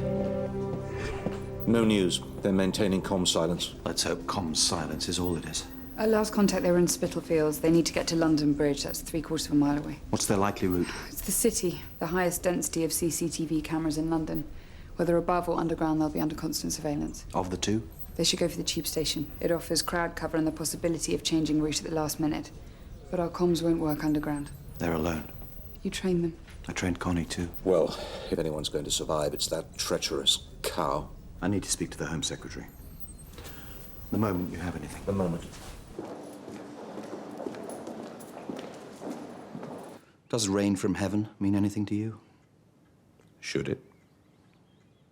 The Russians are mounting an attack on London using a tactical nuclear device, which the Kremlin will then claim was stolen from a US base within the UK. Their thinking being that after such a catastrophe, Europeans will no longer tolerate US installations on their soil. How long does it take to evacuate Parliament? 10, 12 minutes.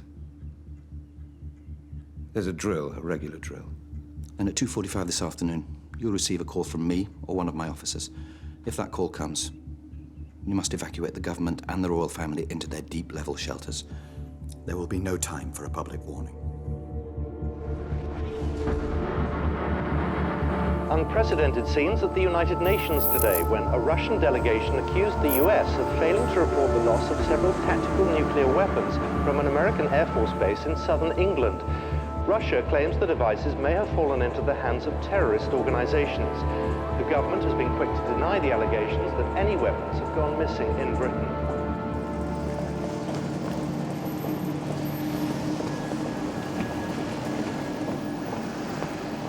Well, where is he?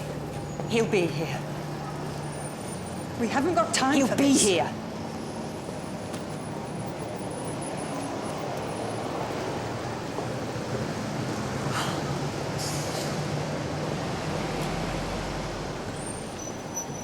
Why did you do it?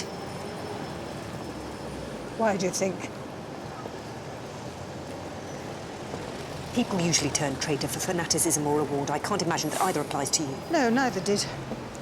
After Gorbachev, the humiliation of the Soviets, we were expected to watch. While America became a global hyperpower, no wonder they called it Tiresias. I'm no friend of the Russians. What, you just hate America? No, I just hate imbalance.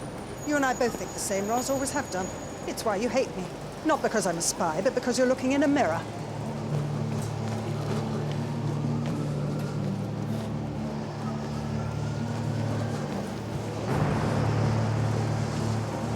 Did you lose the eyeball? If I did, it won't be for long. Right, we need to move. They'll be watching the station. They're watching everything.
London's riddled with disused tunnels. We can use them to get to London Bridge undetected.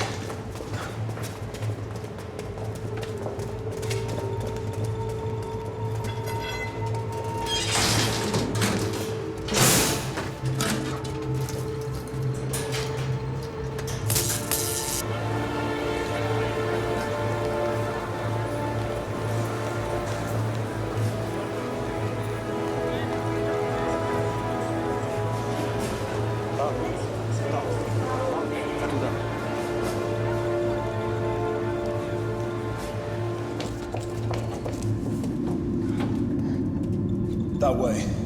How bad is it? It's fine. I missed all the important stuff. I'll live. Don't speak too soon.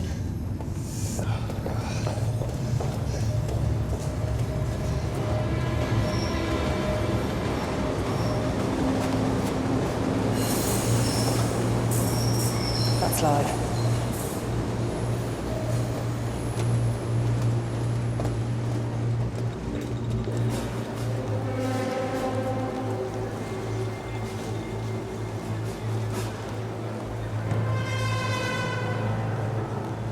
Слушай, замок дверь открыт. Так, туда. Подъедешь налево. У двери. Что там? Так, то что туда. Эй, эй, эй! Эй, ну! Смотри, то что туда. Там прочность. Пойдем. Давай, пошли. Давай сюда! Ей, туда!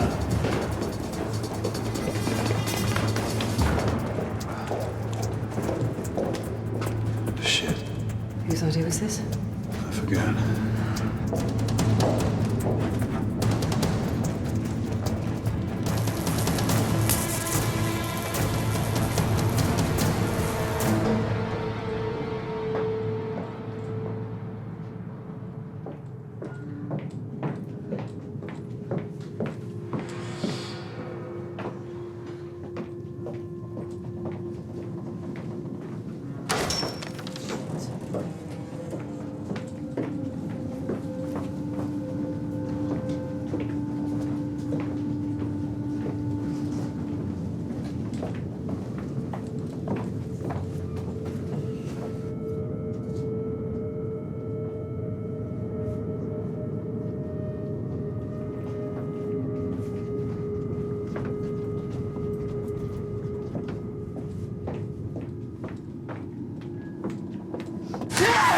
Leave it alone! Leave it alone. It's fine. We don't want any of your stuff, okay? We just want to pass. It's your stuff, it's mine. Fine. Leave it alone. Here, take my watch. Leave it alone. Whatever. Move.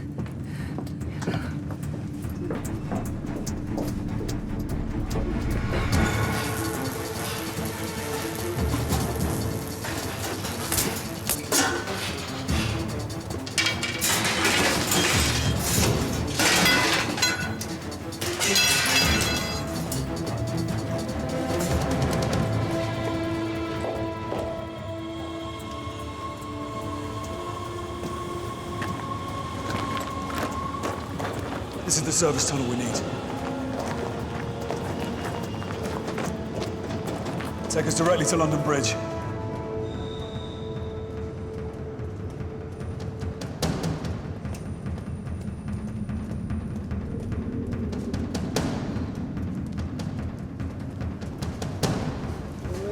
Точно бывали. Если мы пойдем в группе, они услышат нас. Ну, Макс, иди. Давай, беги. Беги.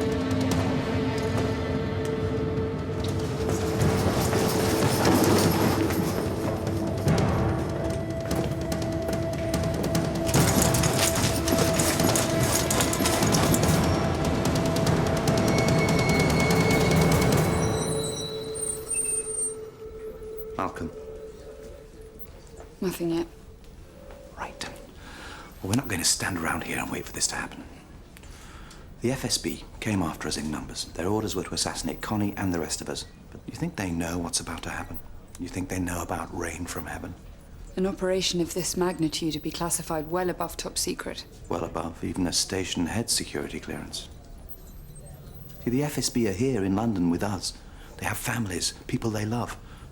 Can we arrange a parley? The handshake protocols change weekly. Can you access them without alerting anyone in the building? Well, I shouldn't be able to. But you can. Of course I can. What are you planning? Truth or dare? I need to have a chips down conversation with Victor Sarkisian.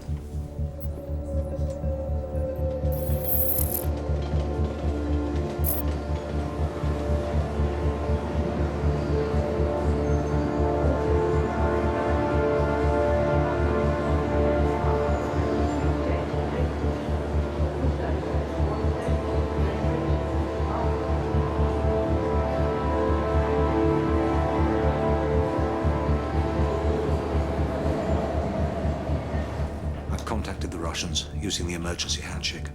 I've got a car waiting for you. Harry, you're walking directly into the arms of people who want you dead. Then I'll try my best to be especially charming. My God, then we're in trouble. Come back.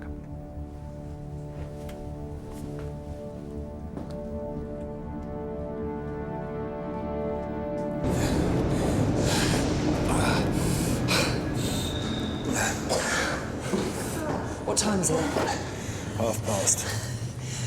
You're not going to make it. Your best chance of survival might be what? To go deeper. And you'd do that, would you? Burrow down it like a rat. Like a mole. Yeah, and wait for central London to be annihilated. Yes. And here's you with no love for Russia.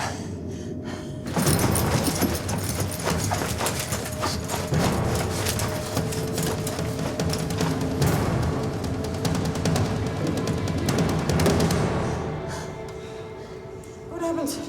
They're waiting for us when we surface at London Bridge. Do they know where the dead drop is? Of course not. That dossier is my insurance. Why would I let them see it? Well, they seem to know everything else. Do you think I want this to happen? A nuclear weapon in London. I am what I am, and I've done more for this country than you'll ever know. You ever hear of Bridget Driscoll? Should I have? First person ever to be run over and killed by a car.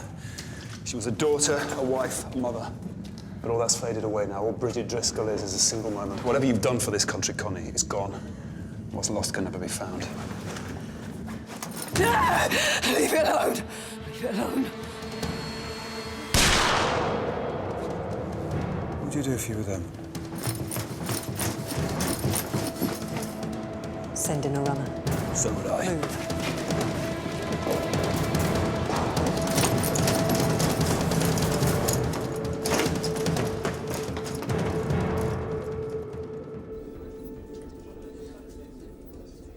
What are you doing? The circle represents a 1.5-mile blast zone from central London. All buildings within it will be destroyed, all life extinguished. More powerful. They cause great heat and blast. It's incredible. We have no more protection now than we did then. Falls slowly to the ground. This is what is called fallout. So these are the two dangers. First, heat and blast, which is followed by fallout. The heat and blast is so severe that it can kill and can destroy buildings for up to 5 miles from the explosion. Start looking now for materials for your fallout room and inner refuge. Here is a list of things and some ideas for using them. Bricks, concrete blocks, bags or boxes filled with earth or sand. If you cannot get hold of sandbags or boxes,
Do you realize your kill squad is trying to hit my officers before they can prevent a nuclear weapon from being detonated in London?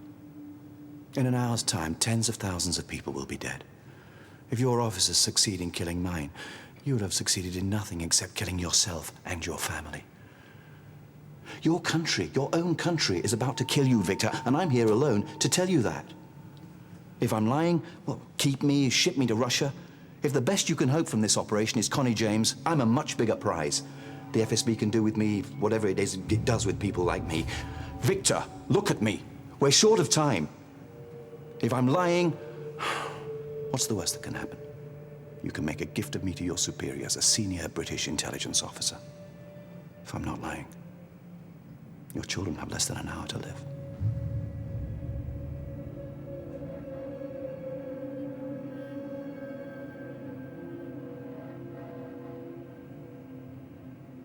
Okay. Okay. I believe you, Harry. They've gone underground. The old tube tunnels. Communication is impossible. So I need to know their destination. Where are they headed? Harry, come on. You came to me for help, so accept it. What is their destination? Get me a map.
Service tunnels will take you to the surface that way.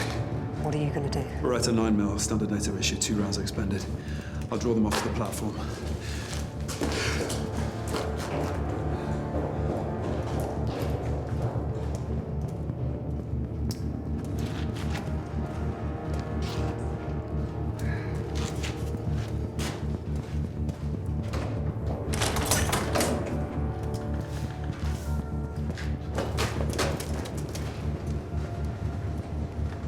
Сюда.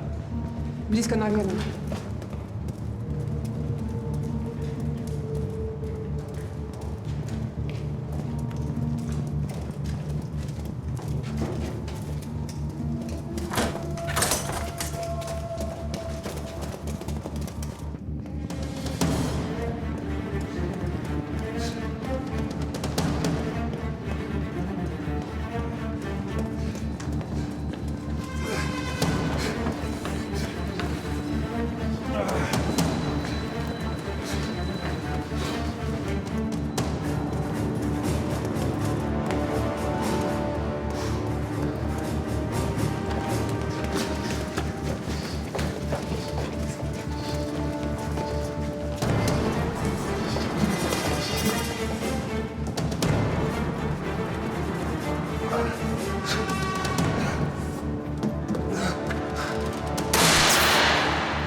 Я не хочу стрелять! Ты не можешь нас свет убить!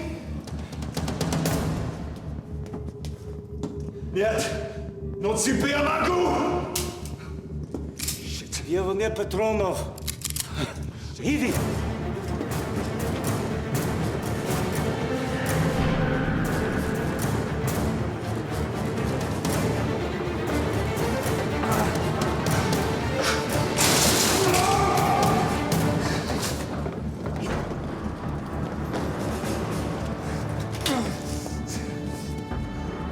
Подожди! Где другие? Подожди, поближе! Где Конни Джеймс? Еще один. Шак, я стреляю. Она где? Стой на месте. Врешь.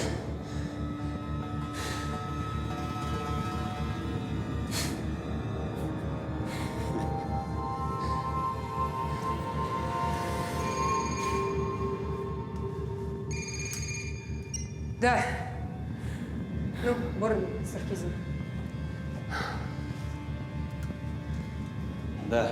Андрей, Стоп! Отстаньте! не убейте их.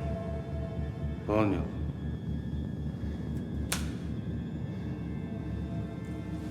It's your lucky day.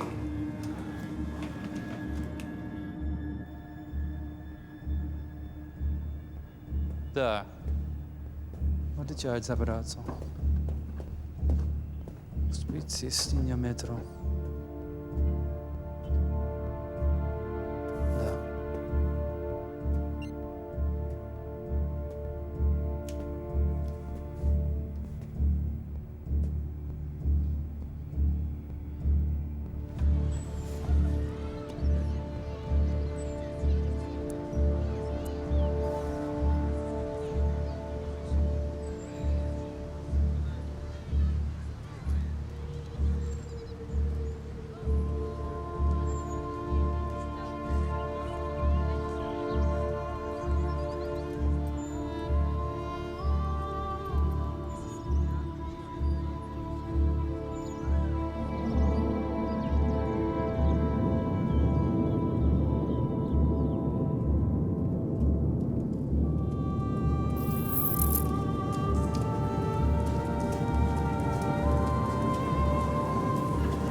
Which one is it?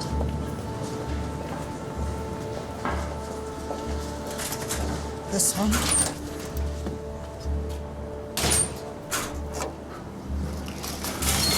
It's fine.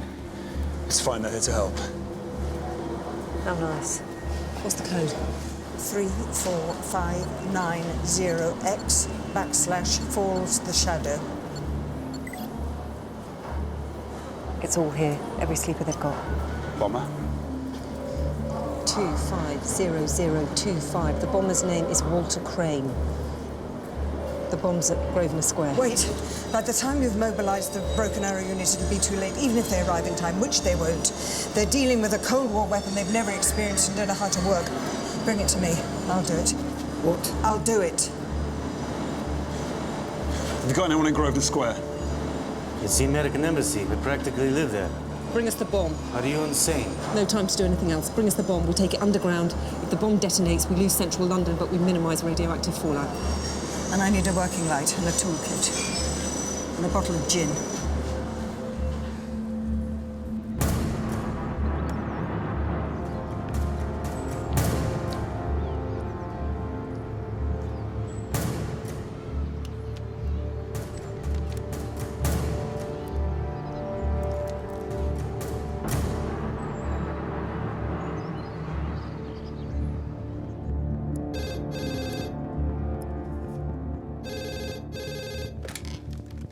Mr. Home Secretary, this is MI5 Section D. Harry Pearce told you to expect a call.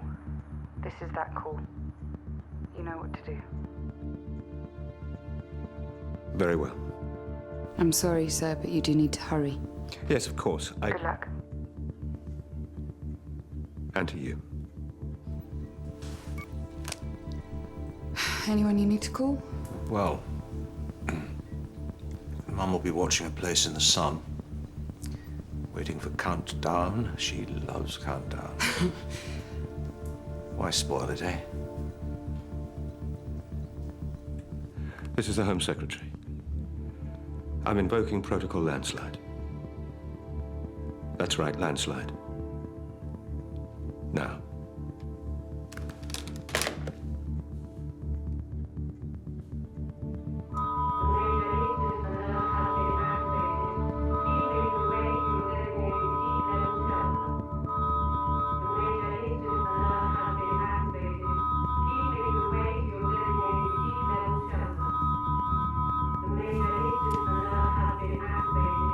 Come on, Harry.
Nervous?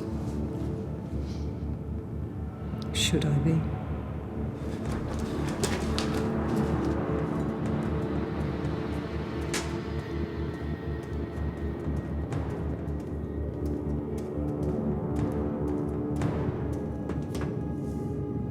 Right.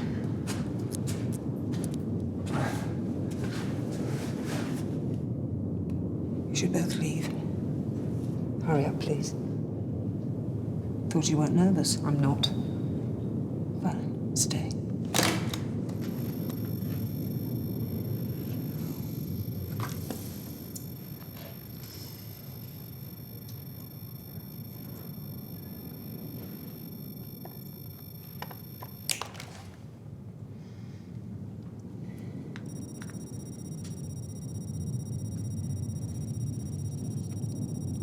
Connie.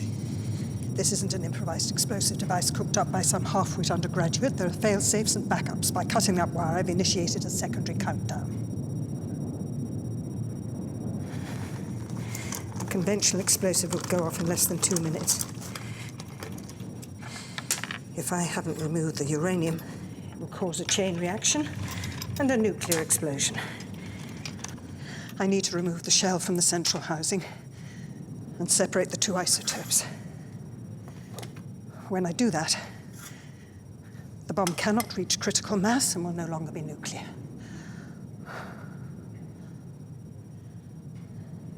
It will, however, go up in my face. The bomb kills whoever disarms it, so go, please. Both of you. No. What you've lost can sometimes be found, Lucas. I remove the uranium. It's just a bomb. I'm not scared of bombs.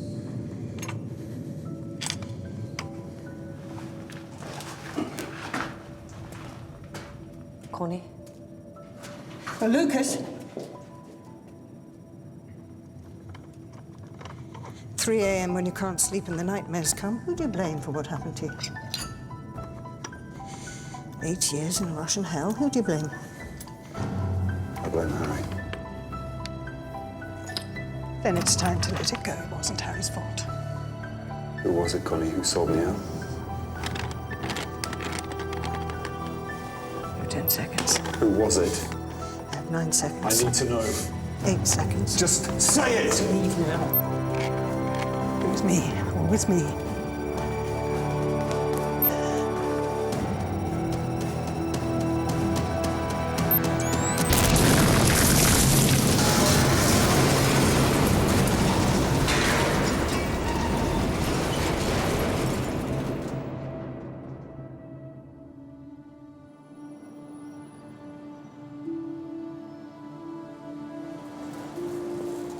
I need a broken arrow unit with full hazmat containment with probable radiation leakage. Under bridge.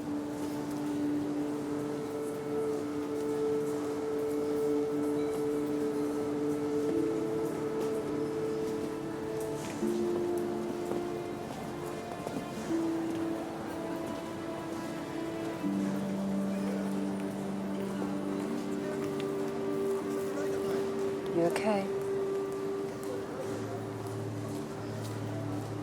They'll never know. No.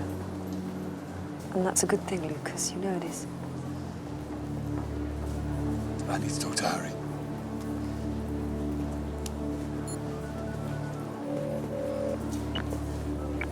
Harry? Has anyone made contact with him?